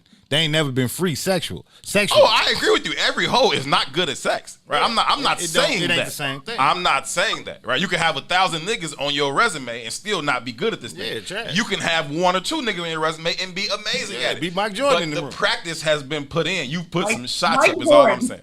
Yeah, you put some shots up. She did not, like, if you met her and she gave you the best head of your life, this is not the first dick she's ever sucked. This is just not what it is. Well, she might like my dick better than everybody else. She can like the fuck out of it. The fact that she knows what you do with it is indicative of the fact that she's had others. How do you know she's not just talented? She could be watching porn. She is clearly talented. Where did she get this talent from? And it did not come from watching porn. You can watch somebody else. You can watch somebody else deep throat until your fucking eyes pop out your head. Until that shit is in the back of your throat and you keep on going, you don't really understand that shit. Well, she could be practicing. She could be interested in it, practicing. That could be something that she visually saw and it turns on. Let me tell you something about dick sucking. I'm gonna tell you this. That just became me because Let me tell you something. The best head that you want to ever get is from a person that really likes to give it. Of course, it's the only head I want. I hate willing head. I'm not even accepting of willing head. So when it's turning me on, and that doesn't mean it's not about you. you. Doesn't mean that I'm giving it to everybody. It's not about you. I didn't say that. I like giving this head. This head does something for me. What I'm saying is you didn't just figure out that you liked it tonight. That's all I'm saying. You didn't just figure out that you liked it tonight. You've been liking it for a while. And things that we like, we do often. No. That goes back to that narrative, though, because I'm going to disagree with you, right? Okay. Women usually move about how comfortable you make them. Say what? I like to drink, but I don't get drunk all day long. I didn't say all day. I said often. Well, even often. I have other stuff to do. Sure you do. Sure you do. But when the time is right and the opportunity presents itself, you have a cocktail or two. If I like giving head, does not mean that I'm gonna fit that in my schedule 3 and 4 and 5 and 6 and 7 times a week, as many dicks as I can get. That does not mean that. I have a question. Sure. So is sex very important to men? Hell yeah, it's critically important. I think it's critically important to any romantic relationship. I think anybody who says otherwise is a fucking liar. Man, woman, or whatever. Like, how do you identify? If you say that sex ain't important to your relationship, I personally think you're lying. He didn't put sex in his 4. He put communication. Well, that's his 4. No, I didn't put that as a pillar. No, that's his 4. No, I didn't put that as a pillar. Right, but I'm gonna say this though too. I got a different theory though. Right, I think that sexually, I think your sexual partner really chooses your mate. Like the best sex you have is usually the mate you should be with. Right, but I think what happens oftentimes is that we. Women, y'all pushing back without the goddamn answer. Y'all gotta listen to why though. Y'all gotta listen to why though. Too. Right? So I'm interested. The thing is, your body can't lie to you, and your mind can. So what happens is we get these social narratives, and he say, "Oh, this nigga live in his mama basement though. He piping me down just like the old block nigga. You said you live in old block with the dickmatized you, right? Dickmatized. Your mind says I'm worth more than old block, but your body says I'm craving this nigga. Your body can't lie to you. Your mind can. Period. Right? So what happens is because the social narrative is shaped by our belief systems, we pick this nigga that looks like the nigga we supposed to be with, or we pick the woman that looks like the woman we supposed to be with. Well, your body says, "Nah, but I crave this living in the basement of your grandmama house ass nigga." That's because we can't have sex 24/7, and sometimes we have to eat and we have to pay bills. live. And So, but check game though. But here's my logic though, Kat. It ain't just about the social shit. It's about the frequencies of our energies. If this man's body connects with your body, it's like a puzzle, right? So, that's right. Granted, he might not be shit, but maybe that's what the universe is telling you. You might not be shit either at this time, and your goal is to link up with this part of the puzzle to grow yourself the fuck up. All I need for I don't know about so serious that. though. I don't know about that. I'm so serious though. That's the equivalent of a woman dating a man that sleeps on her couch all day, but when she comes home from work, he dicks her down, and she goes and lives her life. But it's more to life than just the dick down. And but that might be all she need him for. I'm not saying it's just sexually based though, Kat. I'm saying that your body won't lie to you. Your mind will, right? So this is the man. Check game though. This is the man or the woman that your body is craving, right? Now, because I also believe that this shit is like a classroom. I also believe that sometimes, but most times, monogamy is a lie. Now, you can fit your ass into it if you want to, but it's a lie most times. But what I'm saying is your body says, all right, this is the piece of the puzzle you're supposed to be with in this moment, right? What is the lesson I'm supposed to learn from this man?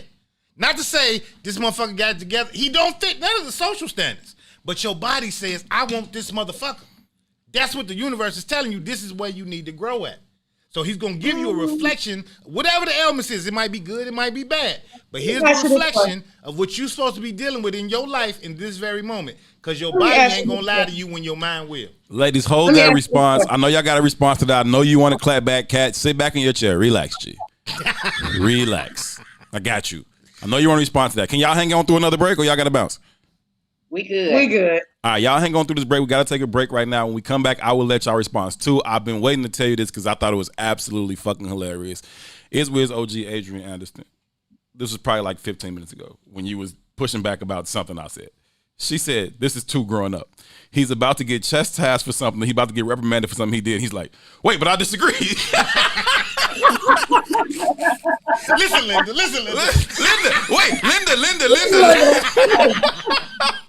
That shit was hilarious, and she hit it on the head. We're going to come back. We're going to give the ladies a chance to respond to what you said. I am also going to lay out my 4 pillars for what I think is necessary for me to find a person a valid prospect for relationships. This is I Say What I Said. His name is Tu. My name is Herb. That is Kat. That is Keish. We'll be right back.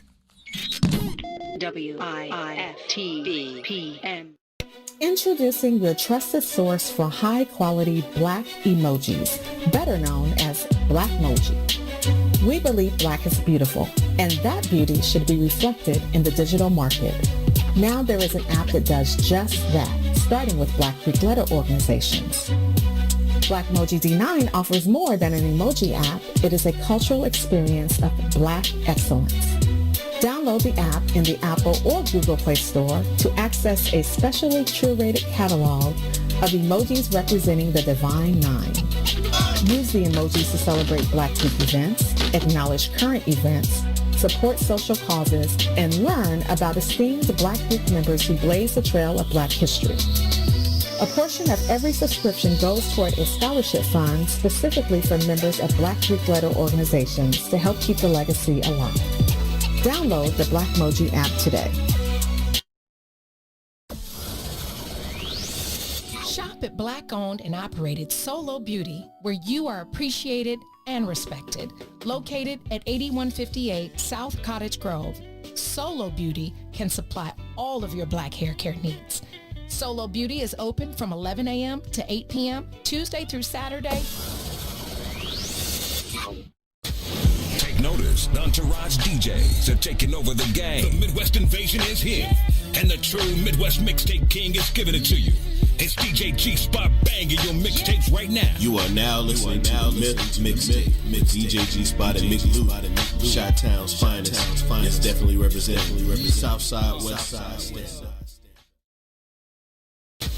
Take notice, notice, the Entourage DJs are taking over the game. The Midwest Invasion is here. Where we live illegal, leaning off a leader, riding regal, tipping scales like Libras. Inhale, no L's, pulling out blocks like Jenga. In the rear of a Caprice's Billy Rims, flicking decent nonetheless. Nothing less than tens for the speakers. You'll hear us before you see us with beats that beat the streets up.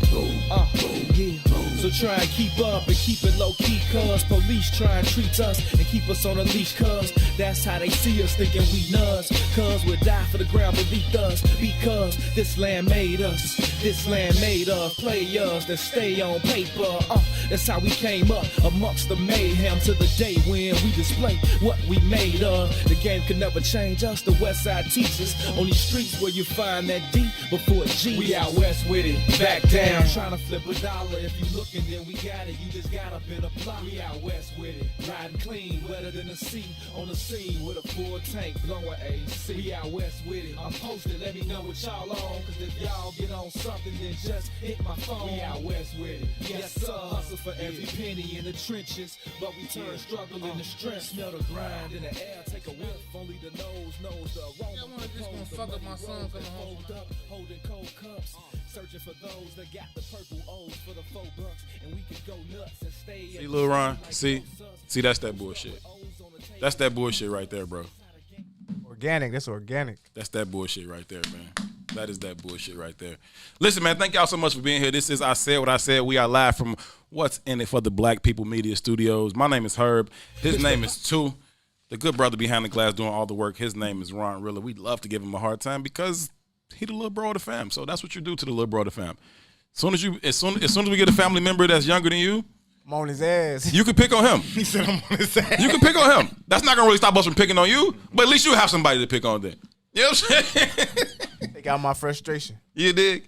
Listen, man, thank y'all so very, very much for tuning in. We appreciate each and every one of you all. We are fully aware that you could literally be doing anything else in the world right now. The fact that you all are choosing to be a part of this conversation means a whole lot to us. If you have not had an opportunity to do so, please take a quick moment to share the broadcast by clicking on that little arrow in the bottom left-hand corner of your screen. And if you feel so inclined to do so, you can contribute to the show by clicking on the little gold star in the bottom right-hand corner of your screen. We certainly appreciate each and every one of those. As always, your input is valued. It is certainly appreciated. Anything, absolutely anything you want to add to the conversation, feel free to do so in the comments. We will read through as many of them as possible as we go through. Listen, y'all, I got to put y'all on, man. Y'all been seeing her in the comments, Robin Patrice, ROW as I like to call her. Robin Patrice is the home of the flyest handmade items from natural soaps and lotions, things that speak for you, jewelry, wickless candles, men's grooming items, and more. Flyness is a choice. So choose Robin Patrice. They truly have something for everyone in the family. Shop online at robinpatrice.com. That's Robin with 2 B's, thus ROW. ROWB, robinpatrice.com. Follow them on Instagram and Facebook at Robin Patrice. Hey, ROW, I got an issue, love. I was watching The Collective earlier with Maze, Ruthie, and Dawn, and you sent the care package up here, which is phenomenal and excellent. But it was specifically addressed to the morning show. I like soap. I like candles. You know what I'm saying? God damn, ROW. Fuck with us on I Said What I Said. No, I'm kidding, man. Make sure y'all support. And support at the full price joint, right? We always, because it's a black person, because it's our friend, because it's our cousin, we want the hookup. Give me the discount, cuz. Give me the discount, sister. Give me the discount, brother. Like, nah. Pay that shit at full price, right? You ain't never walked in the motherfucking Gucci store and asked for the hookup on that weak-ass belt you love to show off in every fucking picture. Super weak-ass belt. Super weak-ass fucking belt you love to show off in every picture. You ain't never walked in none of these other places trying to look for the hookup. But as soon as it's your sister's business, as soon as it's your cousin's business, as soon as it's any black person that come from the same place you come from, you like, yo, give me the hookup. Buy that shit at full price and do it with they smile. Support that fucking business the same way you support all this other shit, man. For real, for real.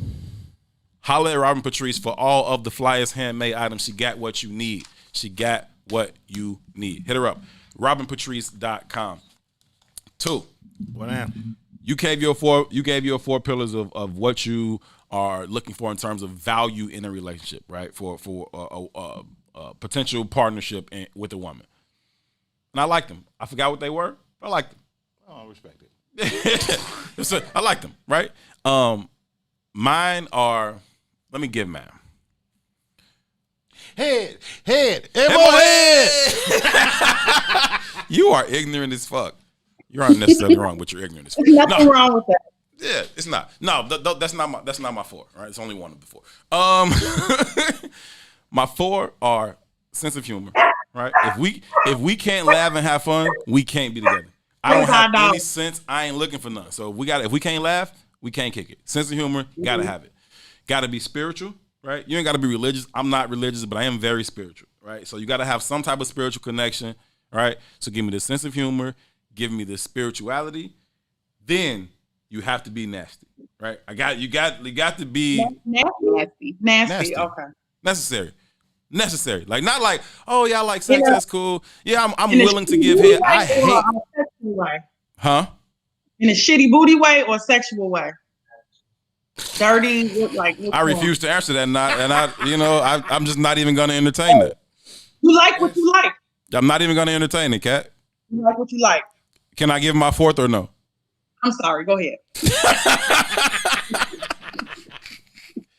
And I would like for you to be kind or family oriented, right? Those things kind of run together for me, right? Just kind of be grounded in some ways that allow you to be kind and really be concerned with your family shit. So you give me those 4 things. You give me somebody who has a great sense of humor, someone that is in touch with their spirituality, someone that is nasty, and someone that is kind and family oriented.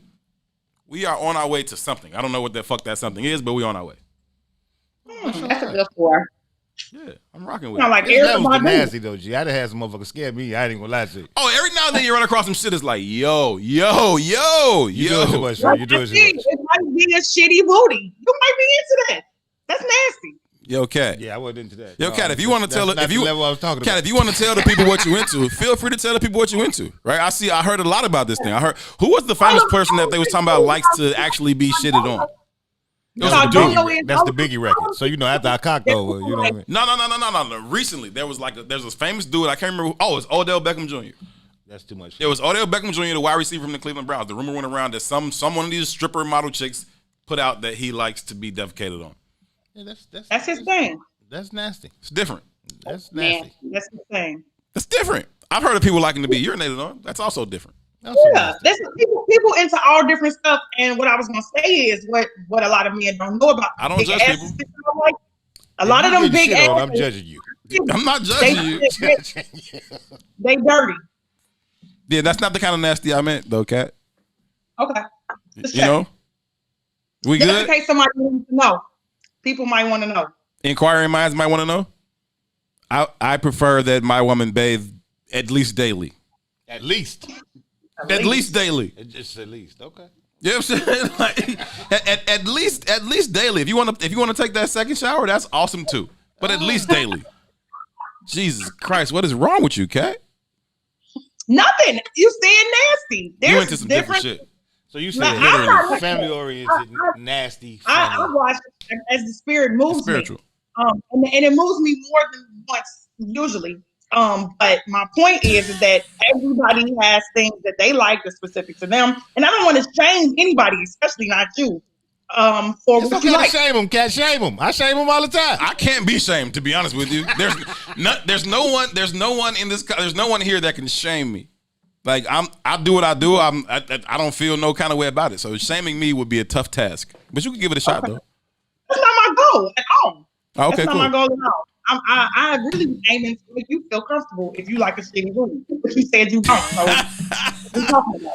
Listen, if I walk in a woman's house and you don't have wipes in your bathroom, I'm not fucking. Oh wow, really? Okay. Yeah, for real. There's a different level of clean that comes with baby wipes that doesn't come with just the regular tissue. Well, it's a different level of clean that comes from washing your ass with soap and water. That's true but too. That's true too. That's true too. That's the same as you telling me that I gotta accept somebody that say what's up, because that's harsh. Like Wait, you said that I gotta give a person a chance to say what's up if I don't like what's up, and you said you won't get with a woman that don't have baby wipes in her bathroom, but she might be the kind of woman that washes after her shit.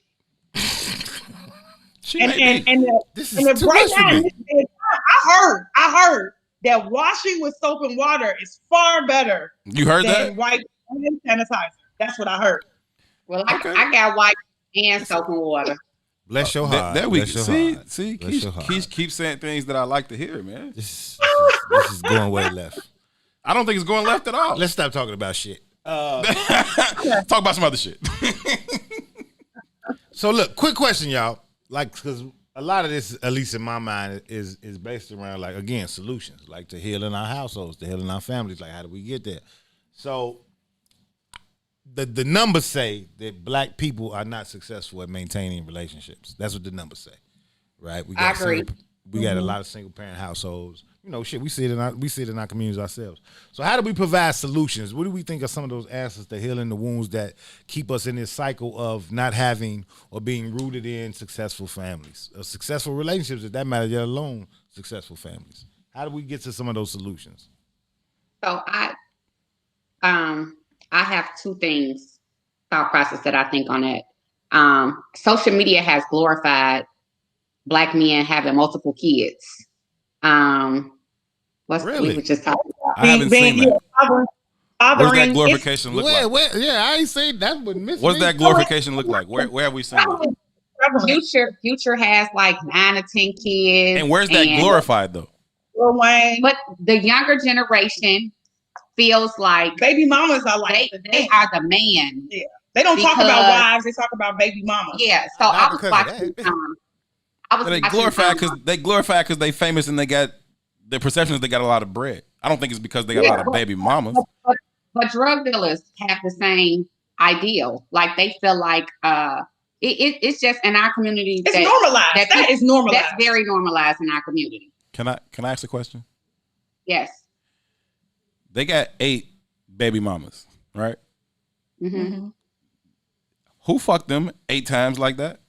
Right? What made them so appealing that 8 women was like, yeah, you can come in here, fuck me raw, and shoot the club up? Who was number 5? Where were their values at? Where were their values? Knowing that these niggas got multiple baby mamas already, but they still said because of whatever reason, you can fuck me raw and shoot this club up. It comes full circle. So you have a problem with him. You start with the problem with her because there should be a standard there. Mm-mm. It should be a standard. It should be. Social media has. Do you know how popular baby mamas are in social media right now? No, I have no clue. I don't. Oh my, Alexis Sky. Yeah, Ari. So it's so many Instagram famous women that the only reason why you all know who they are is because of who their baby daddy is. What is that? Love and Hip Hop. Mm-hmm. None of them people were married basketball wives. None of them people are married on basketball wives. They all are baby mamas. Okay. So they are coming up. So if I meet Floyd Mayweather, have a baby by him, do you know how my life is gonna take off? Yeah. I'm gonna be social media famous. People I want are gonna pay me Fashion Nova. They're gonna pay me the way they clothes because I'm Floyd Mayweather baby mama. The basketball players are gonna look at my face. See, to me that depends on what you call your life taking off to be, right? And so if your life taking, that's it for them. Just because that's not successful to you, that's successful to them, and they find that as a means to get it. So if I'll let you come in my house and invest your deposits in me, I'm gonna take off from what you dropped off. So I'm gonna say this. I just watched an Instagram story with Kevin Gates. Did you all see that? Where he talked about his so he did I'm gonna have to send it to you all. But he said that his father died from AIDS. His father was a drug dealer. He had the cars, the clothes, and the hoes. He said that when he got into the music industry, they pushed it to say, don't be in a relationship because it sells if you're not in a relationship. He said, but I wanted a family. I wanted a woman. So I did the opposite of what the world. Now, you all know at the age that we are, when we were growing up, it was very pushed for our athletes and our entertainers to not be married, to be so people could feel like they have an opportunity they have a chance to be with that person.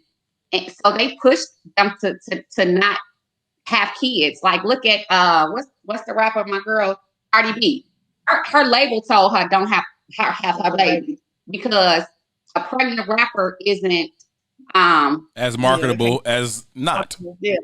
Yeah. So it's a society that's making it seem like that's cool. Yeah.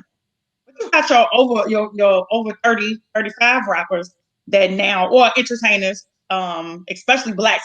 That's not an issue in the white community. I just want to put that out there. They can be and do whatever they want, but on black entertainers and athletes, we have that perception. We had that perception, and they weren't family men, but now they are. So you have your Steph Curry's, LeBron James. You have Michael Jordan. Yeah. Well, Michael Jordan is not. When we talk about basketball greats, talk about Michael Jordan, talking about family man. I'm not talking about him. So your LeBron James, Steph Curry's, Denzel Washington. When you talk about those people that have been in relationships, Will and Jada, sort of, kind of, they got an entanglement going on. But when you look at those, nowadays, it's okay. It didn't used to be okay. So do you all agree with that or disagree? I completely disagree. No, Linda. Listen, Linda. Listen. So look, the way y'all shaped that shit was very interesting to me. The way y'all opened up with that shit was it said, black men having multiple babies is becoming popularized. What about the fucking woman that's laying there? The woman is the one you said reaps the... Wait. Y'all just said, if I have a baby by Floyd Mayweather, my life takes off, right? Mm-hmm. So there's an investment for some level of achievement in the woman laying down and having that child. It's not validating the man for doing so. It's really validating the woman for being number fucking 8. Where's the woman's accountability in that? Where's the woman's responsibility in lying down and saying, I'm okay with being number 10 if it means that I can get a Fashion Nova deal? What the fuck? How do we put that on men? I agree that it's both ways. She should have some more standards and be able to pave her road to success in another way, in a way that fulfills her in a different way, and she can have some, real love relationship, whatever. But that's just not what's happening. I take that back to the parents. Now, I'm going to go to our kids. We are mothers of daughters, and I have 2 sons. There are things that I teach my kids because I see bullshit out here. So I'm going to teach them what I feel like they need to do to get where they need to go. Now, I have invested more than enough self-esteem building things in my daughter so that she doesn't have to say, if I want to be somebody, I have to lay down with this basketball player and have to pay them in order to be somebody. It's money. At the end of the day, it's money. It's money. I agree. And that's why everybody, I don't understand when people try to act like money is not a main priority in their relationship, because money is a main priority in everybody's relationship and lifestyle. These young ladies are out here sleeping with these men unprotected, knowing that these men are sleeping with multiple women unprotected, so that they could come up off of them. I think it's a little more than that, though. I'm not disagreeing with you, but I'm going to add to it's self-esteem. Our boys kill each other. They have no value for their lives and the lives of their brothers because they don't have self-esteem. They don't believe that they are somebody. And then our girls can easily give their bodies away to whoever because they don't have self-esteem. So if I don't think I can go be a top-notch successful lawyer, but I know I can fuck him and get pregnant and have his baby and be somebody, that's a self-esteem thing. Why can't you be somebody just working at Meritech and living in Chatham, right? Why can't that be the standard of being somebody? But my view of what being somebody means that I have Gucci and Prada and this and that. So if I'm following social media, and I'm not following my parents because my parents don't have shit, and they didn't teach me shit and they didn't tell me nothing. But if I'm following my idols and who I look up to is on social media, they tell me that in order to be somebody, I have to have Gucci, Prada, these kind of clothes, and have this many followers. I might be broke as hell. But I can see, that's why I go back to that frequency where you need that nigga to live in his grandmama basement to pipe you down, right? So the value set is fucked up, right? Our value set is fucked up. It ain't got nothing to do with social media. It ain't got nothing to do with being the 8th baby mama. It's about the goal that we set for our fucking lives.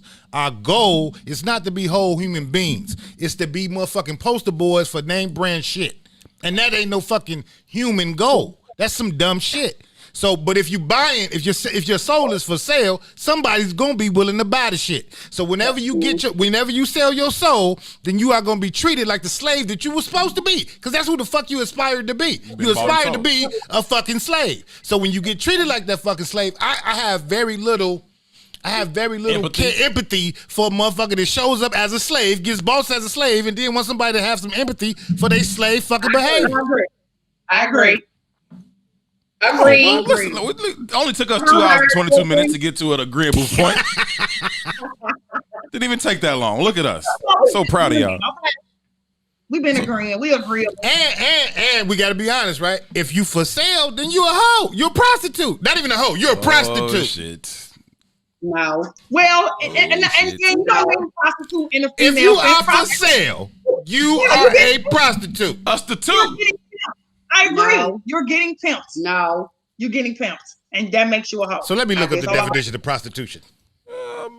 Okay, look it up. I'm going to look it up. I have one, but you look the Webster's definition.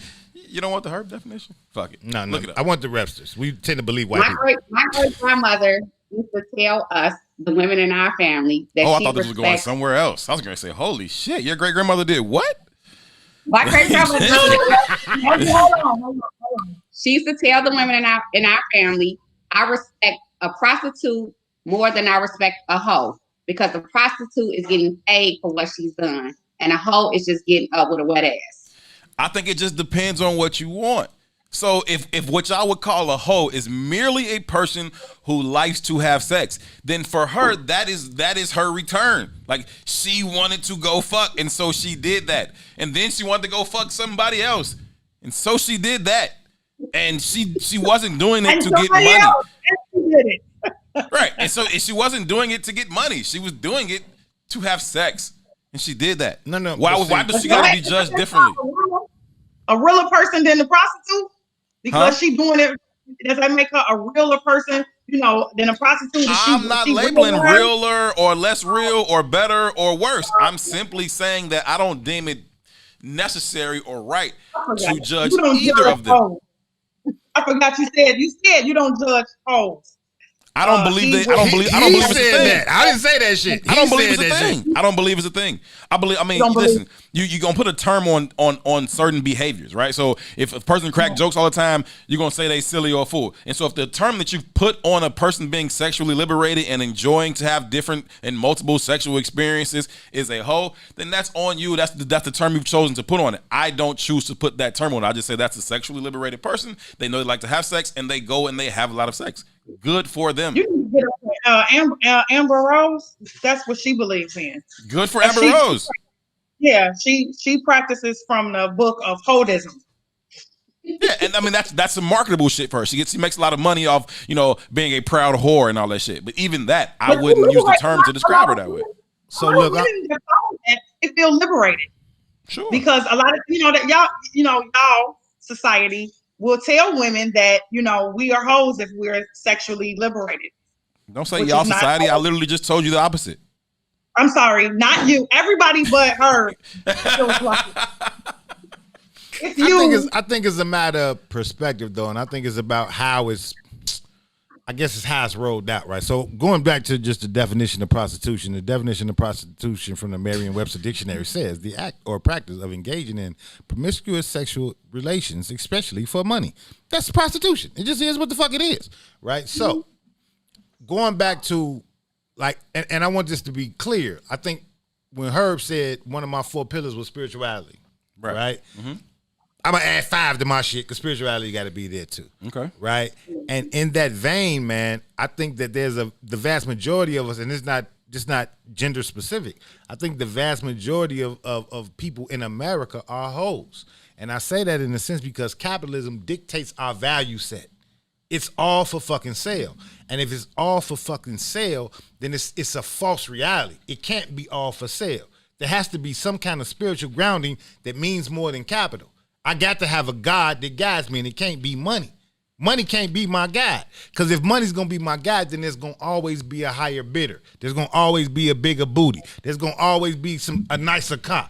If I'm always for sale, then I'm never going to land on happiness. And the goal of this is to be happy. Wednesday, you And Esco, our homegirl who's in the room, shout out to Sonia Escobar, both was like, the money make me come shit is legit, right? Like it's a thing.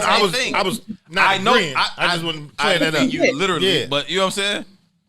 Yeah, it's a thing. No, that's true. And I just, when we were offline, I just said that, you know, that old famous hymnal, "Money Makes Me Come." That's you know, the old famous hymn by the poet laureate. Who made that shit? Cardi B.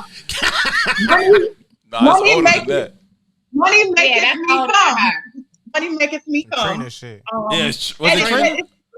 I don't know who it was. Money make me come. Money. I don't know who made the fucking song. Don't matter. I remember that song. That was a Rick Ross song. I have a question. What is a man's what is the first thing that a man looks at on a woman? Her shoes or her feet? No, not for me. I answer that. I answer for both of us. Look at our minds. I want his opinion too. I don't think it's one specific answer though, right? I think it's right. You like it's specific for specific men. Damn, that shit ranges for me, man. I like titties. Right, let's be real. No, that's not fair. I want to know what's the first, because I'm giving that. That's my real answer. Her shoes or her feet is the first thing I'm looking at. It's the whole You appearance don't like for me. big feet? Is it big, small? Sure, I do. Let me explain this to you, and then we gotta take a break. You don't like long toes? I'll explain this to you. What happened now? She said, "Do I not like long toes or long feet?" That's not really the logic behind it. It's a little deeper than that. If I look a woman in her face, right? If I look a woman in her face first, she might be fucking gorgeous, right? She might have these eyes that are just enticing and entrancing, like, and now I'm stuck, right? I'm already stuck because of her eyes or her lips or her face, whatever the fuck it is, and I don't even see the rest of this shit yet, right? And so I'm stuck already. Whereas if I go the other way, if I started her, either I can see her feet and I'm like, oh, she has pretty feet, or I can't see her feet, but I'm like, she has nice taste in shoes.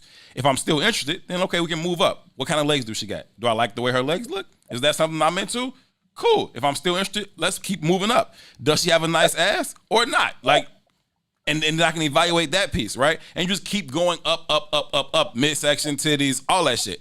If I get to the face and I am still interested, then the face is either going to be the deal maker or the deal breaker. But I ain't already hooked because you looked at me a certain way. You give me a certain look with your ass, or you do some weird shit with your mouth, I'm already hooked before I even realize that everything from the neck down is smoked. I know we got to go to a break real quick, but I'm gonna also say this too, though, right? When a woman is really, really, really operating in her natural essence, her natural shit, her natural feminine essence, all that look shit go out the door because there's an aura that goes with that woman that you just can't deny. Y'all got a power that y'all don't even understand y'all have. So, like, I used to say this about Erykah Badu. Like, I had never been attracted to Erykah Badu early on. Then I got to meet her in person, and I was like, man, I couldn't deny this motherfucker anything if she ever asked me for anything. Her aura was just like, oh, nigga. I fully understood why niggas was wearing crochet pants. She different. Like, this motherfucker is Jesus. She's different. She sold a perfume that she said smells like her vagina. Hey, I get it. I'd bought that shit. I didn't know it was on set. I get She it. is dope. Listen, we got to hit this break, man. I can't run through it. I was going to try to get rid of you ladies at this time, but we're going to have to do that on the flip side of this break. Thank y'all so much for sticking around. We appreciate y'all hanging out for real, for real. It's been fun. No problem. This is I Said What I Said. Lil Ron doing Lil Ron. Push the button, Ron. Go to break, man. Just go to break. WIFTBPM.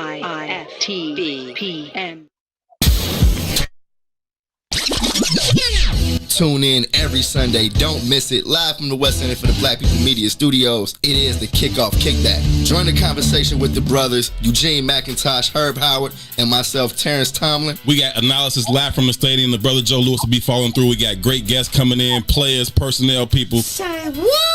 We do our thing every Sunday from 10 a.m. to 12 noon, taking you right up to kickoff.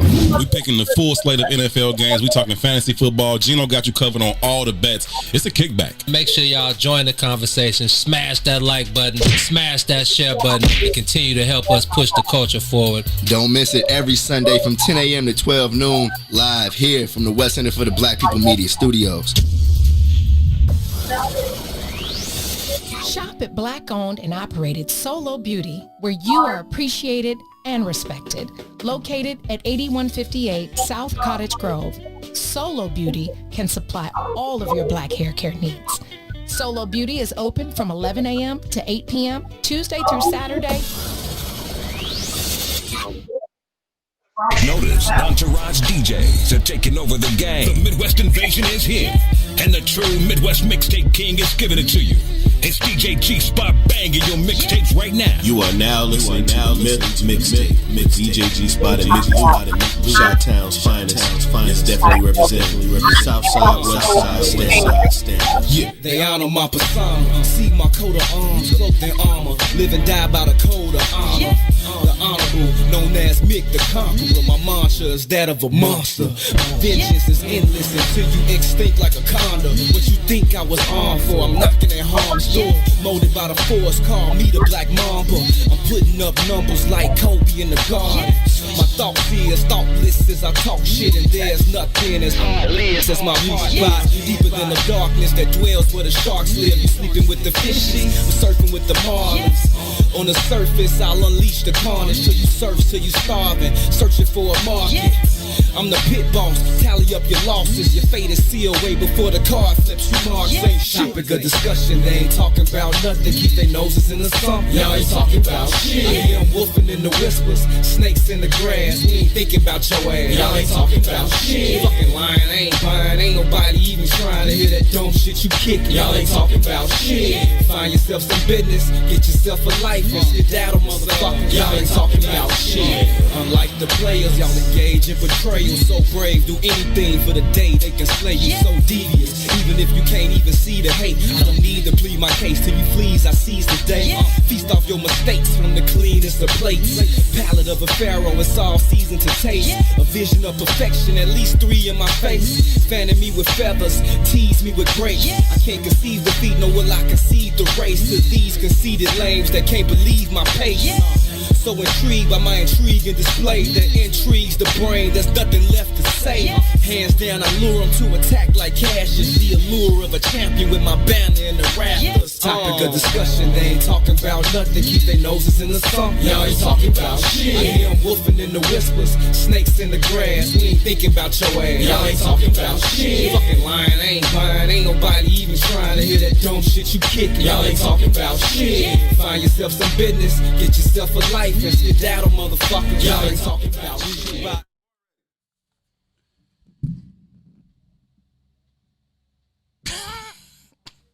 Talk your shit, man.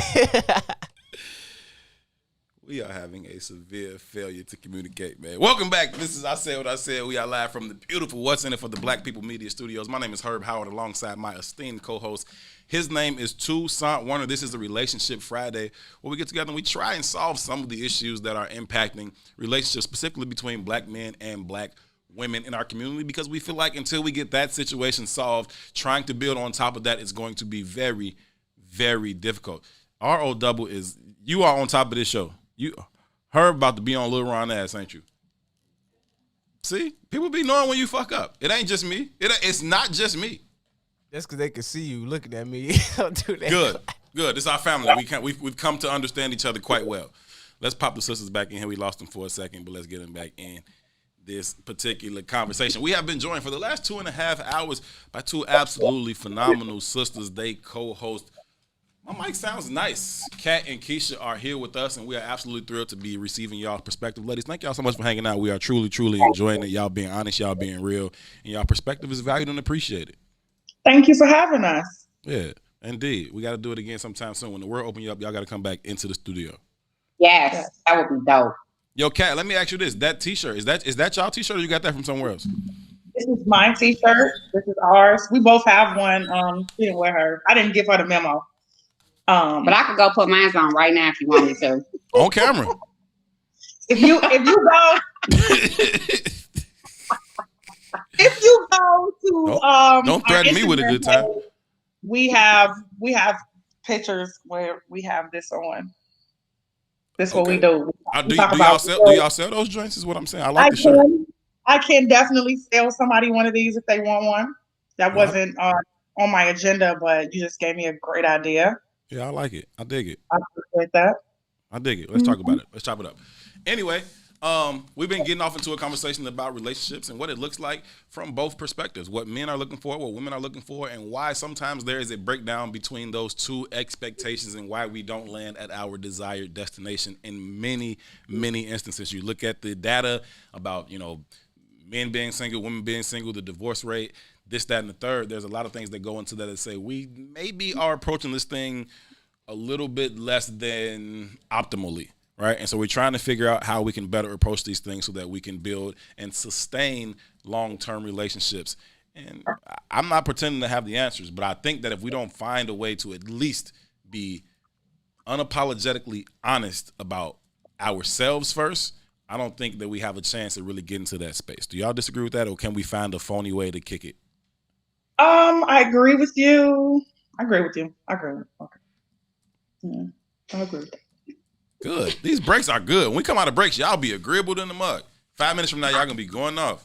You gotta take a break every 5 minutes so y'all can agree more often. No, I dig it. Listen, ladies, I didn't intend to keep y'all this long. I really, really appreciate it. But is there anything that y'all want to make sure that first of all, where can people find y'all at? So they can find us on YouTube at My Mic Sounds Nice with Kat and Keisha. They can find us on Facebook at My Mic Sounds Nice with Kat and Keisha. We're on Instagram at My Mic Sounds Nice with Kat and Keisha. iTunes, Spotify, Anchor.com. You can find My Mic Sounds Nice with Kat and Keisha. And Google Play. All of that, My Mic Sounds Nice with Kat and Keisha. I love the consistency. Keep it simple. People can always get to it. Super, super dope. Make sure y'all go and check that out. My Mic Sounds Nice with Kat and Keisha. The conversation is always, always dope. So make sure y'all check that out for real, for real. Let's see. Raymond says, y'all purposely find good-looking women. I lost it. Y'all purposely find good-looking women to do Relationship Fridays with. I don't know. Thank you. Look at y'all. Thank you. I got a small plug. If you want to see us possibly, then you can come to my sister's restaurant at 53rd and Kenwood Soul Shack. And you can eat. Absolutely. And Support maybe- black businesses. And maybe see us. And we would love to talk to you. We talk to people, strangers all the time. What she does. Hey, question with the Soul Shack menu, right? I know this is off topic to the motherfucker, but I go in there and I got to buy the whole goddamn meal when I really just be wanting the goddamn sides. Can we get a side meal deal going up there, please? Can we get some a la carte shit going on or no? Please, Jesus, please. So we do have a meal with just sides. It comes with 4 sides. This is a new invention. They never sent me just sides. When did this happen?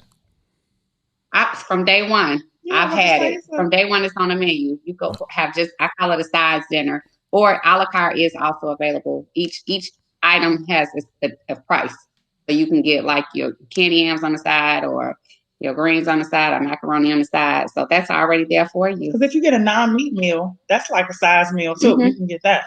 So, okay, Remy's being funny. Never mind. So look, Keisha, in the middle of this month, for real, up here at What's In It for the Black People Media, we got a whole special promo going for any black-owned businesses. Got really special rates for being able to promote the business throughout the shows all day long. We reach 600,000 people on a monthly basis right here. So at least let me hook you up with Tennille Jackson. She is the boss around this camp. She sets all that up. Let me hook you up with her and see if we can put together a package to where we can make sure that everybody is constantly hearing about the restaurant on a daily basis throughout all of our shows. I would love to talk to Tennille. That would be all right, amazing. for sure. We'll make sure we set that up, most definitely. Okay. So look, before we get out of here, we got what? We got about 20 minutes left. We got about 20 more minutes. So I know you all been doing My Mic Sounds Nice, and one of the things you all opened up about in the beginning of like talking about My Mic Sounds Nice, you said familiar relationships like mother-daughter. And I think that's interesting because you also just mentioned my great grandmama said, I got more respect for the prostitute than the hoe. Mm-hmm. In a lot of ways, right? And this just might be me. I think that the narratives that we sell to our children essentially creates the failures in our relationships. Oh, absolutely. Mm-hmm. Absolutely. Right. Mm-hmm. And how do we reshape the ship? Right? How do we change course in the ship? Because again, right, that even though that's grandma looking out for her grandbaby, and essentially she's saying, be with somebody who can help you. I get that. but it creates a paradigm where we become like savages. Like when these shorties call themselves savages, they honest about that shit. And what that really breaks down to is that I don't have any empathy or any concern about anyone else. It's just I'm on the come up, and that's exemplified even in that social media context, right? So when you see the women on social media, specifically Instagram, and I'm saying Instagram specifically because that's more of a younger platform. Mm-hmm. Every woman on there is trying to show off. They're selling ass. They're selling their titties. They're selling this image of this is my value set, right? And if that's your value set as a man, specifically as a young man, right? As an older man, I'd have matured a little bit. I think about shit a little bit differently. But as a young man, I'm going. And I'm going to treat you just like that, right? And if I'm treating you just like that, we're never going to build a bond that's going to anchor us into being a family. We're never going to build a bond that's going to anchor us into growing together. I'm here to smash, or I'm here to, you here to roll with me and look good on my arm for, a week, 2 weeks, whatever it might be. Then I'm out of there, right? Because essentially your whole value set is surface level. And for fulfillment for a man, I'm going to be real, right? If a man ain't vulnerable with you ladies, he ain't the man for you. That's how you know if a man love you, flat out. If he ain't vulnerable with your ass, he don't fuck with you like that. I say it all the time. He says that. Well, I can honestly say in my situation as a mother, I have 3 daughters. I have 2 daughters in college and I have 1 in high school. And my sister tell you, I have a very, very old school traditional thought process of relationships. So I believe in the whole marriage thing before having kids. I push those values on my children, even though I didn't necessarily follow the rules because they were not told to me correctly or I wasn't taught correctly. I do push that on them. So it all depends on the upbringing. She's a more liberal person than I am. Yeah. That's why the show works for us because she gives people the liberal thought process of it. And I'm the very traditional. And I think it's the same with our kids. So it goes back to exactly what you said too. It's family. So my niece might get a traditional outlook from her, but if she called me, I'm be like, girl, please, you can drop it like it's hot if you want to, just don't tell nobody. So like our kids, they have that dynamic. So that balance. Yeah, that balance. So none of us, I'm not going to say that what I'm saying is wrong and what she's saying is right or vice versa, but they have some stuff to pull from because the truth of the matter is that you can put anything you want in your kids. When they get out of your sight, they're going to do whatever it is that they do. But they are a product of their environment and their experiences. So if I teach my kids all day long to be one way, if their ways are not working when they get 25, they could have some resentment, or whatever, but they're gonna find a different way. They're gonna know that it's not better to be a prostitute than a hoe. And it's okay to be a hoe if you want to. Say it louder for the people in the back. Hoes is cool too. You know what I'm saying? I mess with her. They okay. They all right with me. But I think hoes is honest. The family comes in though. You got it's the dynamic and the mother and the father and the uncles and the aunts and everybody. Now that I'm in my 40s, I can recall stuff I got from every person that I came in contact with. All valuable lessons, even when they was harsh lessons that I didn't like. Even that ass whooping. I'm now that I'm giving my son this ass whooping, I understand that ass whooping I got back in the 80s. Hey, do you say that weird thing that our parents used to say to us that this gonna hurt me more than it hurts you? No, because it's good. Because that is bullshit. No, it's not bullshit. Yes, it is. It's not bullshit. When it comes to my baby girl, it hurts the shit out of me. It's hard to do. Not more than it hurt her. You ain't getting hit with a belt. No, trust me, it hurts me more. Now, when it comes to my son, I don't really give a fuck. But my daughter, it's something different. It's something different. No, that's a lie. Sometimes a whooping could get good to you, and before you know it, you broke their neck. You like, oh God, you can't go to school tomorrow. Somebody get good to you. Do you whip them in syllables?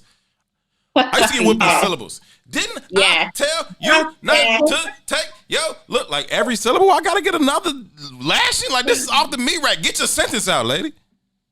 Yes. So I'm gonna provide a little bit pushback again on how we get to that answer, right? And this is a little bit deeper, right? Like I said earlier, I'm a race man, right? I think that in America, most black people don't really have any sense of what it really means to be black. I think we just chocolate covered white people. I think we got white people value systems. I think we got a white people's understanding of the world. But I don't think we have access to America in the way that white people do. Right? No. So for me, in that vein, I think it's very important to create a level of legacy and lineage through the understanding of what it really means to be black in America and separate ourselves from those white value systems to come out on the successful end.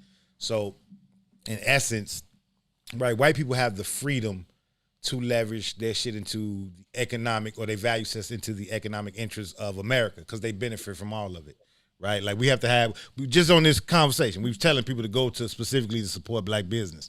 White people don't have to think about that because damn near every business in America is a white business. Go to Target. No. You say what now? No, they don't have to say go to Target.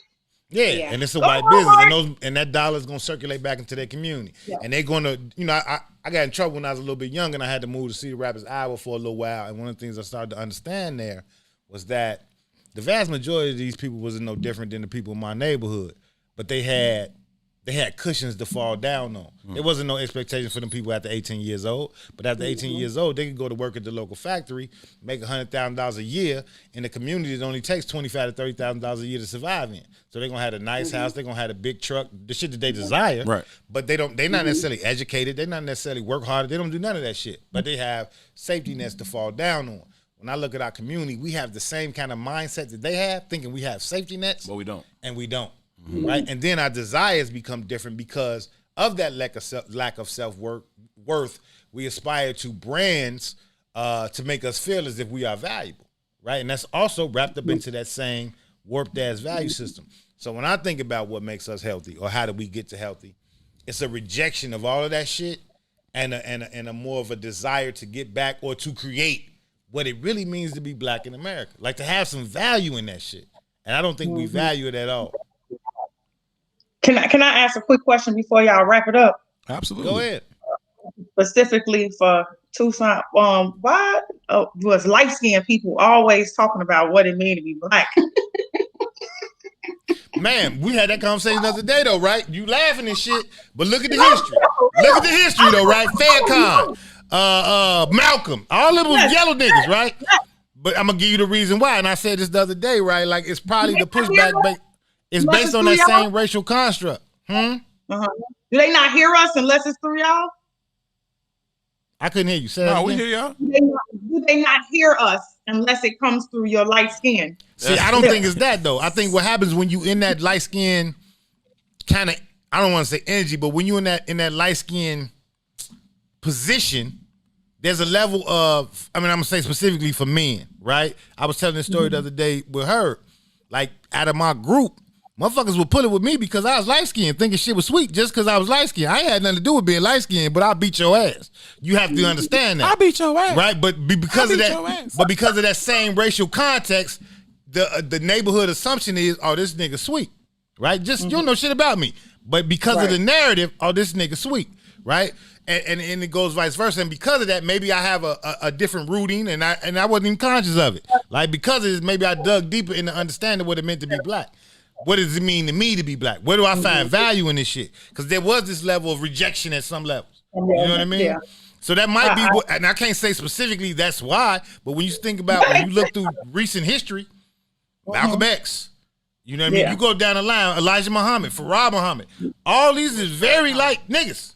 You know what I mean? And I'm assuming it's that same kind of energy, like, hold on, man, I got a place here on this planet. You know what I mean? And it might be the opposite, right? Because we got to be real with this too, like, there is some level of power associated with lighter skin. People value that shit at a different level. So maybe I got a little more freedom to say the shit I want to say that maybe the darker brother don't feel he got the freedom to say. I don't know the answer. Right? We need y'all, because they would have never elected Barack if he was dark skinned. I just don't believe it. Facts. You believe it? Heck yeah. 100%. That's a fact. In my opinion. What happened? Kat said that Barack would have never been elected president if he were dark skinned. Oh, he never would have been elected president. But I don't even think Barack is. I don't consider Barack black in this context of how we need to consider ourselves black. We're not gonna have that conversation right now. That's okay. That's fine. Whenever you're ready, you can come holler at me. We'll be here. Kamala ain't black either. We're gonna say that shit too. Kamala ain't black either. She's an Indian, he's an African. They made the same. I don't want to talk about that too. I don't want to talk about that. We'll be here every weekday, 3 to 6 p.m. If you want to hear that conversation too, Monday, Wednesday, Friday, from 3 to 6 p.m., because we're going to have that conversation often. I talk about this. Talk about relationships. I didn't come in for that. Real relationships. I can't wait to get one of them shirts. I rock with it for real because I think that's where it has to start. You gotta be willing to show yourself, right? You talk about knowing that a man is into a woman when he chooses to be, when he allows himself to be vulnerable. I think that goes both ways. That willingness to show yourself is. So is that true? If What? you are in a relationship, if you really love that person, you have to be vulnerable to at least one. My sister always say that. You have to. What do you always say? You have to be vulnerable to somebody. Why not let it be your husband or your wife or your girlfriend or your strong significant other? Ideally, that's who and how it should be, right? But just in terms of men in general, right? It's just not, by and large, right? It's not our nature to open up that way, to show ourselves in that way in terms of any type of vulnerability. There's this exterior that we feel like we need to put on this layer of armor, right? At all times. And so our ability or willingness to take off that armor to anyone shows a great level of trust, love, respect, reverence to that particular person. I don't care if it's my friend, right? Absolutely. Like for me to even open up and be vulnerable to Tucson, and we have a lot of conversations that I wouldn't have with almost any other person on this earth, right? But there's a level there of trust there. There's a level of love, respect there that allows me to be in that space.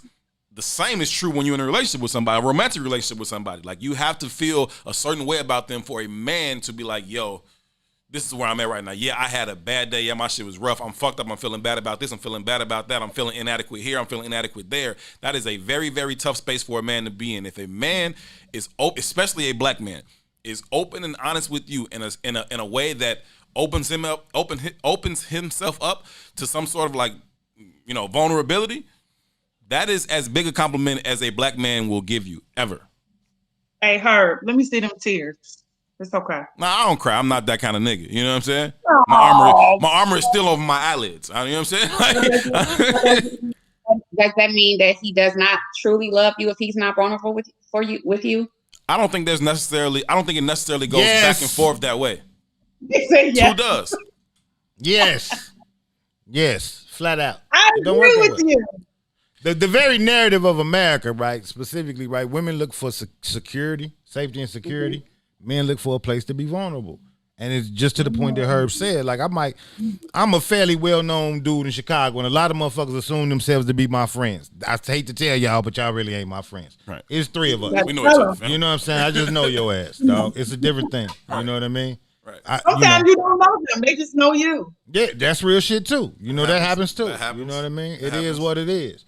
Yeah, but if I, you know, it's a level of vulnerability with real authentic relationships from men. You know what I mean? I got my real homies, their flags be like, I love you, dog. This shit sounds weird coming from a motherfucker that ain't really in that space with me. For a man, I'm saying. See, women come around and they dump their shit on everybody. That's why y'all live longer than everybody else. Because you'll put your fucking problems on everybody else. Men don't do that shit. We safeguard that shit within ourselves and we deal with it. Until we explode. Right? So if a man comes to you and says, hey man, this shit is fucking me up. This shit is driving me down. Stop everything and address that. That's heavy for him. Because most of us ain't going to do that. Yeah, you got to stop everything and address that if a black man comes to you like, yo, I'm dealing with some shit. Like, because it's hard for him to even get to that place, right? To be like, let me express this thing. Now, I don't necessarily think that, I certainly think that if I do open myself up to be vulnerable that way, yes, I love you in a different kind of way. But I do also think that I can love you in a different kind of way and not necessarily still be to that place within myself where I can be like, yo, let me open up. And that may or may not have anything to do with you. So I think that, yes, that person can still love you, but still not be at a place within themselves where they're willing to be vulnerable. That doesn't necessarily have anything to do with you, in my opinion. That's her. Let me say that. Oh, that makes sense. Yeah, I'm smart. But it's also levels too, right? That's not what we were talking about. It's levels too, though, and there's what they call it, agape, all the other agape love. Yeah, sure. Yeah. I tend to believe that shit don't even really exist in America. I think there's maybe 3% of people that ever experience that. I don't think most people ever experience that. I think the narrative of our lives doesn't allow for that. Yeah. I unconditionally love when I'm in a relationship. It's all conditional. I think all of our relationships are conditional. I think that's part of the failure, though. I think that's part of the failure. Is that something in Black communities, though? Do you think that you all don't know how to love us? I think it goes both ways. I don't think y'all know how to love us either. Yeah, I think we all have an issue with understanding how to love each other. And I think it's impossible because I don't think that we've really truly understood or mastered how to love ourselves. If I don't love me, hell the fuck no, I can't love you properly, right? I think I love you. I'm trying to love you as best I can, but I don't really know how to do that because I don't even know how to love me yet. You know what I'm saying? And that's where it starts, right? So when I asked y'all earlier, like, name 3 of your most limiting beliefs about yourself. And again, going into those relationship constructs, right? So here's this mirror of who you are. Even if it's a failed mirror, even if it looks like the motherfucker who's sleeping in grandma's basement, we got to go through those phases to get to the highest level of loving ourselves. We have to understand go through those what you fires. mean now when you say that. I get it. I get that. I still believe that hymnal, money make me come, but I do get what you're saying. This hymnal, money make me. And we could hook it on the money, but it's all kind of insecurities that those relationships point out. It's all kind of insecurities. Now we can mask that shit with money, because what does money do? It allows you to mask every fucking thing. Reparations, right? It allows you to mask everything. It's a fucking band-aid to life instead of dealing and healing.